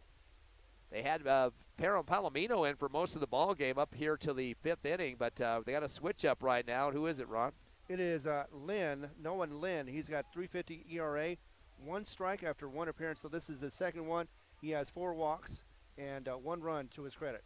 First pitch is a low fastball, hits almost the plate that time. Eagles pull out of that one. Xavier Alvarado still at the plate for Hobbs. Got a 1-0 count. 2 down, though, for the Eagles. A runner at first and second, leading 5-3 here in the top of the 5th. Curveball outside for ball 2. And they definitely don't want to see a reliever load the bases, does the Roswell coaching staff at this point. No, not with being so close to getting this victory out of the jaws of defeat. And they would go 2-1 in district with a win in this one. Either team would be. 1-1 pitch, fastball outside and low for ball 2. So Alvarado third in the order for the Eagles. They don't want Mekhi Brewer to hit the plate because he is 2 for 2 with a RBI single and a double and a walk and a stolen base. Here's the 2-1 pitch. Fastball high for ball 3. Getting well ahead of the account now is Alvarado. Yeah, not sure if he lost the handle on that one or not, but it did look like it was looped high, higher than normal anyway. Force out for Roswell at third base with runners at first and second for the Eagles. Fastball high, that'll be a walk. Bases are loaded now. Perfect opportunity for Makai Brewer to pick up his 34-plus RBI of this game. Depends on what he hits on this one. If he goes over the fence, that would just continue to rack him up lottery style there. And, you know, that's I know Roswell did not want Brewer to be facing this kind of situation once again. He's already got 2 slams that we know of just in the last couple of weeks. So he could do it again, definitely. He's definitely got the power. Yeah, of course, this is a relief pitcher, too. So 5-3 game for the Eagles, but 2 outs. Curveball inside, swing and a miss. Some good hard pitching going on there for Lynn. So now 0-1 for Makai Brewer. Brewer thought he had a good one on that one. He just took a swing on that and couldn't quite connect. Bases are loaded for the Eagles. 5-3 ball game. Curveball high and outside for ball 1. Count goes to 1-1 now for Brewer. Of course, Roswell will come up in the bottom of the 5th here. Waggling the bat on his left ear now. Fastball outside, this barely misses the outside corner for ball 2. 2-1 count. Yeah, right now Hobbs has 4 hits in the game. Roswell has 6, but they do not have the lead. 5-3 is what Hobbs leads by right now. As we're getting close to the 9 o'clock hour. Curveball off the bat is going to roll to the backstop. Boy, it's getting kind of late here. Second game of the doubleheader. Yeah, I was thinking we'd be done before 10, or hoping we'd be done before 10, but right now, yeah, it's getting up to 9 o'clock. And, you know, with all these extra bats and everything, it's causing the game to go a little further than we might have anticipated. And both coaches know this is an important series here, the first of the district schedule. Here's a 2-2 pitch, curveball. He'll keep it on the ground out to right field. That will be a single, RBI single, possibly 2 RBIs. They're going to send 2 runners home, does Coach Boyle. And that'll get the Eagles 2 more runs and make it 7-3. RBI, 2 RBI single for Makai Brewer. And just like that, they have gotten back their 2-run insurance.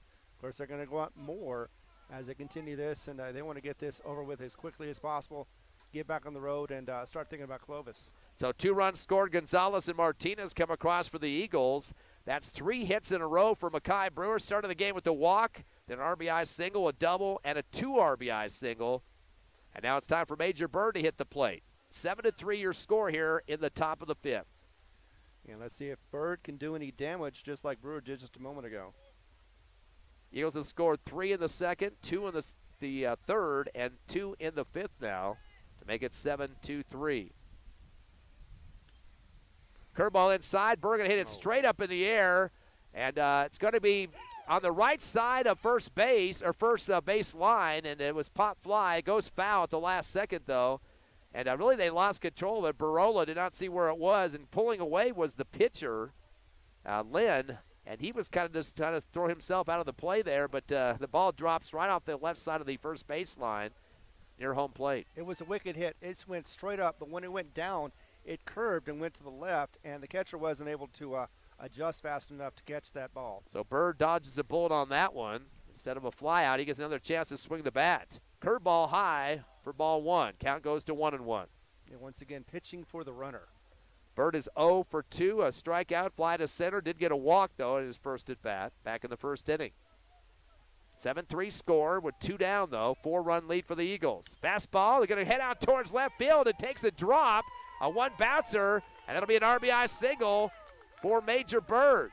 So Hobbs started to add onto their lead, 8-3 now here in the top of the 5th. Yeah, and Roswell just kind of watching as this is going on with their relief pitcher. They were hoping to get out of this inning, but unfortunately so far they have not been able to. Once again, Hobbs being able to make more stuff happening after 2 outs. That scored Xavier Alvarado to make it 8-3. And now Canyon Johnson, the DH. He got on due to a walk and an error earlier. Curveball, he gets some air on this one. Going to be towards shallow center field. Backpedaling is the shortstop, over the shoulder catch, and making it is Miramontes for out number 3. So the Hobbs Eagles do manage to get some base runners with 3 walks, and then a 2 RBI single and an RBI single for Mackay Brewer and Major Bird, as they're able to add a couple more runs across the plate. 8-3 your score. Hobbs by 5. We head to the bottom of the 5th. This thing is going on and on and on. It's going to go to the wire. You can expect that here on HobbsAmerica.com, YouTube, and the Cool 95.7 Facebook page.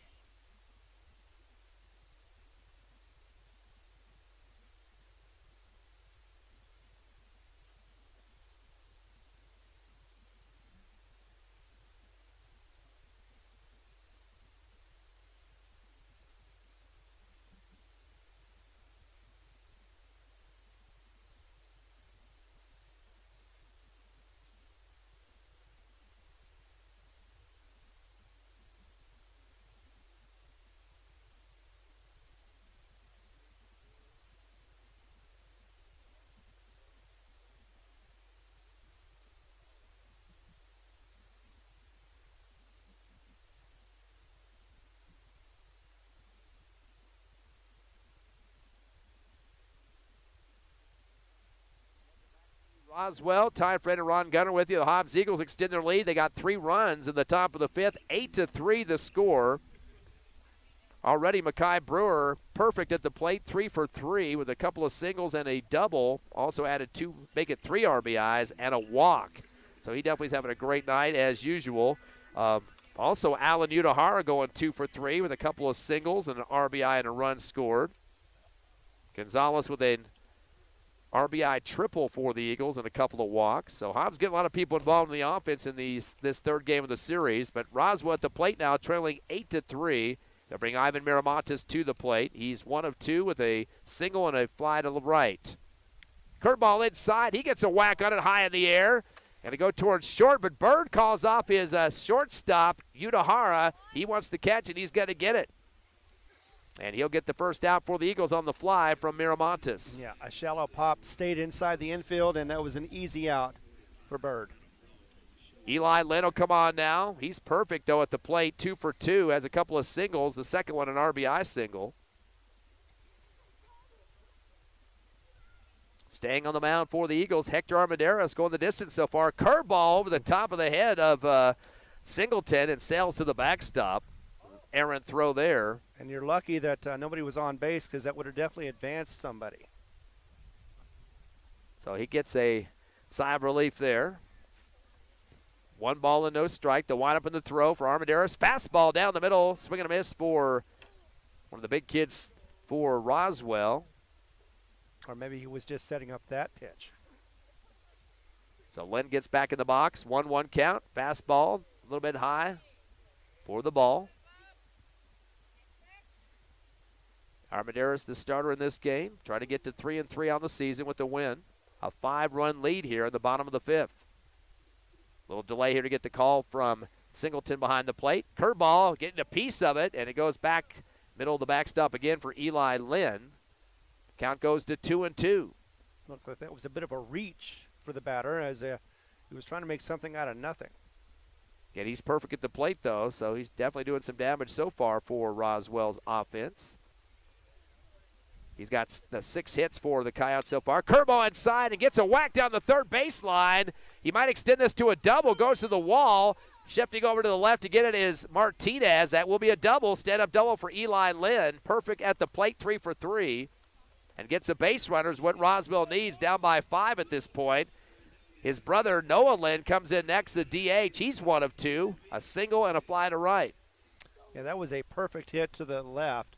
Just got past third base and right into the back end of the left field. We hit the 9:03 mark in this game. 3rd game of the triple header for these two teams, opening up the district. It'll be Clovis next week. Hobbs will be on the road Thursday and a doubleheader at home on Friday. And finish up with Carlsbad the following week. Hector Armendariz looks back at second to check the runner, fires the fastball. This one's heading out to right center towards the wall, and it is going to bounce right before it hits the wall. And that's going to be at least a double. They're going to get the relay throw in too short to Udahara, but that'll score a run, an RBI double for Noah Lynn. And Noah Lynn did the same thing last time he had a double when he got out there, and he posed and gestured for that big hit. Scoring Eli Lynn, his brother. So now 8-4. Hobbs still doubling up on the Coyotes, and that's going to bring in Jackson McDonald. McDonald is 6th in the order. He is 0 for 1 with a strikeout, but did walk and a stolen base earlier. Did score a run as well. Fastball high, and a little inside as well. Jumping up is Singleton as he spies down to second to see if Lynn was going to try to get off the bag there. Lynn gets back in time.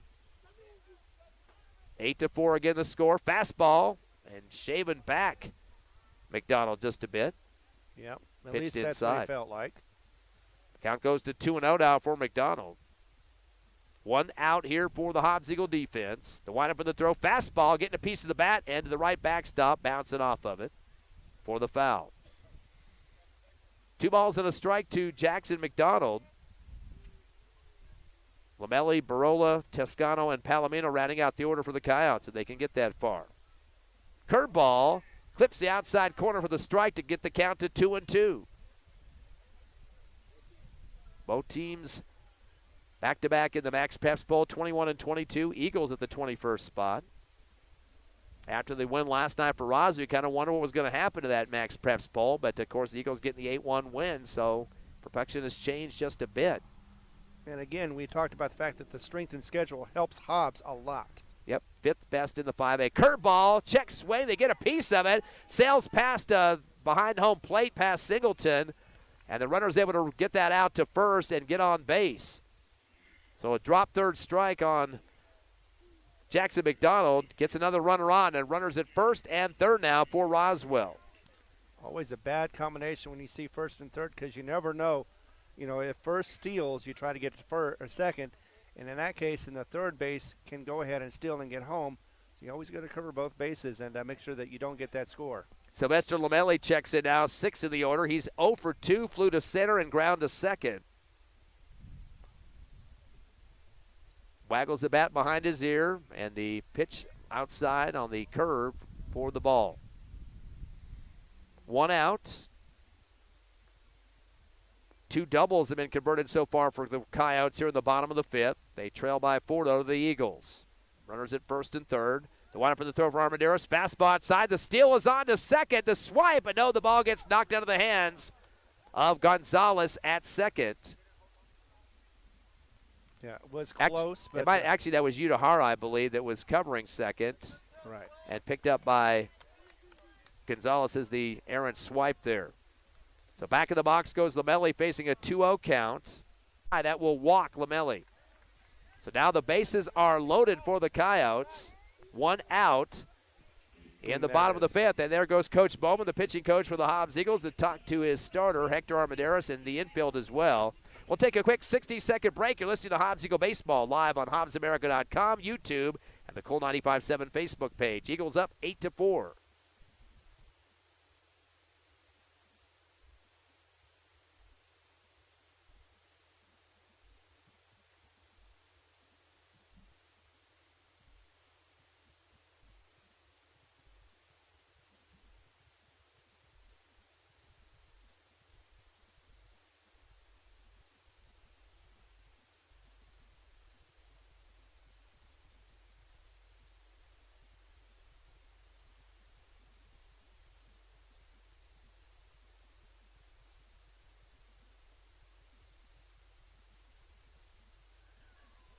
Timeout called by Coach Bowman. No change in pitching staff. We do see Parrish warming up in the bullpen, though, for the Eagles, so he would be the next heir apparent if they did make a switch. Hobbs up 8-4 and 1 out here in the bottom of the 5th.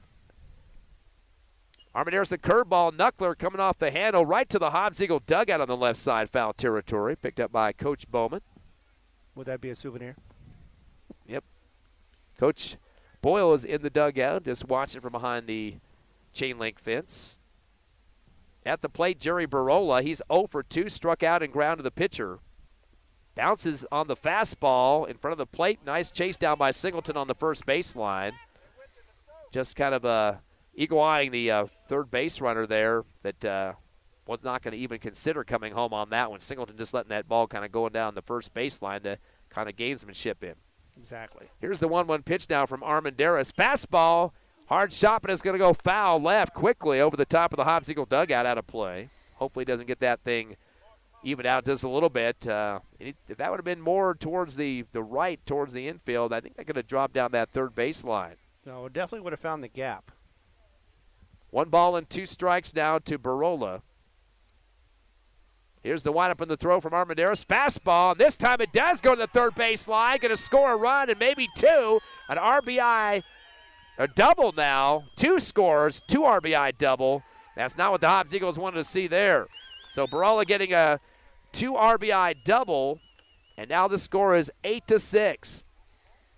Yeah, it's a little more comfortable for Roswell. Hobbs, on the other hand, they just got answered back from the from this earlier inning, the runs that they had. So 8-6 your score here in Roswell. Game 3 of a very important triple set for these two teams. Both at 1-1 now in district, beating each other once. Hobbs earlier 8-1, and Roswell last night 9-8 in Hobbs. And an 8-6 ball game now here in the bottom of the 5th. And it's kind of odd that it's 8 hits for Roswell and 6 runs, 6 hits for Hobbs and 8 runs. Coming in the box now, Toscano. He was hit by a pitch and flew to center. Curveball inside, and yanks this one up high in the air behind home plate. One-handing it Singleton over the top of the helmet that time to pull it down for the out. He quickly threw he kept the mask on actually, and quickly got behind home plate and ran back behind it to get the catch. Yeah, it went straight up and then straight down.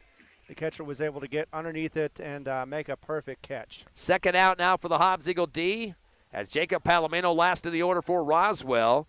He has flown to left and also had a walk. Did score a run after that earlier in his second at bat. Here's the windup of the throw now from Hector Armendariz. A fastball high for ball 1. Runners at second and third. The tying run at second. Go-ahead run at home plate. Palomino. Here's the 1-0 pitch. Fastball high for ball 2. Do not want to load up the bases in this situation. No, they don't. Parrish has stopped warming up, so it looks like they're hoping that Palomino can get out of this inning with 2 down already.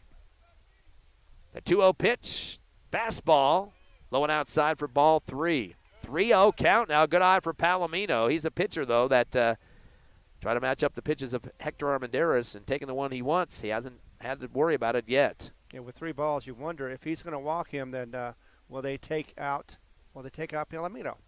Fastball down the middle for the strike to make it 3-1. Don't have to worry about that so far. 3 balls and 1 strike. Here comes Armendariz. Fastball, swing and a miss. That one dropped quickly as it hit the front of the plate down hard. And a hard swing there for Palomino over the top of it to go to a full count. Here's a quick reload. Armendariz fastball and outside for ball 4. So Palomino's walked back-to-back in his last 2 at-bats. Bases are loaded now with 2 outs. Any base could be an out. They go to the top of the order for the 4th time. Isaac Loya will step in. He's 1 for 3, has a single, a run scored, flew to right and had a strikeout. Time is called. Coach Boyle going to head to the mound. Looks like a time for a pitching change. We'll take a 90-second break and come back with more Hobbs Eagle baseball. Hobbs up 8-6 over Roswell in the bottom of the 5th.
Broadcasting live from Roswell. This is Ron with Ty Friend, and helping us is Tiff back at the station, making sure everything is working perfectly. Just got through 6 2/3 of an inning for Hector Armendariz. He had pitched 96, I believe. Yes, 96 pitches, and was looking pretty good. Just started falling a little bit. Has loaded the bases up. That's why Parrish is up right now to face his next batter, and that is going to be, as I get my notes out. Good, we got a little break here. Lola, Isaac Lola, who's coming up next, and he's going to see if he can advance any runners. Once again, runners on first, second, and third for the Roswell Coyotes. They're coming back. It's 8-6 in the bottom of the 6th inning. We are scheduled for 7 as we're trying to get through this. And, of course, there's a moment to where the ump is talking to the new pitcher, Parrish. Parrish actually pitched in the final inning of the first game, was able to get 3 up and 3 down. We're hoping for the same thing, especially just one more out. He did get 1 strikeout during that inning, and so he looked pretty good, and he's hoping to do the same thing on this round. So here he comes as he is pitching to Lola.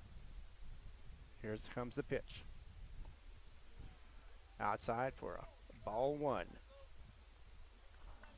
So far, Parrish just getting started. Like I said, he warmed up just a moment ago for Hector Armendariz. 96 pitches, looked good.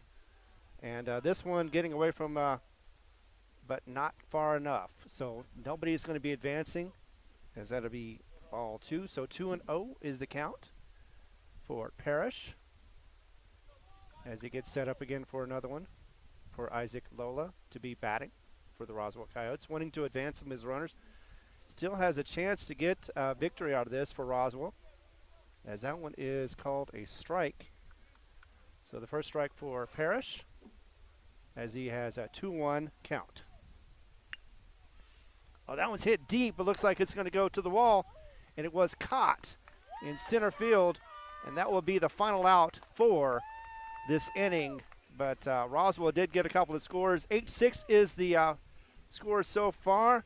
Left 3 on, and yeah, we're going to get to the top of the 7th here in just a moment as we get into this. Got Ty Friend back here just in time, and we're going to take a break. You're listening to YouTube, also on HobbsAmerica.com. We're also on the Facebook page on Cool 95.7. We'll be back in just a moment.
Six. Roswell had bases loaded, brought in a new pitcher. Hobbs did, of course. Parrish on the mound, as we saw him in the last game as well in relief. 2-run lead for the Eagles. They will head to the plate, top of the 6th. We are slated for 7 here in regulation at least. And now Kenyon Singleton will head to the plate. He's been hit twice by pitches and was also struck out. So been on base 2 out of the 3 times, and I'm not sure that's the way you want to get on base, but you can't really control when a ball is coming out the middle of your numbers in the back. Exactly. I mean, again, you want to be on base. You just want to do it your way, not being hit by a pitch. Because, you know, tonight afterwards when he's heading back home, he's going to deal with those bruises. He's hoping he's going to go home with the win here as the Eagles lead 8-6, top of the 6th. He is 7th in the order for the Eagles. And he gets hit in the back again. Unbelievable. 3rd time in the ball game out of 4 at-bats for Kenyon Singleton, and plunked quickly on that one. So that was Noah Lynn on the pitch. And that's, I think, the first time he's hit him with the ball, as his starter, Jacob Palomino, did the other two before that. Yeah, sometimes you wonder, does he have a ball magnet on him that just draws the balls to him, or is he just that unlucky? Saul Armendariz now, 8th in the order for the Eagles. He's 0 for 3, couple of strikeouts, flew out to right field on his third at bat. Takes a curveball, and that's going to be out right fly out of foul territory over the batting cages there for Roswell on the right side. And we've had quite a few foul balls from both sides in this game. Eagles desperate to get some insurance runs, leading by 2 here in the top of the 6th. Lead off at first for Singleton. Lynn taking his time. Curveball inside and clips the corner for the strike. Count goes to 0-2 now for Saul Armendariz. Of course, Udahara coming up next to round out the order. He's 2 for 3 with a couple of singles, including an RBI. Playing around there at first, getting a good lead off there is Singleton, trying to catch the attention of Lynn. Instead, he throws the curveball. A little high for ball 2. Count goes to 2-2 now on Armendariz. Back up on the mound comes Lynn. He's a relief pitcher for Roswell. Curveball inside, hit high in the air, but it's going to be in foul territory on the right. The catcher backpedals and makes the catch. That's Barola for out number 1. And he also started to look towards first, and luckily getting back in time, though, was Singleton. He got caught off the base for just a second there. I'm finding out, though, that I definitely want to watch the umpire and make sure that the count is right, because sometimes the scoreboard just is not correct. So Armendariz getting the out there. Now it's Alan Udahara, 2 for 3, an RBI single. Also another single and a run score. Takes the fastball outside, and boy, sliding back to get that one is Barola. And he quickly was getting ready to throw to first. But he got some good speed out there with Kenyon Singleton, so he's not going to get cut off too easily. No. 1 ball and no strikes now to Udahara, bottom of the order. Quick look over to first by Lynn. Curveball is coming inside and getting a piece of it is Udahara, but right behind home plate as it sails to the netting behind. And the count to 1-1. 1 down for the Eagles, leading 8-6 here in the top of the 6th. I'm loving the fact that the Hobbs faithful are still here watching and just bundled up a little bit. Steele is on. Fastball. They're going to throw it to second. The tag, is it in time? Yes, it is. Coming over to make the play on the tag. Looked like coming from shortstop was Miramatis as he got the play at second and made the tag. So Eagles going to burn a runner. Nobody on the bases now, and that's a tough one with 2 down and an 0-2-1 count facing the Eagles at the plate. Again, another run sacrificed. Looked good, but the throw looked even better and tagged him out. So Udahara gets back in the box, trying to keep the Eagles moving here. Fastball, swing and a miss for Udahara. Count now 2-2. Coach Boyle yelling out from the press box to keep his head down out there. Wants to be in a good position to swing the bat. I know, make sure you make contact. 2 balls and 2 strikes as Lynn continues to face Udahara. Curveball, swing and a miss, and that will be strike number 3. The official had 2-2 up there before that. Yes. Was the count wrong? He had 2 fingers on both hands going up straight there. So I don't know. It was 2-1. All right, let's go with 2-1. Now 2-2 now with the strike, but 2 balls and 2 strikes. He had 2 fingers up on both hands there that time. Right. So Udahara getting another shot and opportunity here. Fastball and gets the handle, but it's going to send it back to the right backstop as it ricochets off. Not perfect, but it still keeps him in play. And he's definitely wanting to keep the Eagles' offense going because they only have a 2-run lead, and Roswell can swing those bats as we saw last night in Hobbs. 15 total hits for the Coyotes. And just a moment ago. Fastball down the pike, and that's going to be strike number. Oh, boy, they called that a ball. I thought he was going to rear back and just call that an out, but instead, no, he didn't. Bullpen coach, I don't know who was yelling, but screaming. I couldn't believe that wasn't a strike call. I'm surprised they didn't charge the field on that one. Boy, it looked like right down the middle. Another fastball, swing and a miss. That is definitely a strikeout for Udahara, unfortunately. Right. His second K of the ball game and the 8th for the Roswell pitching crew. Whoa, the Eagles and the Coyotes. This is a close one, a 2-run lead for Hobbs. We go to the bottom of the 6th inning. I was trying to make sure what inning it was. It's been kind of dragging here in the middle part to the end of the game here. You're right. But 2-run lead for the Eagles. Will be back in 60 seconds on the Hobbs Eagle Network.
Eight-6 score here in Roswell. Your Eagles lead by 2. Their runs coming 3 in the second, 2 in the third, and 3 in the fifth.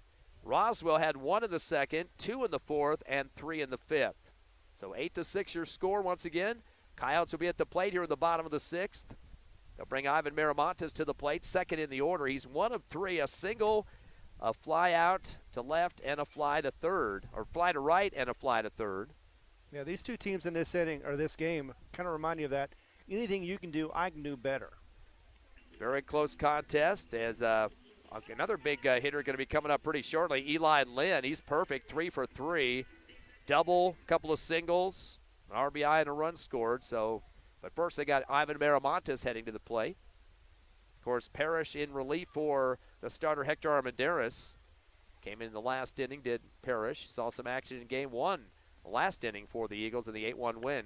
Curveball inside, hit back deep behind home plate, and it's taken a curve towards the Roswell dugout, getting an opportunity to make a swipe on the catch there in a foul territory near the fence was Alvarado, right in front of the Roswell dugout, but ball came down hard and couldn't get his glove adjusted to it. Yeah, it looked like the ball was going to head out of the park on the foul side, but instead came back in, probably due to the wind, and just wasn't able to be caught. Not the gust that we saw in the first game. It's still a little bit of a wind, probably 10, 15 at the best.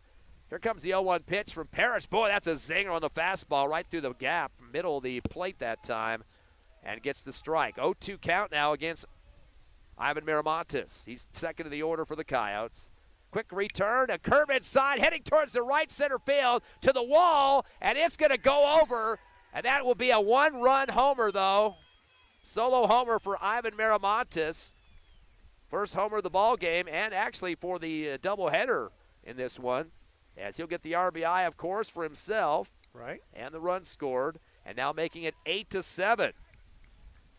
So they've Roswell has scored in their last 3 innings, 2 in the 4th, 3 in the 5th, and now 1 in the bottom of the 6th. This is slated for 7, unless it goes extra innings, and that's going to bring up even a heavier hitter in this game, Eli Lynn. He's been 3 for 3 so far. Single, and a double, RBI, and a run scored.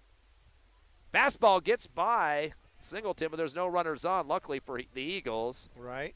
And Parrish just needs to kind of settle down, the freshman, facing a tough battle with the Roswell Coyotes, who trail the Eagles by 1 run. Ooh, he hits him in the left shoulder, outside shoulder. That's going to be a hit by a pitch. Not a happy camper as he throws his bat towards the dugout with an angry toss there by Eli Lynn. So he's been on base all 4 times, but he's had hits prior to that. That one was not the one he wanted in his left shoulder. They're going to actually, his coach is going to check out his arm there at first base. Tall kid now. His brother Noah Lynn's checking in. He's 2 for 3.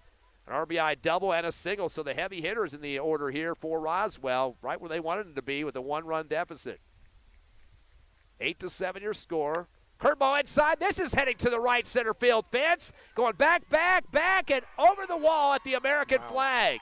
2-run homer, back-to-back homers given up. Not back-to-back, but 2 homers in this inning, regardless. So Noah Lynn hits 1. Ivan Miramontes earlier. And that's a lead for Roswell. They'll make it 9-8 in favor of the Coyotes. And we already do have somebody warming up over there in the pitching for the Hobbs Eagles. That'll be their second reliever if they do get in here. But 9-8 the score. Miramontes has scored. Eli Lynn and now Noah Lynn. Parrish definitely not having the success he did in the first game when he got 3 up, 3 down. Fastball comes inside for ball one as a pitching to Jackson McDonald. McDonald had a walk, a stolen base, struck out a couple of times. Curveball, swing and a miss for McDonald. No outs for Roswell. They've taken the lead 9-8. Deja vu on that one because that's what happened on yesterday with that final score. Yeah, 9-8 was the score. Curveball is going to be shanked off behind on the foul ball over the top of the backstop. Of course, they got 6 runs in the 6th inning to come back in that one, and then the Barola homer made it 9-8. Top of the 7th, the Eagles had one last chance and could not get anything to score. Here's the pitch coming from Parrish, a low one. Hits the dirt, but brought out by Singleton. The count goes to 2-2 on the ball. We'll have no more games next week, of course. Thursday on the road at Clovis and back home Friday night for the doubleheader. Slider comes down the middle. Just low in the strike zone for the ball. Count even up at 2-2. It was just 2-2, wasn't it? That's what the umpires got on that one. Quick reload for Parrish. Fastball outside for ball 4. He had 2. Did he have one of his fingers curled down or what? It was 3-2. That was full count. Now it's, of course, he walked. We keep thinking we see 2-2 on the account there. I think one of his fingers kind of bends down just a bit, but that's a walk for McDonald nonetheless. His second walk of the ball game, and that's the 9th of the contest for Roswell offensively. So runner at first now, no outs, and a 9-8 lead for the Coyotes. Big man coming up, Lamelli. Takes the fastball inside for ball 1. He is 0 for 2, flew to center, ground to second, and walked. Oh, something behind us is causing a lot of smoke apparently. They had a tractor over there. I'm not sure what the heck he was doing. Yeah, big burst of dust came across the field. Curveball inside, hit high out to right field. It's going to be shallow, and it will be caught on the back pedal. Nice job of going back to get it for Gonzalez for the Eagles, coming from second base to make the catch. And he called out of everybody, told him to get out of my way. I'm going to make the catch here, and got the outs. But right now, at this rate, if Hobbs can't get out of it, Parrish will have to earn that loss. Still 9-8 game with 1 out for the Eagles. Still plenty of time. At the plate is Jerry Barola. He's gone 1 for 3, a 2 RBI double. Had a strikeout and a ground to pitcher before that. Runner at first, fastball inside for ball 1. Toscano and Palomino left in the order, 8th and 9th. Neither one of those have a hit, but Palomino's been on twice with walks. Fastball down the middle, swing and a miss for Barola. Count is 1-1 now to Jerry Barola, the catcher. Lead off at first coming from McDonald. And he gets chased back as Parrish turned and spun towards first and said, oh, I'm not going to throw it. Kind of making McDonald flinch a little bit. Fastball, swing and a miss again for Barola. Now a second strike on him. The freshman trying to shut down the Roswell Coyotes with a 1-2 count here. Right. Eagles trail by 1 here in the bottom of the 6th. Fastball clips the inside corner, and getting away from it was Barola, but he should have stayed in and swung the bat. He's going to strike out for the second time in this game. So he'll sit down for out number 2. And that's not the first time we've seen a Coyote try to take it as a ball when it was just down the middle for a strike. 5 Ks so far for the Hobbs Eagles in this one. 2 down. Here in the bottom of the 6th, fastball. Missing outside for ball 1 from Parrish. Yeah, for the first time they've been behind in this game. Toscano is 0 for 2, flew to center, flew to behind home plate to catcher, which was Singleton, and also was hit by a pitch. Fastball down the pike for the strike. Waiting on it was Toscano. Back of the box goes Toscano. Parrish takes a peek at first, checks the runner. That's McDonald. The steal is on. The curveball inside, going to be whacked out towards third, but Bird misjudges it. Scooped in the dirt instead of getting the ball, and that'll be an error on that play. And now the runner at first and third for Roswell. So Toscano gets on due to a fielding error as Bird put his glove into the dirt, scooped up the dirt instead of the ball, and it rolled out to left field shallow. Yeah, just missed it. Don't know exactly why. Probably could have been just an odd bounce that Bird did not anticipate. And so, yeah, it could have been worse, though. Actually, that could have been a score run for Roswell.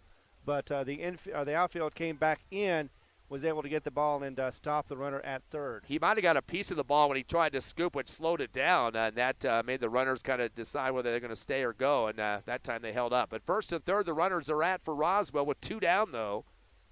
Coming in is Palomino. Curveball, he gets one high into the infield. Should be a routine catch for the second baseman. And no, Gonzalez loses it in the lights, and it drops right in front of him. So that's another error.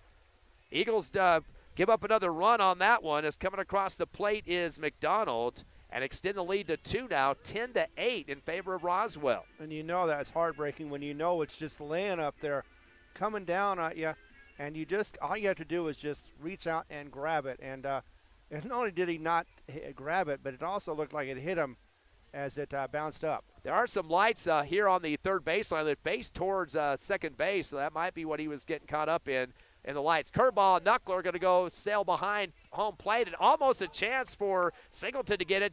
Left his mask on, but he sprinted back towards the backstop to try to make a catch, but the ball drops to the grass before that. So we are now at the top of the order again for the 5th time. Isaac Loya.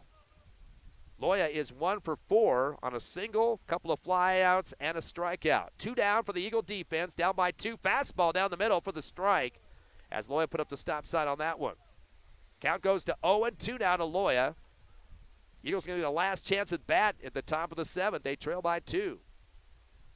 Curveball inside, and this is going to be hit right to Bird. Turns and fires to first and connects over to Alvarado for the 3rd and final out on a 5-3.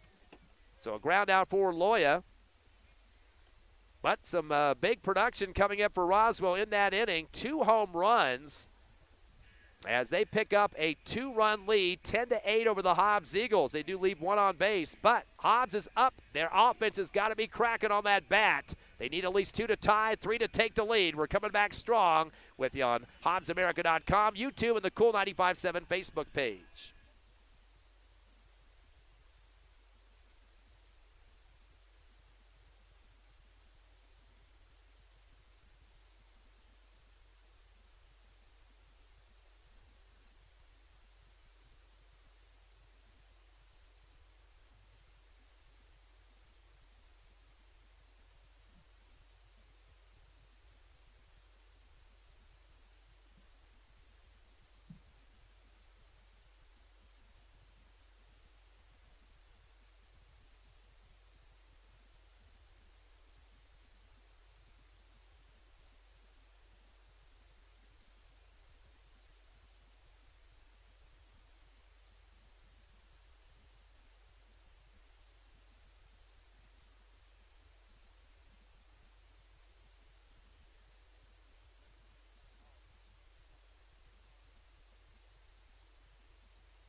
Top of the 7th inning, the Hobbs Eagles trail by 2.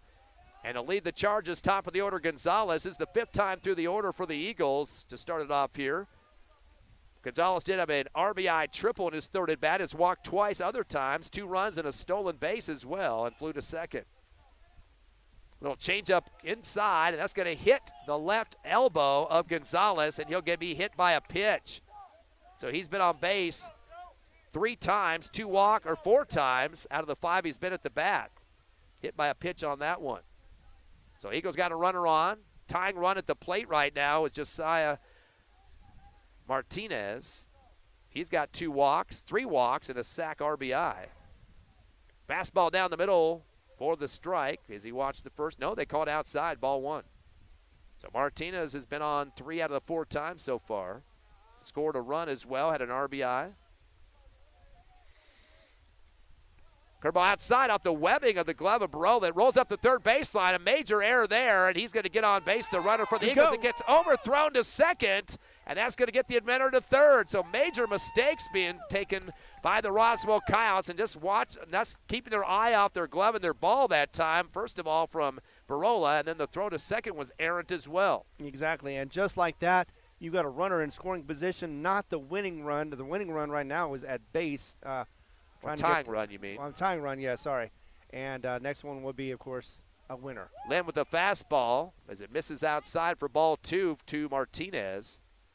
So Gonzalez at third after a misjudgment by the catcher behind home plate. The ball went off his glove, and then the bad throw to second as well. Fastball high for ball 3. Good eye for Martinez. Eagles getting ready to get their 9th run to come score here from Gonzalez. Get some contact hopefully by Martinez. Second in the order. Xavier Alvarado and Mackay Brewer due in next. And, of course, Brewer, the hot bat. He's 3 for 3 so far.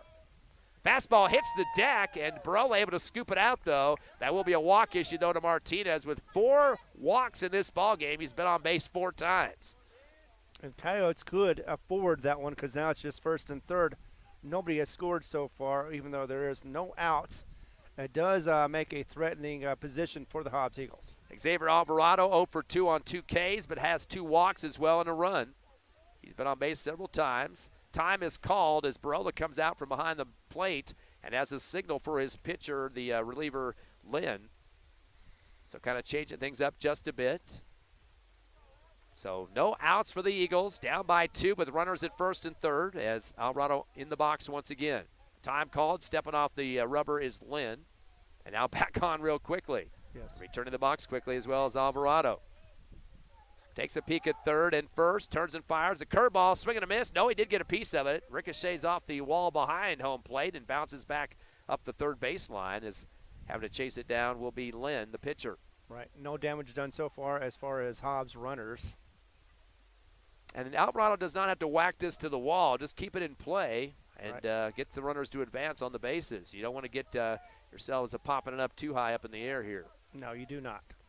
Fastball off the handle, and it heads back over to the Hobbs Eagles side of the field in foul territory, almost taking off the head of Brewer as he's warming up on deck for the Eagles and had to kind of get those hands in front of his face as he saw that 3D ball coming at him full speed. And right now the Hobbs faithful are very anxious to see what can happen if Hobbs can get back into this. 0-2 pitch, a flinch on the curveball. And they're going to say that was outside for ball 1. Roswell fans thought that was the 3rd strike there, but he kind of did the washing machine spin with the elbows that time and getting some cat calls from the Roswell fans is the ump. 1 ball and 2 strikes now to Alvarado. Lynn going to go with the fastball off the end of the bat and going to come over our side here on the left of the foul territory behind home plate. Sails over the top of the fans, Hobbs fans on the left sideline. Yeah, we haven't seen one of those lately. 1 ball and 2 strikes now to Alvarado. He's the go-ahead run at the home plate as we speak. High fastball outside for ball 2. Ball count now 2-2 pitch count for Noah Lynn, the relief pitcher for the Coyotes. So going down the wire here in Roswell. Big leadoffs at first and third. Another fastball off the end of the bat again. This time hits the top of the netting here on the left side. Foul territory. I brought off a little dirt on that one. Kai Brewer going to pick it up for the umpire there. So staying alive at home plate is Alvarado, getting some contact off the edge of the bat on the last 2 pitches. Just got to get that in sync and get it out there. Fastball clips the outside corner. They're going to call strike 3 on the watch from Alvarado. He's had 3 Ks in this game, and that is going to be the 9th overall for the pitching of Roswell. And now Mackay Brewer brings in 2 balls for the umpire, hands it to him. Of course, he's the cleanup man. He is 3 for 3, 3 hits and 1 walk, RBI single. But look, he is now advancing to first. That's just an automatic walk called by the Roswell squad. Yeah, that makes sense because you do not want Brewer on there right now with 2 on.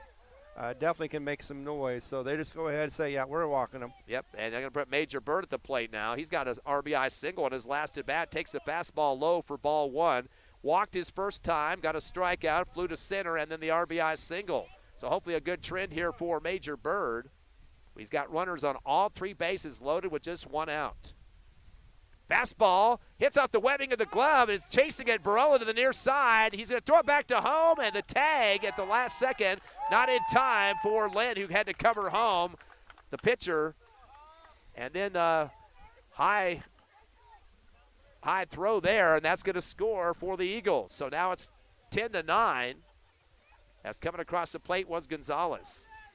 Yeah, and Bird still wants to soar like an eagle on this one and make some more damage for the Hobbs Eagles against this Roswell team. Eagles now with runners at second and third. Bird takes another low fastball. Count goes to 3-0. He can load the bases again with the walk here. He's got 1 walk to his name so far in this game. Canyon Johnson, the DH, would be up next. But there's just 1 out here. Fastball off the end of the bat, going towards the Hobbs Eagle dugout, left side, foul territory, bouncing off the chain link. So 3-1 count now for Major Bird. Hobbs down by 1, 10-9 here in the top of the 7th. Roswell would still get an at-bat if the Eagles would tie or take the lead. That is very true. So it's not even over yet. Yep, anybody's game here in Roswell. The 3-1 pitch, curveball low, and inside for ball 4. So Bird has loaded the bases now for the Eagles with the walk. His second of the ball game. Canyon Johnson, the DH, could be the big man here. As the Hobbs Eagles with just a 1-run deficit, but bases are loaded. The best part is, Ron, just the 1 out. Yeah, the best thing is this. Johnson can hit. He can't run very well. He could be tagged out, but that could still cause another run to score. So big play here for Johnson as he waits for the pitch. Fastball low and misses the strike zone for the ball. Johnson is 0 for 3. Had a ground to second, fly to second, error, get him on, and then also a walk. So he's due for a hit here, and he's got plenty of opportunities to get an RBI. Fastball low, cracks it out to left field, and it will be a catch over the shoulder. Tag up, and the run coming home to tie the game. A sac fly will score the run. So Canyon Johnson gets a sac fly, an RBI sac, as he will score Martinez to tie the game at 10. That's a big fist bumps going on, fist bumps there for Canyon Johnson as he goes up and tags up with Josiah Martinez, the guy that scored. And the best thing is they learned from Brewer, because remember Brewer earlier had a chance to tag up, did not. He ran after the catch and into the outfield and was tagged out basically because he simply didn't go back and tag the bag. Yeah, back to second base there earlier in this ball game. A timeout called as hitting to the plate is Kenyon Singleton. He's been hit by a pitch 3 times out of 4 at bats. The other was a strikeout.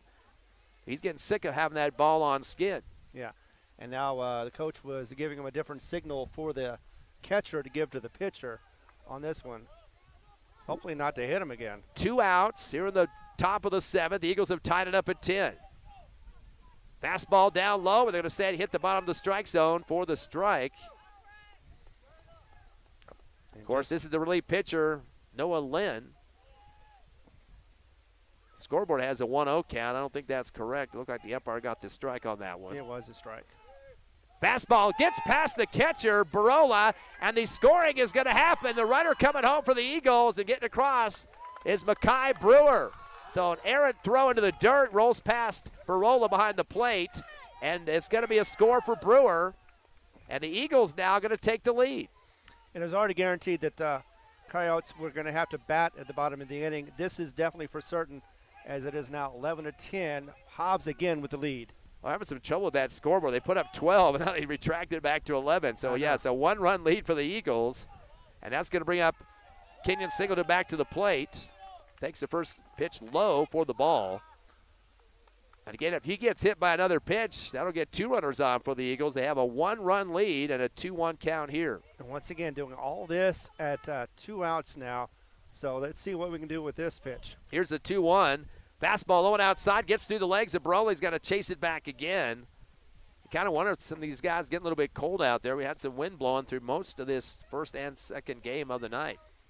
Yeah, maybe just who knows what it is. Maybe a little fatigue, maybe a little hunger. You never know what's going to happen with these players as far as what they're feeling right now. Of course, Barola did not start as a catcher in the first game. He has been the catcher in the second. 3-1 pitch, fastball, late swing goes low. Over the top goes Singleton for the strike. Now a full count.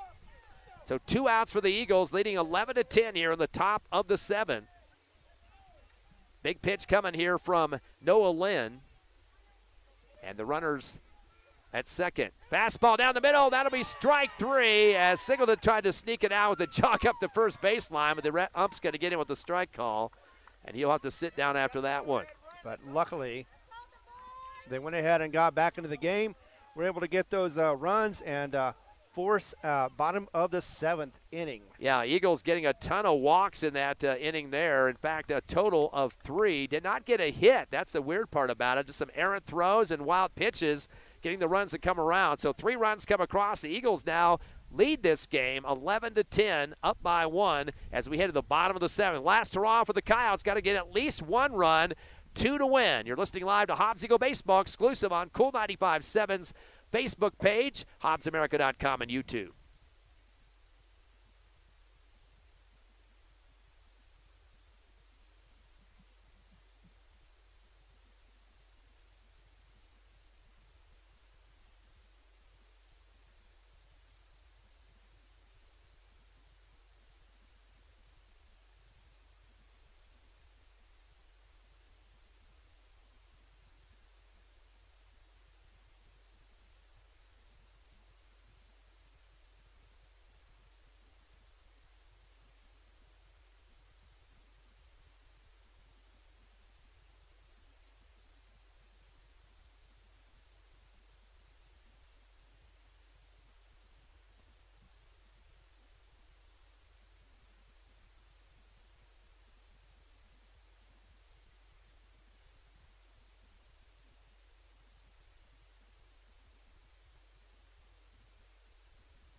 Pitching change for the Hobbs Eagles here in the bottom of the 7th. Last time for the Roswell Coyotes in regulation, at least, to get a chance to bat. They trail the Eagles 11-10.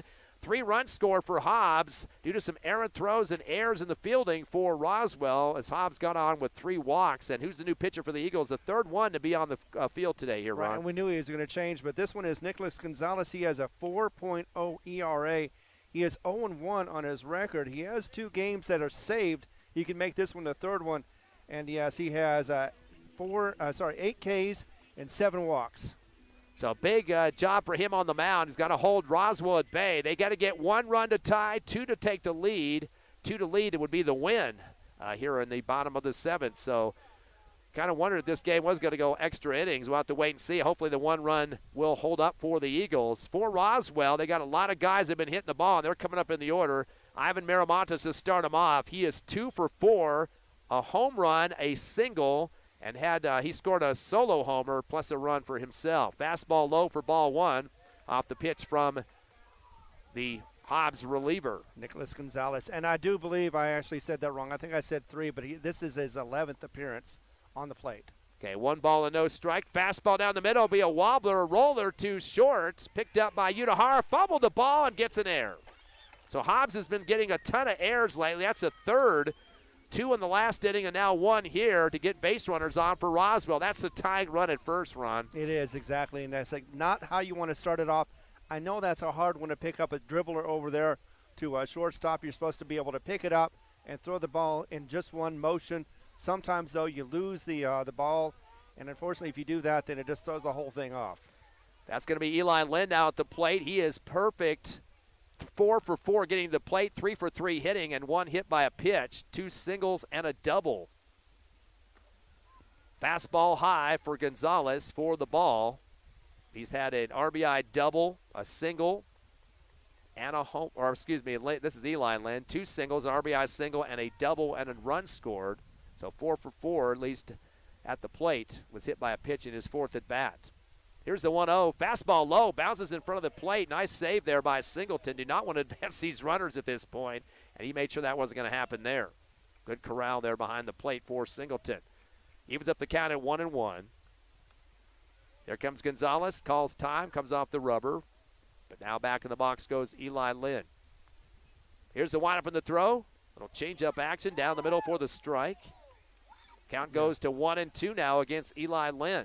Now that was a nice sinker. It slipped right into the strike zone, and the batter wasn't even looking to strike for it. Big leadoff for Miramontes at first, who got lucky doing an air situation. Fastball high and saving it from going over the top was Singleton. Jumped up over behind the plate, got the arm up in the air and pulled it down and was getting ready to throw to first, but just making sure that everything was okay before he threw it in, and luckily he held on to the baseball there. Exactly. 2-2 count now to Lynn. Looking over to first base, Gonzalez turns and fires a fastball, swing and a miss, and that'll be strike 3 for Eli Lynn.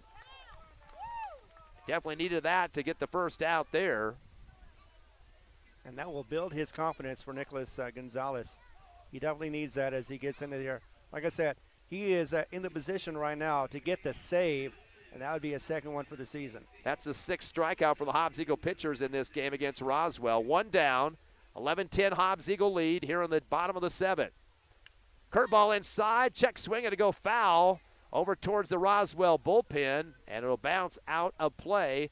Nice opportunity there for Singleton to sprint to the fence. He didn't know which direction that was going. He headed kind of behind center, or behind home plate, and getting over to the right foul territory was Alvarado, but not able to get it as it goes over the fence.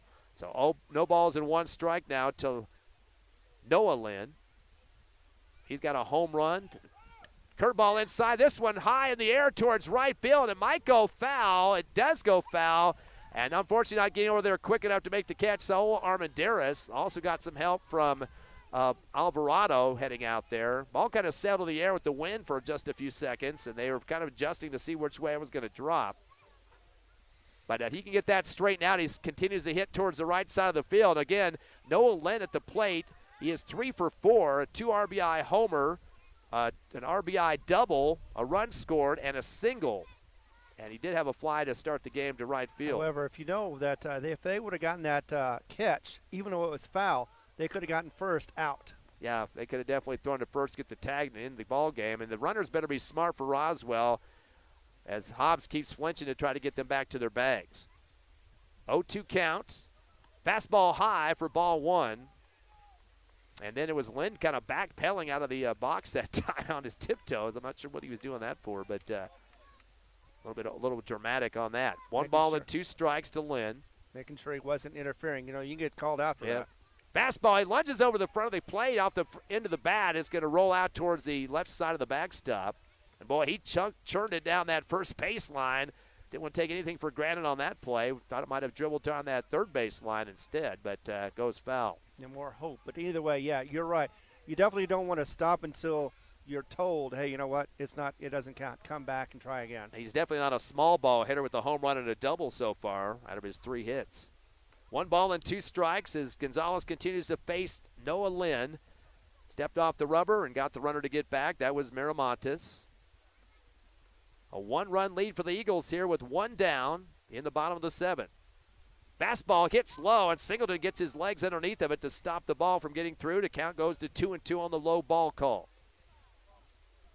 Definitely want to see if he can get a strike out of this one and ease the relief as far as not having to worry about another runner. Noah Lynn, of course, the cleanup man with all the hits he's had so far. Fastball high for ball 3. We got a full count now as Gonzalez continues to face Noah Lynn.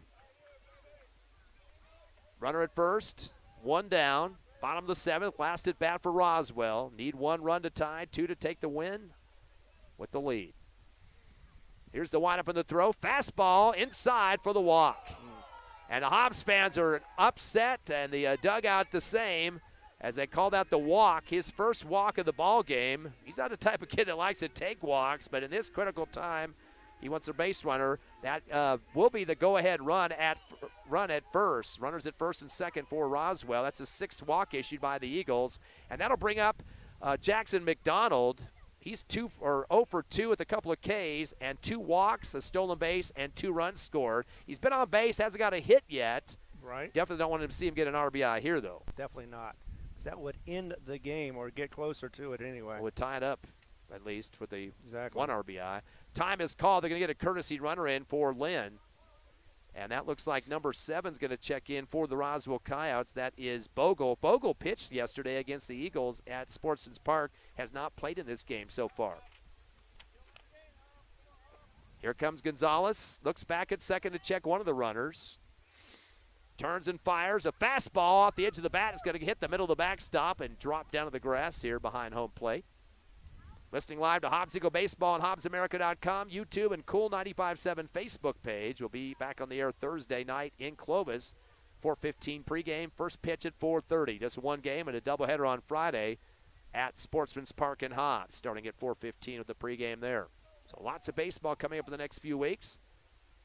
Gonzalez with the windup and the throw. Change up inside and just barely misses this strike zone. Of the Hobbs fans are going wild again. And the bullpen, or the dugout. Call that a ball inside. Count goes to 1-1. Donald back in the box. Keeps the bat in front of the plate here. Now 360s it, swirling it around. Time called. Checking his wristband is Gonzalez on the mound. Stares back at second. Turns and fires a fastball. Middle of the bat. And that's going to go over the backstop, out of play. Foul territory.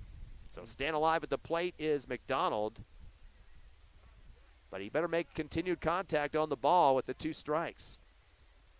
11-10 score. Eagles by 1. Bottom of the 7th with 1 out. Roswell's last chance at the bat here in regulation. The 1-2 pitch coming. Flat one on the bottom of the plate, and that's going to advance the runners. It's dropped by Singleton. So runners getting to second and third now. Double steal on there for Miramontes and Lynn. They're in scoring position. That might be a difference if a pop-out is happening, because that will at least score 1. Yeah, sac fly, like you're right. Yeah, sac fly would tie the ball game. You just want to make sure you place it pretty deep, though. Right. Here's the windup of the throw. Little changeup down the middle for the strike, and that is be a K for McDonald. And he jumped up in the air, popped up like a weasel that time. Pop goes the weasel situation. That's his 3rd K of the ball game. 7th K for Roswell. And now down to the last out for the Coyotes. And Sylvester Lamelli really hasn't had much production so far, at least swinging the bat. He does have a walk, but he's 0 for 3 other than that. A fly to center, ground to second, and a fly to second as well. So he's wanting to get a hit here in an RBI, at least 1, to get the tie game. And Nicholas is hoping for this final out so he can get the save and the win for the Hobbs Eagles. So Gonzalez facing Lamelli here, the pitcher up against the first baseman of the Coyotes. 1-run lead for the Eagles. Here comes Gonzalez. The fastball hits low, and Singleton gets the knees together to block that ball from getting through. And, boy, that's an ugly throw into the dirt. And that definitely would have scored a run for Ivan Miramontes. And not only that, but the tying run as well. So, yeah, you definitely want to have that, because that would mean extra innings. Back in the box goes Lamelli, and the count now 1-0. Gonzalez takes a look at third. Knows there's runners on second and third. Turns and fires a fastball. Hit high in the air. There should be a fly out towards first. Getting underneath it. Lost the ball in his glove. That comes off the glove of Alvarado and scores a run on the air. Wow. So it's tied up at 11. Luckily, they got it recovered after that, because there was another runner ready to come home from third, but we are tied at 11. And it looked like a slow motion kind of play where he was up. It was up in the air. He was trying to get underneath it and just had to zig a little bit. When he did that, lost his balance and lost the ball as well. So ricochet out the glove, and that's going to be still out number 2, tied up at 11, and brings up Jerry Barola. Now, Barola did have a 2 RBI double in his third at bat, but has struck out twice and also had a ground to the pitcher. 11-11 with 2 down, bottom of the 7th. We are knotted up here in Roswell. Here comes Gonzalez, a fastball down the middle. Little low on the strike zone for the ump. That'll be a ball. Runner at third. He's the winning run if he can come across. And that, I believe, that is Noah Lynn, who walked earlier in this inning. Here comes the 1-0 pitch from Gonzalez. Fastball low. Same spot again. That's going to be another ball. 2-0 count. A walk would load the bases for Roswell. But their last 2 batters in the order have not got a hit yet. Right. They just need one more out, Hobbs does. Here comes a 2-0 pitch from Gonzalez. Fastball hit hard to short. Gets through the shortstop's glove. Udahara and scores the final run, an RBI single for Barola. That will be the ball game. Is coming across. I believe that's Miramontes that scores the final run. And it will be 12-11. Comeback win for Roswell in this one, Ron. And boy, taking the breath out of everybody here. Yeah, that's the second time in 3 games that Roswell has come back to win a game. And Hobbs was close but no cigar. And unfortunately, they're going to be 1-2.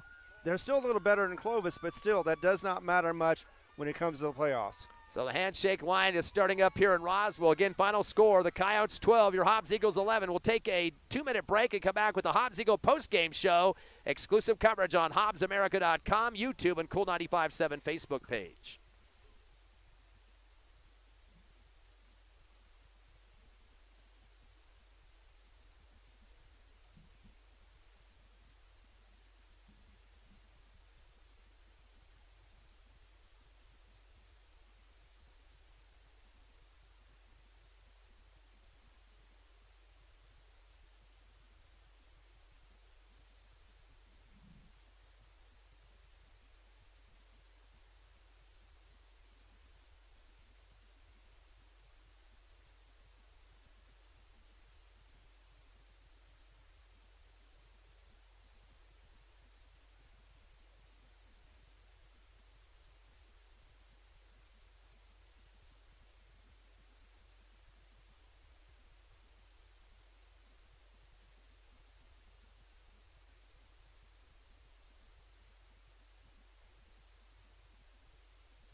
Back here in Roswell, the Hobbs Eagles lose game 3 of the series, 12-11, a comeback from behind. Roswell victory, 1 run, and Eagles had the lead late, Ron, but unfortunately they totaled 4 errors, most of those coming in the late innings there. Some fielding errors, some throwing errors late. You'd think some easy catches in certain spots in the infield, and some drop balls really cost them. And some runners advancing for Roswell found a way to win this 3rd one. Yeah, and it looked like for a moment that Hobbs had just enough of a lead to be able to get out of this. But then again, we said that same thing yesterday too. Hobbs had a big lead. Roswell was able to chip away. Once again, they did this in the 2nd game. The 1st game, not quite so much for Roswell, but they came back strong with a vengeance and took this one. And it almost looked like it was going to go into extra innings, but Roswell said, no, we're going to just end it right here and right now. And that's exactly what they did. Yeah, they got 4 runs in the 7th. Hobbs had 3 runs in the 7th, but just 1 more run for the Coyotes made it 12-11 the final. Looking at the numbers in this game, first for Roswell, they finished up with a total of 11 hits in the contest. They were struck out 7 times, had 6 walks, And, of course, the 4 errors really helped their advantage there with the Hobbs situation and what's going on with a few of the drops and some bad throws in the infield. Isaac Loya finished up 1 for 5 in the game. He did get 1 single and a run scored. His teammate Ivan Miramontes finished up with a single and a home run. He was 2 for 4 from the plate, also got on due to an error and scored a run after that as well, had another run on his home run, a lone home run for him. Eli Lynn finished up 3 of 4. He had a double, an RBI single, another single, and a run scored. Also was hit by a pitch, so he was on base 4 out of the 5 times. Noah Lynn, who we saw late in the game as well, he went 3 of 4. He had a 2 RBI homer, an RBI double, a single, and was also walked, scored a run, and had a stolen base. So he finished up 4 times out of 5 at-bats on the bases for Roswell. Jackson McDonald had a couple of walks in the game, was also 3 K'd out, did not get a hit in the game, so he was 0 for 3 at the plate.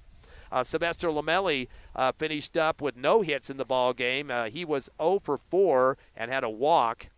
Jerry Barola finished up 2 for 5 with a 2 RBI double and an RBI single.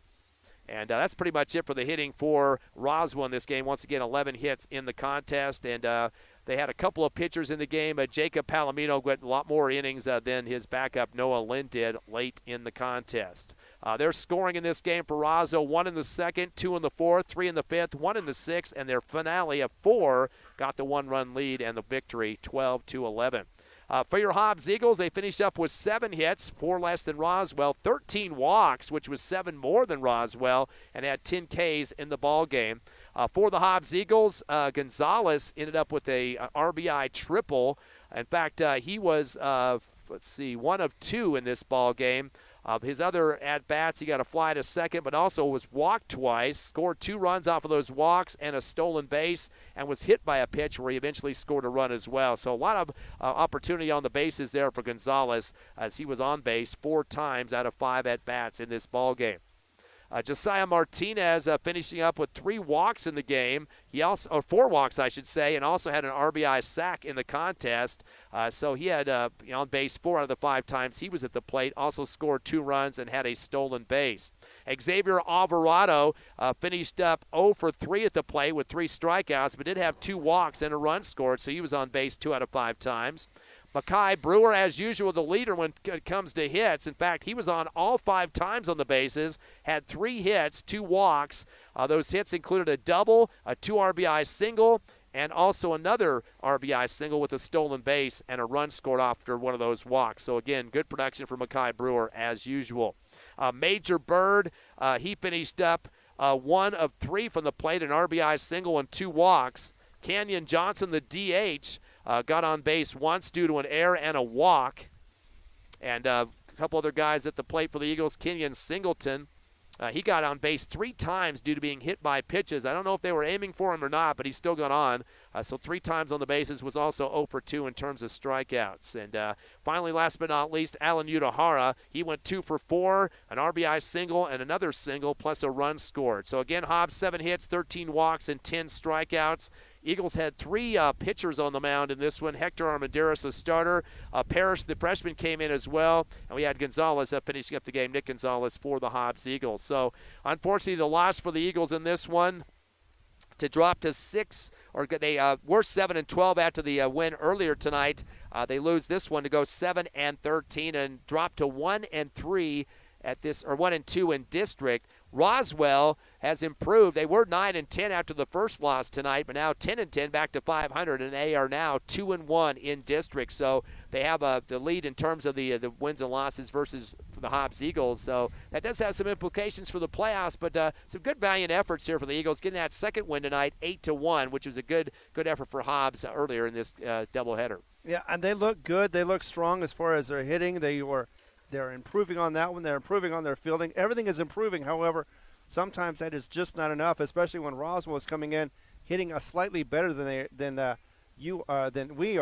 Hobbs is, and that does not help the situation. Plus the fact that they were just, getting back into it slowly, getting back some runs, and this third game, it was just it looked like that Hobbs could come back and win it after all, but no, unfortunately, in the bottom of the 7th. Roswell decides to go ahead and get some runs in, and they made it look pretty easy as well in most cases. So Roswell, hats off to you. You did great. Hobbs needs to work on a few more things to be able to get back into a winning style that they would like to. I'm sure Coach Boyle is going to be talking about some hits and some other things as well, some little errors that happened that did not help.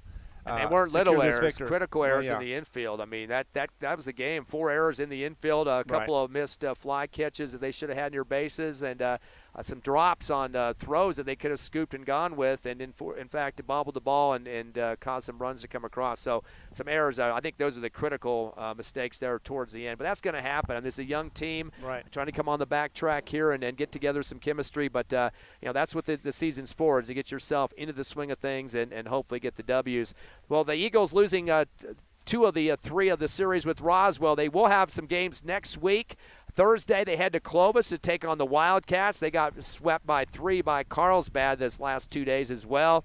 And then, of course, Friday back at Sportsman's Park, 4:15 pregame on both Thursday and Friday games, 4:30 first pitches. So a single game in Clovis Thursday, a doubleheader home matchup at Sportsman's Park on Friday, again at 4:15. It's been a pleasure serving you here with the 2 games in Roswell tonight, with very windy and cold performance here for both teams. We will be back with you Thursday and Friday. And, Ron, any further comments do you have as the Eagles head back home to Hobbs? I know it's going to be a long trip back. I know they're heartbroken about this loss. All they have to do now is just get back on track, get back into the practice, and try to win some more games, starting with Clovis. That'll be Thursday, of course. I'd like to thank Tiffany back serving us tonight, helping us with the technical side of this. And we like to say adios from Roswell as we head home. Your Hobbs Eagles back Thursday and Friday for more baseball. Thanks for listening to us on HobbsAmerica.com, YouTube, and the Cool 95.7 Facebook page. Ty Finn and Ron Gunners signing off.